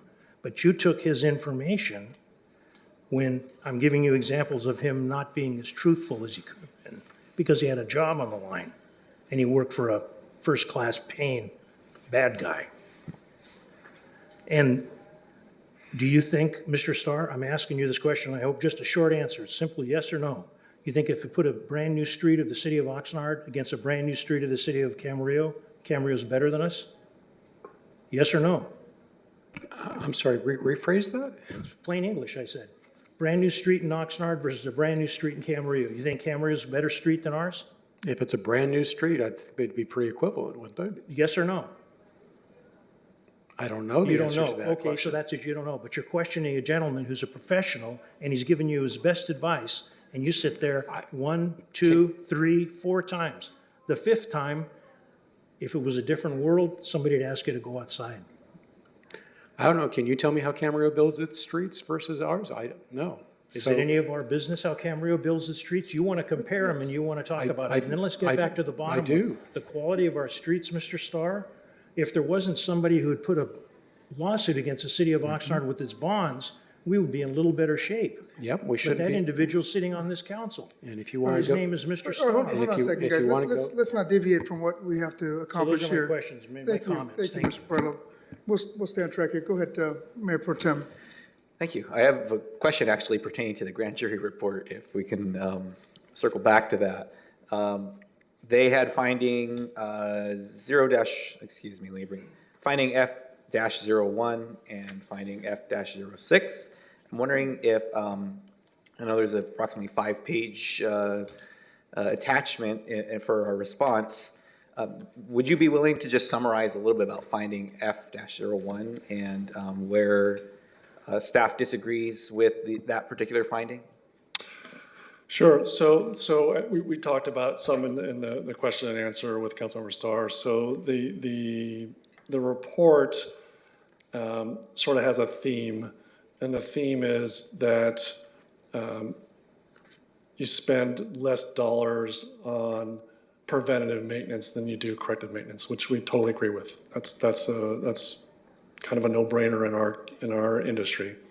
In fact, if you remember our April 2024 staff report, which precedes any of this information, it says the exact same thing. That preventative maintenance is 6 to 10 times cheaper than corrective maintenance. And so that's the theme that they're setting this grand jury report up. But the disagreement that I have with the report is that they make this leap that a PCI above 80 is a best management practice because that's where the preventative maintenance is most effective. And like I said, I disagree with that. We are doing preventative maintenance on streets with PCIs less than 80. In fact, we're doing those today, not tonight, but today as we spoke. We have 2 residential street projects going on in 2 different areas of the city where we have streets with PCIs less than 80 that have preventative maintenance work going on it. We did some preventative maintenance work on Gonzales. So we do preventative maintenance work on street segments with PCIs below 80. Now, not on every street segment. You have to take a look at the degradation of that street. I mean, there are 11 or 12 or 13 Army Corps of Engineer degradations that can happen. You have different types of cracking, you have different types of degradation. You can have rutting and raveling, and you can have all kinds of different things that are occurring on a paved street where preventative maintenance won't make that correction. So the report makes these kinds of claims that I disagree with, that a best management practice is a PCI of 80. Now, like I said, if the council wants to give us $50 million, I'm not going to turn that down. That's going to go to increase our PCI.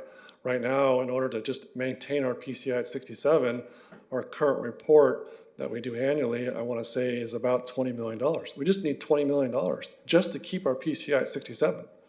We have, if you actually stacked up all of our lane miles in Oxnard, you can go from here to somewhere in New Mexico.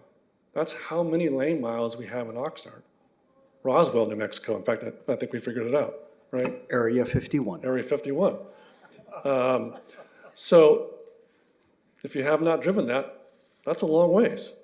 And so the disagreement is with this idea that the best management practices is above 80. Now, should we try to strive to something greater than 70? Yes.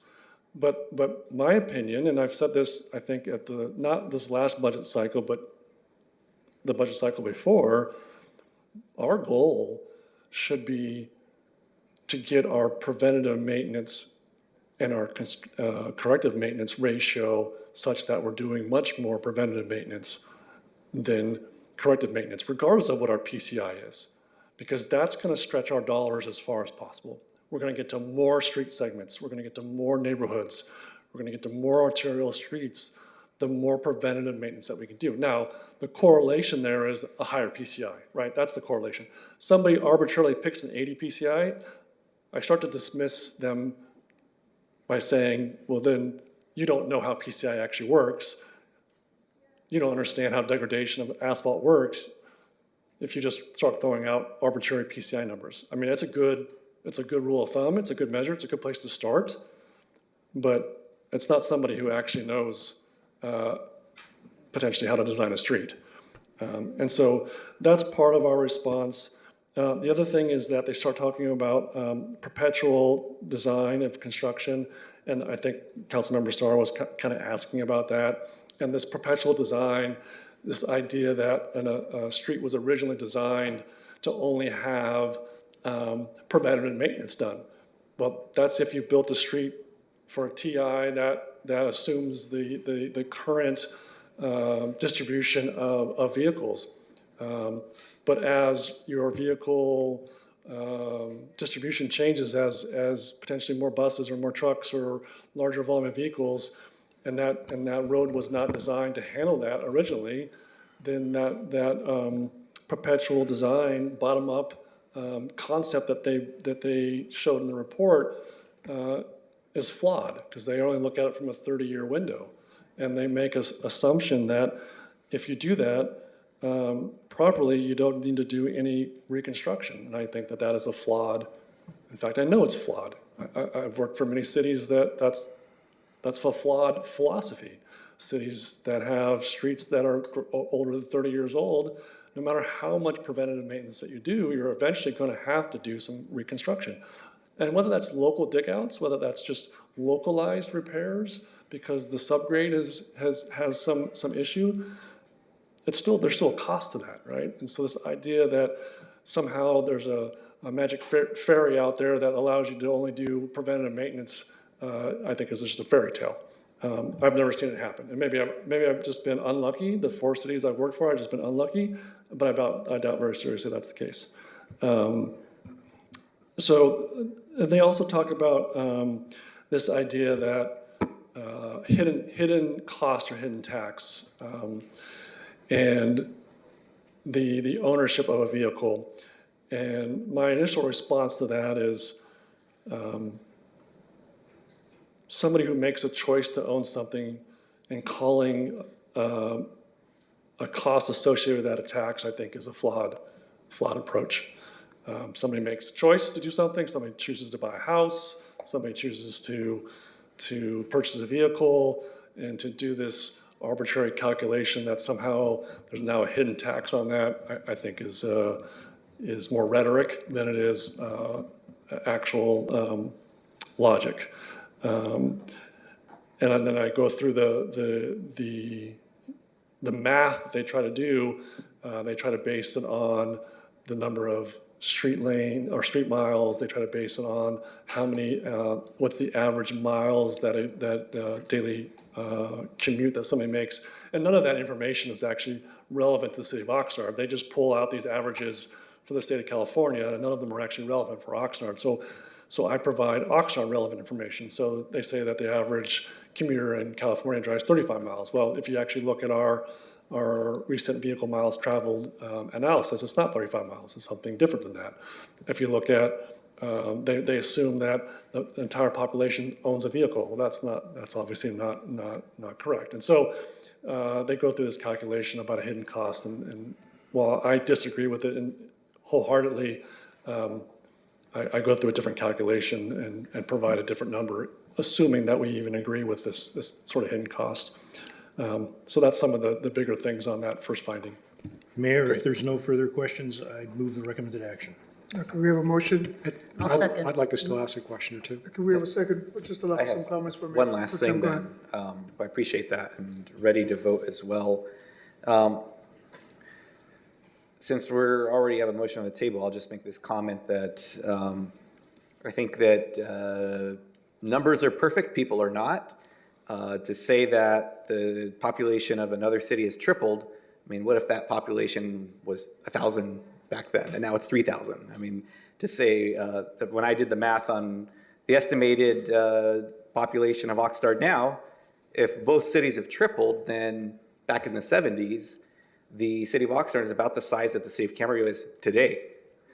And so apples and oranges comparison. I have to agree with our Public Works Director on that. I also make note that I believe alleys are factored into our PCI, right? I was trying to rack my brain thinking, are there alleys? Are there any neighborhoods with alleys in the city of Camarillo? I couldn't think of one, but I'm happy to be corrected on that by anyone from Camarillo or my colleagues out there on their council. But I also have to think, do they have any alleys that haven't been paved in several decades that would be factoring into their PCI as well? I doubt that would ever be the case today in 2025.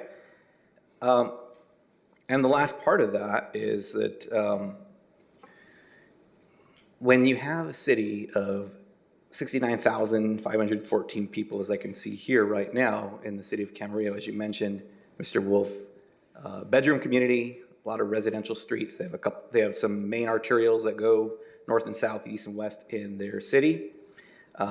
Less heavy semi-traffic and truck traffic and bus traffic. Certainly an apples and oranges comparison, as I had mentioned, but in the end, that's a whole other city. We're not elected to represent Camarillo or chase after what they're doing. We need to focus on what is needed here in the city of Oxnard, and I think our public works staff and all staff involved deserve a huge amount of credit for raising the PCI to what it is now, even in the absence of tools that many other municipalities and counties use to get us to an even better place or a higher number. So I just appreciate the work on that. And my last piece of this, Mr. Wolf, is on finding F-06. It says the civil grand jury finds that Oxnard, with its dedicated and knowledgeable staff, would make effective use of the funds allocated for street maintenance. Response, the city agrees with this finding. So I agree with that too. I'm not sure I want to disagree with that one, Yes. for obvious reasons, right? Yeah, I guess so. I do want to, if you don't mind, Mayor, just one comment. I have been to a presentation from the city of Camarillo about their pavement, and they do have some alleys, but I don't know necessarily the amount of alleys that we have, though. Yeah. Thank you. I appreciate it. I saw, as you know, Mr. Wolf, I went out to Colonia. I know you started the cement work there. I talked to the last 3 holdouts to move that project and just heard them, and I think it went well. We just had a good conversation, and I think they're all seeing the positive changes we're making, that coupled with the beautiful landscaping. I think our city's we're moving in the right direction, so I'm really proud to see all of that. Madam Clerk, are there any speakers on this item? Mayor and council members, we do not have any public speakers for M2. Just one more. Yes. Thank you. A couple of things to point out. It's not that we like to say our age, it's just a fact. And I think it should be common sense if comparing to other cities that are relatively half your age, more of their roads are going to be newer and more of ours will be older. Even with population growth, how the roads are used matters. So it's not just how many people, but how they're used. So I don't know if it's in here, but I think they have, again, going back to Camarillo, 2 dedicated bus routes. When I spoke to Gold Coast, Camarillo has 2 fixed routes. They call them fixed routes. Fixed routes, 2 right. fixed routes, and we have 14. Right. That's a big disparity. So I think it's just important to understand, as best as you can when making these comparisons, it's just to have enough nuance and context to make it genuine. So it does matter when we have these discussions that you've got to have enough nuance context if you want to make these kinds of comparisons. Thank you. Oh, wait, one last thing. The grand jury didn't include the county's roads, which is interesting because they have a lot of roads. And I'm sure their roads are also many old and some new. But they have a lot of roads, right?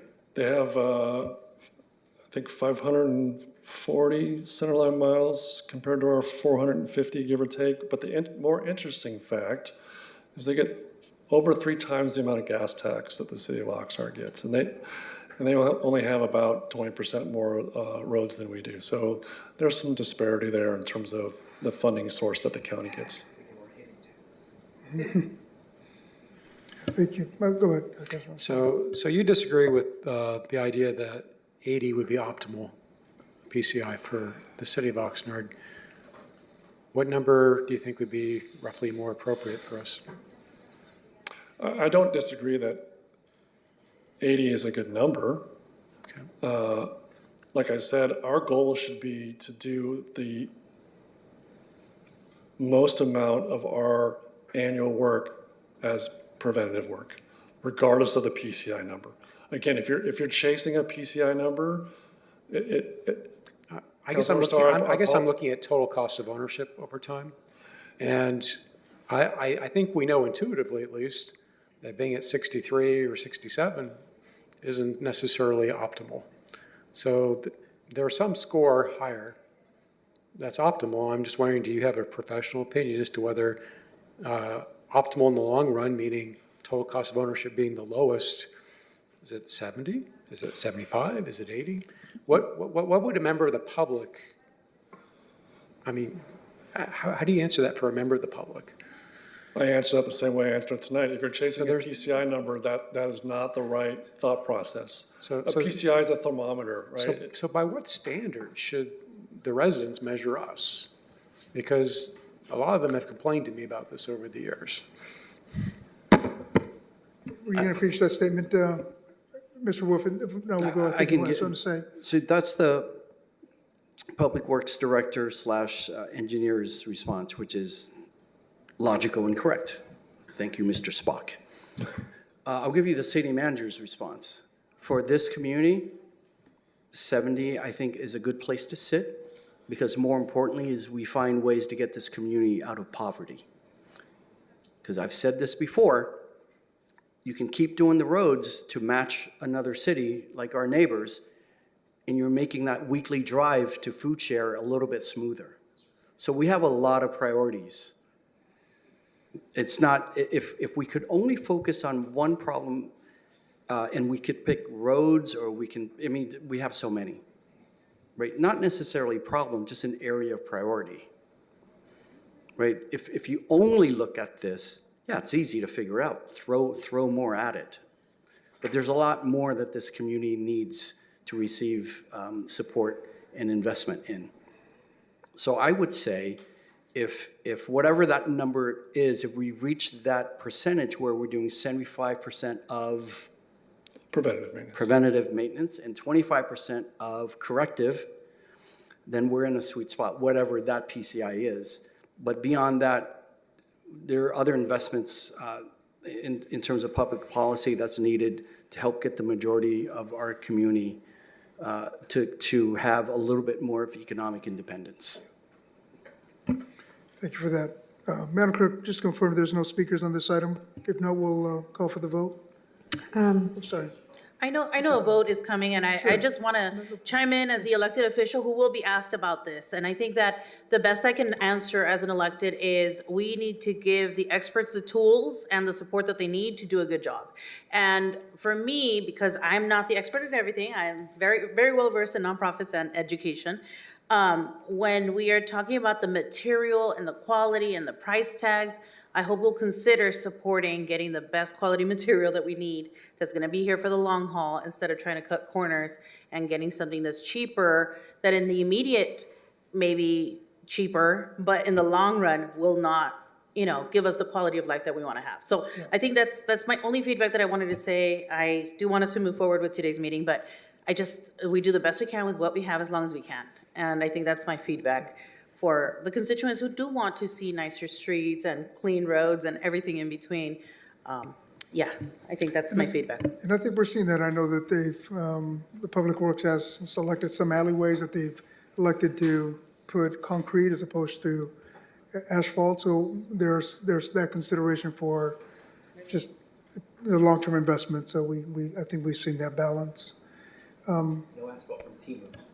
Madam Clerk, the vote? Mayor MacArthur? Yes. Councilmember Perallo? Yes, and I appreciate the common sense comments from Councilmember Rodriguez. Councilwoman Bettis? Yes. Councilwoman Rodriguez? Yes. Councilmember Starr? No. Mayor Pro Tem Teran? Yes. Councilwoman Basua? Yes. And this motion carries 6-1 with Councilmember Starr voting no. Thank you. Thank you. We will move to the next item on the agenda. This is item M3 from the City Attorney's Office. Subject, prohibition of nitrous oxide ordinance.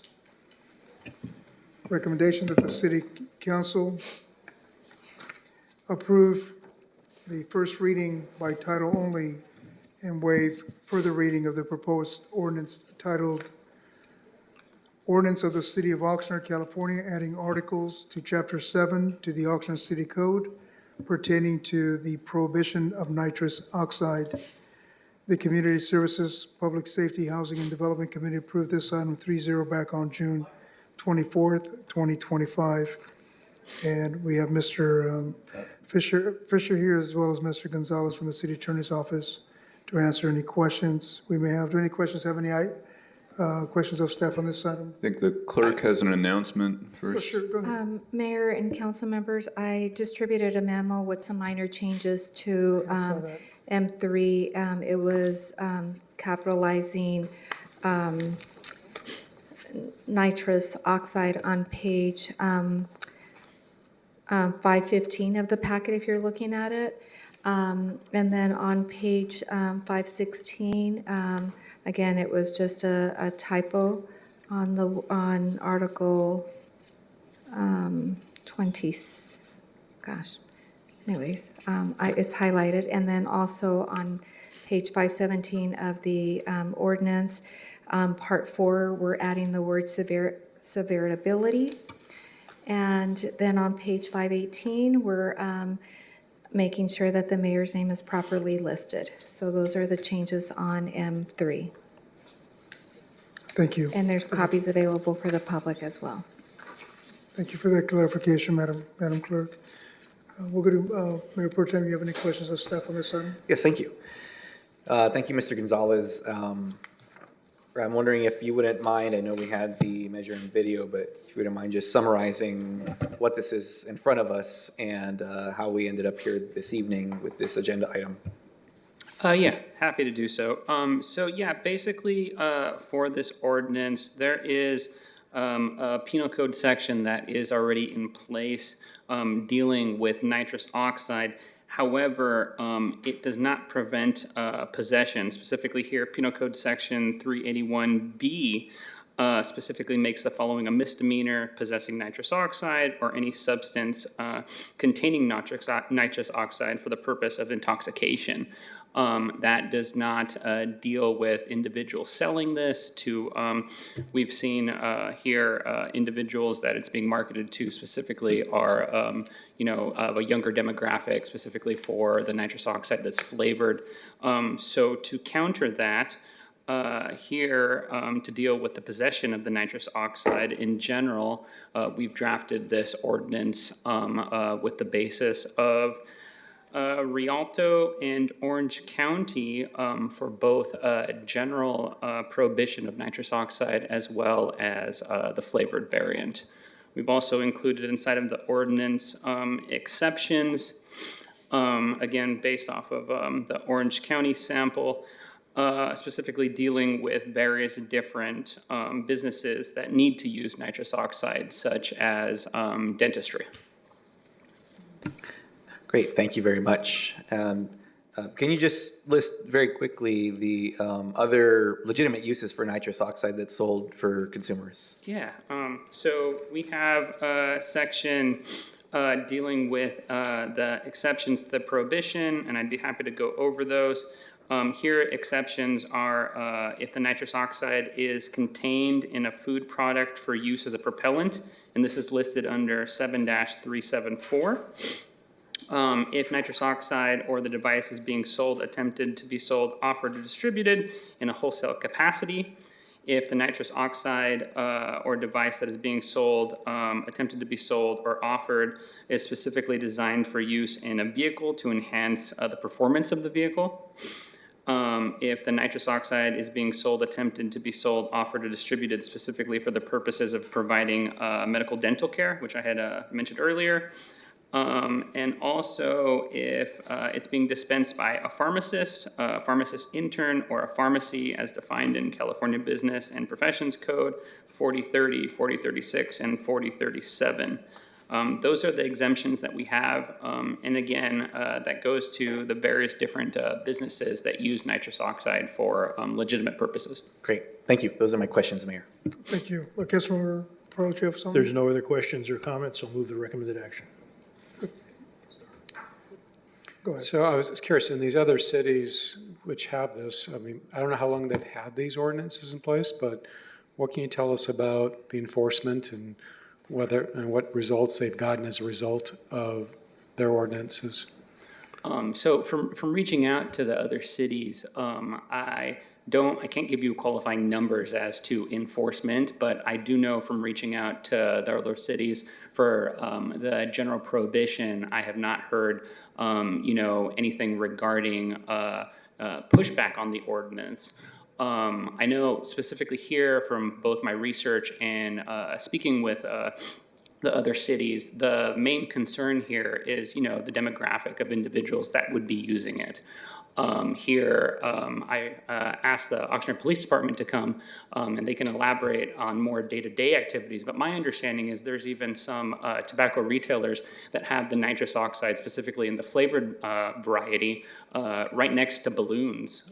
That way you can buy them together for the specific reason for getting intoxicated that way. Yeah. But are there any other specific examples that you have?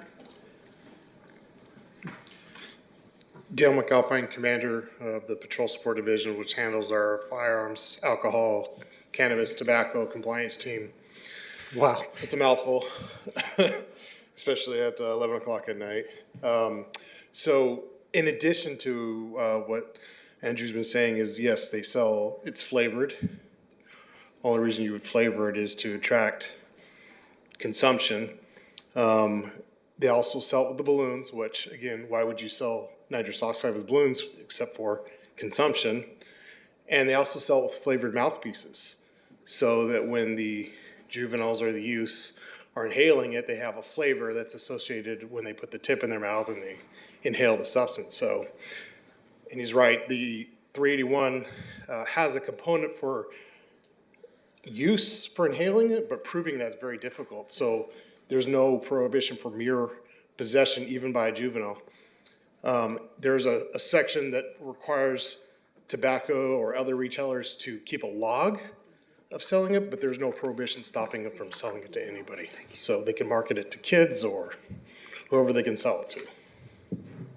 So do you have any concern about, I mean, we'd be the only city in this county that would have this ordinance, right? Yes. So, I mean, why wouldn't people just buy their nitrous oxide from nearby cities? I mean, I guess right now we ban fireworks here and people seem to go to Fillmore to buy them anyway. Why do we think that this is actually going to be effective? Well, so from my perspective, I'd like to do everything that I possibly can to protect the residents here of the city of Oxnard. So we can't control what happens in other cities, but this definitely is a problem, and this is a way of addressing it, specifically for the nitrous oxide, as long as you don't fit under the various exemptions that I've listed. Okay, thank you. When this comes for a vote, I do want to argue a position on that. Thank you. We've got a first, is there a second? I'll second. Madam Clerk, are there any public speakers on this particular item? I know we've got some that were written in. Mayor and council members, we do not have any public speakers in person or virtually for this ordinance. Thank you. So if the maker of the motion wants to debate first, he has the right to do that, otherwise. I just want to recognize some of the written comments we received from Ariel, as well as from Brian Shoemaker, indicating their support for the recommended action by staff. And also from Yaderi Salazar submitted a written comment as well. So we will, we'll go to discussion. We'll start with you, Councilmember Starr. Go ahead. Yeah, I want to argue against this, and I'll tell you why. So you probably folks know me as somewhat of a health nut. I like to exercise and eat well, and I'm not a vegetarian like the Mayor Pro Tem is, but these are choices that we get to make in life, and we get to make stupid decisions sometimes, and I think it's kind of our right to do that. I mean, I don't understand why people smoke. I don't understand why they drink alcohol or take drugs or any of these things. I think it's a really, really poor decision. I think we have a lot of problems with just fast food restaurants in town. God, what it does to your body to be eating fast food several times a day, it's awful. But I don't think I have the right to tell people that they can't make bad decisions about their own body. And I don't want to be encouraging a nanny state mentality where I'm protecting somebody from themselves. And while I think that it's good to educate people and let them know why a course of action is bad for them, I don't think in a free society that I want to be dictating to other people what their health choices are and what their vices are. So, I mean, we're not prepared to ban alcohol in the city. We're not prepared to ban all sources of tobacco. We've kind of grandfathered out some of those so that new ones can't come in, which I also disagree with that decision. But no, I just don't think that I don't think I can make that decision for other people. I don't think it's appropriate for us to do so. And for that reason, I will be voting no on this. Thank you. Just real quick, I also want to recognize public or written comments that were submitted by Esperanza Gomez in support of this item, as well as Vicky Gonzalez that also submitted a written comment in support of the item. And then lastly, Heather Schmidt that also submitted a written comment in support of this item. I'm sorry, we'll go to you and then back to the I Mayor appreciate Pro Tem. that we're gonna debate pros, cons, so I'd like to just rebuttal to the comment before me, because we could say the same thing about fentanyl, we could say the same thing about like coke and crack and so many other things, right? And I think that I'm very inclined to vote in favor for this, especially if we're talking about flavored things and targeting youth and start them young, right? And that is hopefully something that doesn't get taken out of context. But what I mean to say is, I really hope that we can do what we can to protect our young people, especially when they're being targeted by certain industries. And I'll keep my comments short and sweet. And I think we should be promoting education and healthier choices and all of that good stuff. But this is something we can do for our community. Thank you, Mayor Pro Tem, go ahead. Thank you very much. I'm also in support of this, and I just want to take a moment to recognize that those who did send in written comments include folks from Future Leaders of America and Advocacy and Community Impact Manager from the Autism Society for Ventura County. And in addition to the residents and those who took the time to send this info in on this, and respectfully for Councilmember Starr, I think this is probably probably an instance of you don't know what you don't know, you don't experience what you don't experience, because there's quite a bit of research to show that low socioeconomic communities and communities of color have historically had higher density of tobacco outlets and alcohol outlets, which leads to earlier exposure, initiation of use, and problematic use as they go into adolescence and young adulthood and adulthood. And if, I don't know if you know how many tobacco outlets and alcohol outlets were around your middle school, I can say that in a study I did with some students a number of years ago from one of our local middle schools, there were 52 tobacco and alcohol outlets within a mile radius of their middle school. And so a short walk for a middle school student, that was all of the, that was the density that they had just around their middle school, whereas a nearby zip code in the East County, the entire zip code had 6 tobacco and alcohol outlets with the entire zip code. So just to show you the difference in density there. And there's also a concept of social drivers of health. And hearing the comment, choices we make in life, sometimes we make stupid decisions, I don't understand why people smoke. I get it. I get why, I can get where your lens is with that. But I hope you can try to look at the lens of someone who's grown up in a community where this has just always been around and it's always been the norm for that community, that generationally, because of the access and availability and exposure to these types of products and these types of outlets, it's just normalized that people in your family, people in your community will start smoking at an earlier age and smoke throughout their lifetime, or start consuming alcohol or other substances. And that is, when you have these things in low socioeconomic communities or communities of color, that is one of the drivers of health outcomes. In this case, negative health outcomes. And as Councilwoman Rodriguez had mentioned, I don't view this as I'm telling people what to do and what not to do with their bodies. I am trying to give a leg up to young people who are growing up in a city where this has generationally been something they have faced, and trying to break that cycle for them and the next generations that follow them. This isn't about choices for me of what and what not to do with our bodies. This is, for me, businesses that are capitalizing on negative health outcomes of communities of color and young people in the city of Oxnard. And I will always go to bat to break that cycle for them. And the last thing I'll say is, you all may recall, I brought some of the canisters and placed them over there last year at some point. Since that time, I've continued to collect them when I find them out in our community. I have about a little bit more than a dozen now. I found 3 this morning on my way to work. And I thought that was timely, knowing what our council meeting agenda would have tonight, so those got added to my collection as well.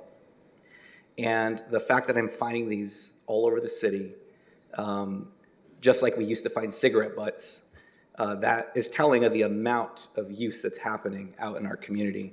And I've gone to neighboring jurisdictions to let them know in public comments for their city council meetings that if the council on July 15th is to go forward and decide to move forward with this prohibition, I hope that they'll consider what we have, because the market may end up migrating to neighboring jurisdictions that have less or no regulation around it.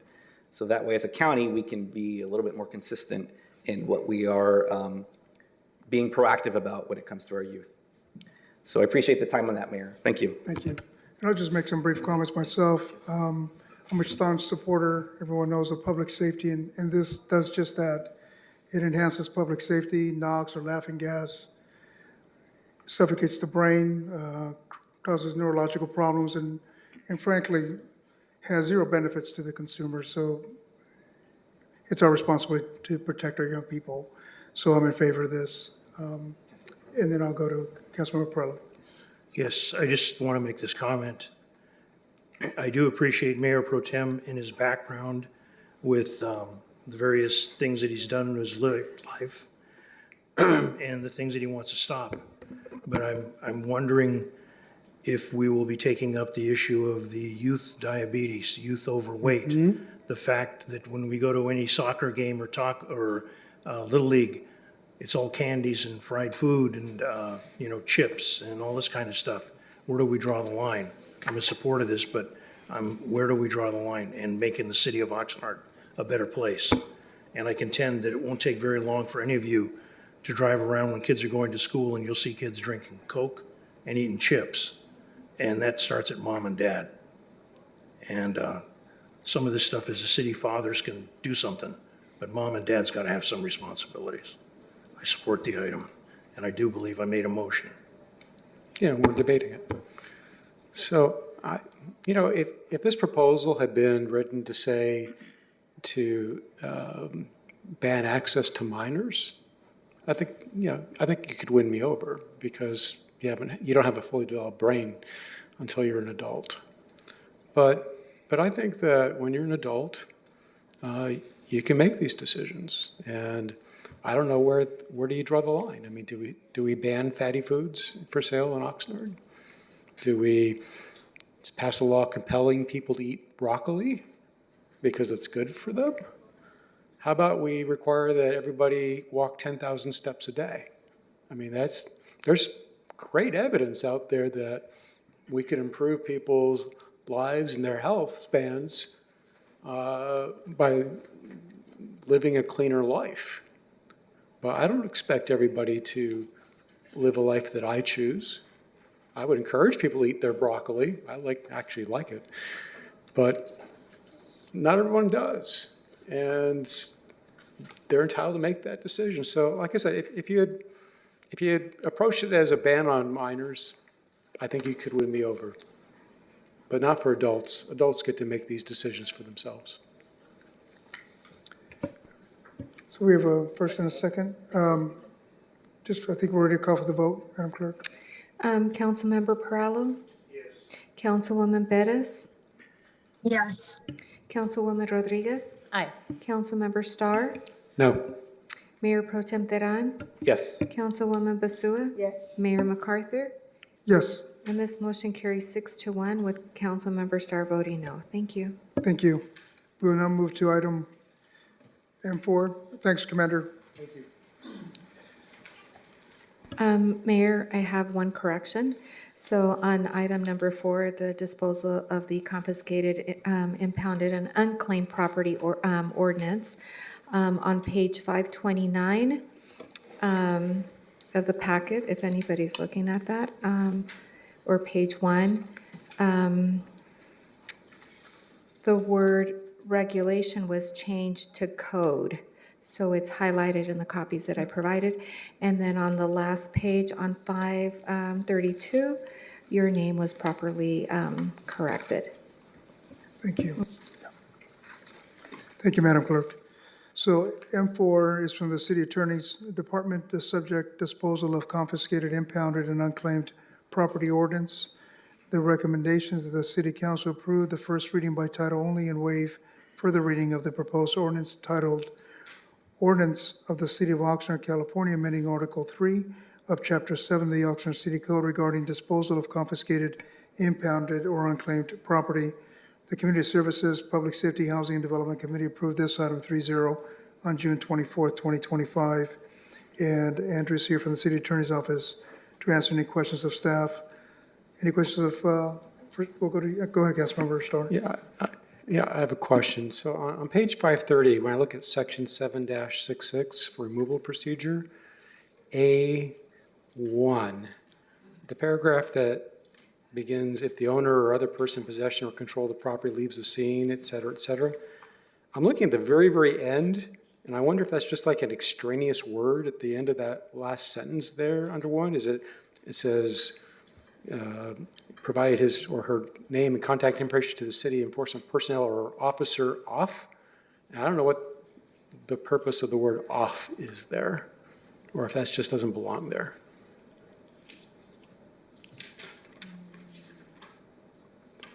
This is on page 530, the third paragraph from the top, correct?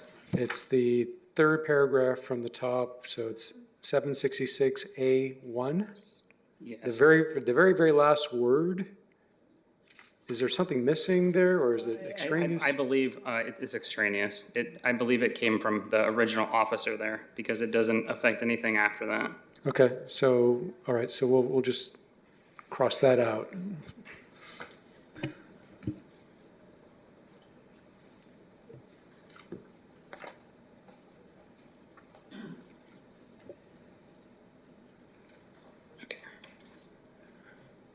I mean, otherwise, I'm fine with this.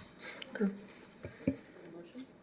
Yeah, is that a motion you're making? Sure, I'll move to approve it with the modification there. I'll second that motion. Okay.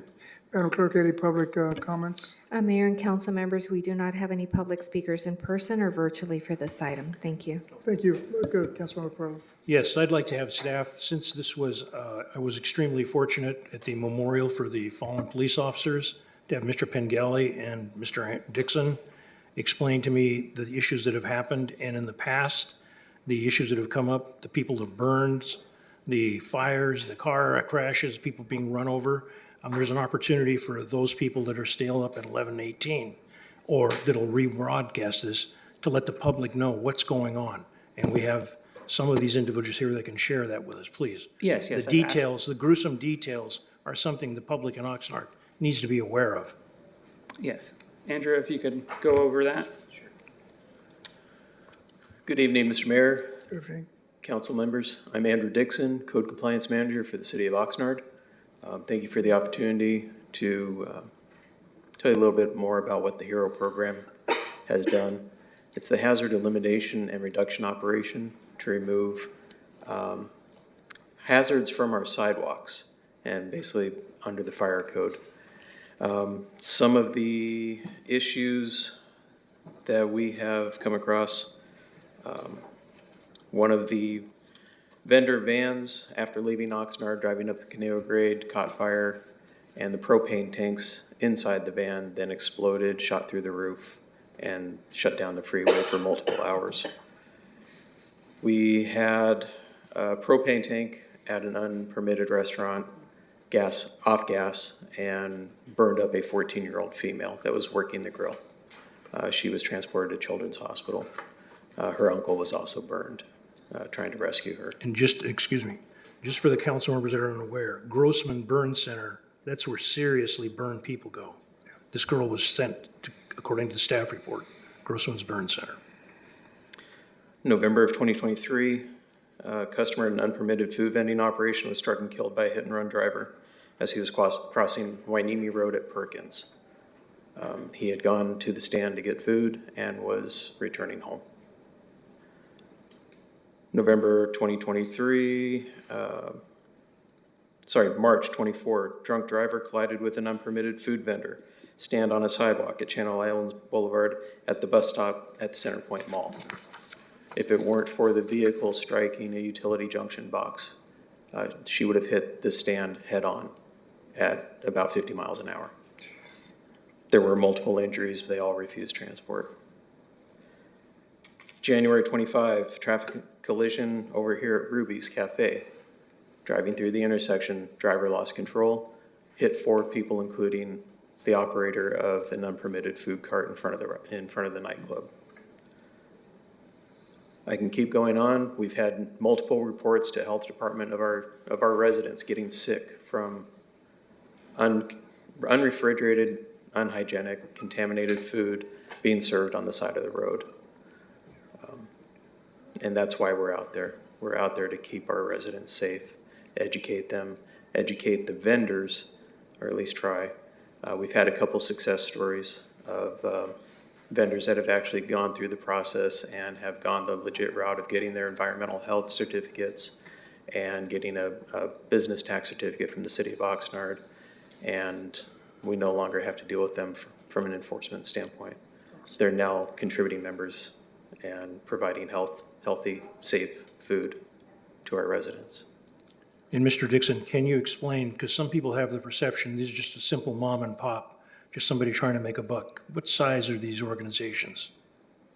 The majority of the organizations that we have left operating in Oxnard, at one point we had 35 of them. We have it down to any given evening, 3 to 5. These 3 are repeat offenders based out of Los Angeles. They're part of a very, very large, well-organized, well-funded group. We do not target the operators of the stands themselves, the people that are working the stands. They're there just trying to make a living, but the citations that we do send are to the owners of the vehicles that are used to transport these workers into our city. It's just a very large, well-organized, well-established business model that takes advantage of the loopholes in state law. And unfortunately, these folks that are working the stands at night are working 14 to 16-hour days. They're being paid, anecdotally, they tell us $800 a week, working 6 days a week. Jeez. And they're working 14 to 16 hours a day. So this is what's being supported, and it's a hard fact. And I believe at one time there was an idea or a close understanding of generally how much money they were making, the companies that were making. The term Correct. that was used was just under $500,000. They have self-reported $300,000 to $400,000 per stand per year cash. Which takes and that's business money, away from... That is money coming out of our local economy, taking away from our legitimate licensed food trucks and our brick and mortar restaurants that are paying taxes and have their health permits and are being inspected by our health department colleagues to make sure that the food they're serving is cooked to temperature and stored at the right chilled temperature and keeping our residents safe. Thank you very much. Thank you. If I can add, though, just remember that this particular problem exploded all across Southern California and probably in some parts of Northern California too, after those two state laws came through that made it almost impossible for the local jurisdictions to prevent this all out. So it's once it exploded, we were all outnumbered, including county public health, not just us, not just the municipalities. Yeah, thank you, Mr. Nguyen. Go ahead, Mayor Pro Tem. Thank you. My simple statement to that is thank you, Mr. Dixon, for the info on that. I've said it before when we have these items come up, especially those that come from out of county. I know what the perception is about going and purchasing food items from someone who appears to be a small operation, making food right there in the corner, getting that hustle. Somebody's making money off this, and it's not the people cooking the food. It's just plain and simple when we look at it that way, especially, or more so for these large organized operations, as you have mentioned. So thank you for reminding us of that. Thank you, Councilmember Perello, for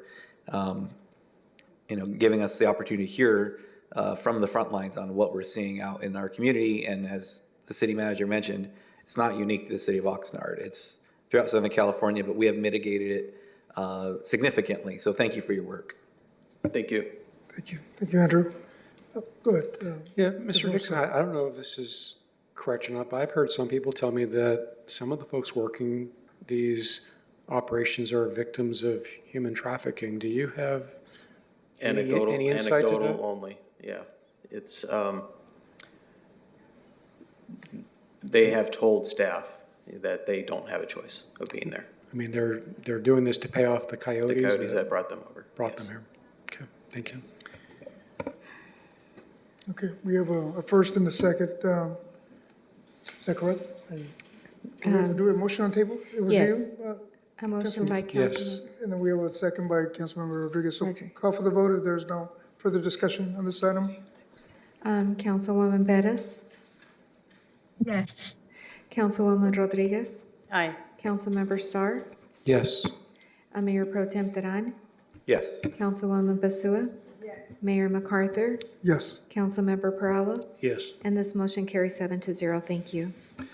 Mr. Mayor, thank you. Can I also just comment on what a fine suit Mr. Dixon's wearing tonight? Yeah, not his regular uniform on the street. You look sharp. Thank you. I didn't recognize you at first, but you look really good.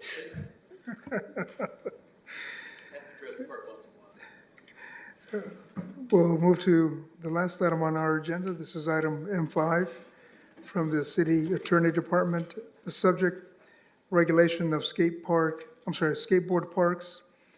The recommendation is that the City Council approve the first reading by title only and waive further reading of an ordinance titled, an ordinance of the City Council of the City of Oxnard adding Article, 28 to Chapter 7 of the Oxnard City Code pertaining to the regulation of city skateboard parks. The Community Services, Public Safety, Housing, and Development Committee approved this item back on June 24th, 2025, 3-0. And staff for the City Attorney's Office is here to answer any questions. Do any council members have any questions for staff on this particular item? Go ahead, Mayor Pro Tem. Thank you very much. I know we had a conversation around this. I'm just wondering if, we can share that a little bit for the public here. My first question I had in reviewing this was around the safety equipment that is required for persons age 12 and younger, so helmet, elbow pads, and knee pads. And if we can just talk a little bit about the reasoning behind needing all of those things listed, not just a helmet, but also the pads as well for the joints. So good evening, Mayor and Council, Deputy City Attorney Mira Saleh. Just to make sure I understand your question, you're just asking for some background on why we're requiring the protective gear? Yes. So just in anticipation of the new council-approved skate park that is going to be built in Colonia, we're just kind of getting ahead of that and trying to promote public safety to require the protective gear just for the residents of Oxnard. Great, thank you. And I think typically folks are used to seeing the helmet, and so thank you for explaining that the elbow pads and knee pads are part of that as well to protect individuals, but protect the city as well. Yes. Yes, thank you. And then my last question, I don't know if you were able to find any additional information on it, but for item 4 in the regulations we're looking at here, no person shall operate any type of motorized vehicle, motorized scooter, e-bicycle, motorized bicycle, bicycle or motorcycle on or about skate park facilities. Just kind of my brain in reading that was just making sure that we weren't going to be cornering ourselves there. I know the city manager has mentioned that at the Colonia Skate Park, there will be amenities or ability for folks in wheelchairs to come and do tricks as well, which is amazing. I look forward to it. But I also wanted to make sure that we weren't going to be inadvertently prohibiting someone who's in a motorized wheelchair who's there to view or is using that and then transfers to one of those kind of tricked out wheelchairs to do the rest of the course. So I was wondering if we had any additional information on that, make sure we're not prohibiting those items. Yeah, so the city attorney's office determined that it wouldn't get in the way of any ADA issues. If they would like to participate in the skate park, they can just use a plain non-motorized wheelchair and still be able to fully utilize the amenities. Okay. All right, well, those are my questions. Thank you very much. Thank you, Mayor. Did you have any questions, Councilmember Starr? I think the more important thing here is the issue of qualified immunity for these hazardous recreational activities. So I'm wondering if you can describe for the public sort of the motivation for adopting such an ordinance, how it protects the city. Sure. So the primary motivation was the public safety, but another reason behind the ordinance is to protect the city. So skateboarding over the age of 12 does qualify as a dangerous activity for which cities can receive qualified immunity so long as we have signs posted that include the requirements of the protective gear among other restrictions. So this ordinance not only states those restrictions, but it also requires the city to post the signs including information on that. So it's just an additional layer of protection for the city as well. Thank you for that. Yes, Councilmember Perrella, go ahead. Just a question, just a hypothetical. In the case of signs being posted, but the facility is open, and just suppose someone did get hurt, and then later on someone went with a video camera and videotaped us not enforcing the rules with respect to safety. Would the city be still clear? So this is just an additional layer of protection for the city. In that specific hypothetical, I think there's a bunch of factors that would be taken into consideration. These restrictions are for unsupervised facilities, and so the enforcement and the day-to-day factors that would apply to that hypothetical, I'm not really sure if I can give like a definitive answer to that. And I just asked that because I go by the Bedford Pinkard skateboard park once in a while, and I see kids and adults and everybody, and I've never asked this before, and I'm not asking it for an answer tonight, but I think it would be interesting for our city to find out just how many serious injuries have occurred there. And I know that the youths or aggressive young adults are able to break the bars and get in when the place is locked up. So it's used off hours and on hours, and that's my concern. I appreciate the fact that there's a sign. Nobody's asked this, but it was a sign going to be multi-language sign. Various things come into play when I'm thinking about City of Oxnard getting sued. Yeah, and this ordinance would allow us to enforce it regardless of people using it during the hours of operation or outside those hours. Okay, thank you very much. Thank you. What's the pleasure of council on this particular item? I'd like to move we adopt this, and I'd like to argue in favor of it. Okay. I'll second. Okay. Madam Clerk, are there any speakers on this item? And Mayor and council members, we do not have any public speakers in person or virtually. Councilwoman Bettis? We're debating it We're gonna first. debate. Yeah. He was gonna speak in favor and.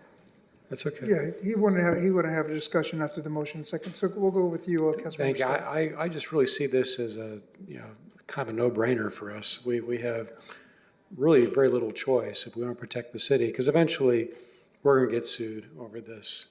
And putting in this ordinance, even if we're not really good at enforcing it, seems like it would provide us with some level of protection. So for that reason, I'm going to be voting in favor of this. Thank you. Any other pros or cons? It's not a con, but I will say that I was asking folks about this ordinance, especially folks in the skateboarding community. They said they see these signs everywhere, and I think the only enforcement they've gotten was at that Pinkard. The Bedford Freaker Skate Park? Yes, the skate park. I forgot how to say skate park. And it was more enforcement was happening when it first opened, but not throughout. But anyway, they fully expected and appreciated, so that was positive. Yeah. So thank you for moving so quickly, and I'm just excited that we're getting ahead of it, anticipating the development of it. So that's in addition to enhancing our community, which I'm fully in support of. If there's no further discussion, Madam Clerk, we'll take the vote now. Councilwoman Bettis? Yes. Councilwoman Rodriguez? Aye. Councilmember Starr? Yes. Mayor Pro Tem Teran? Yes. Councilwoman Basua? Mayor MacArthur?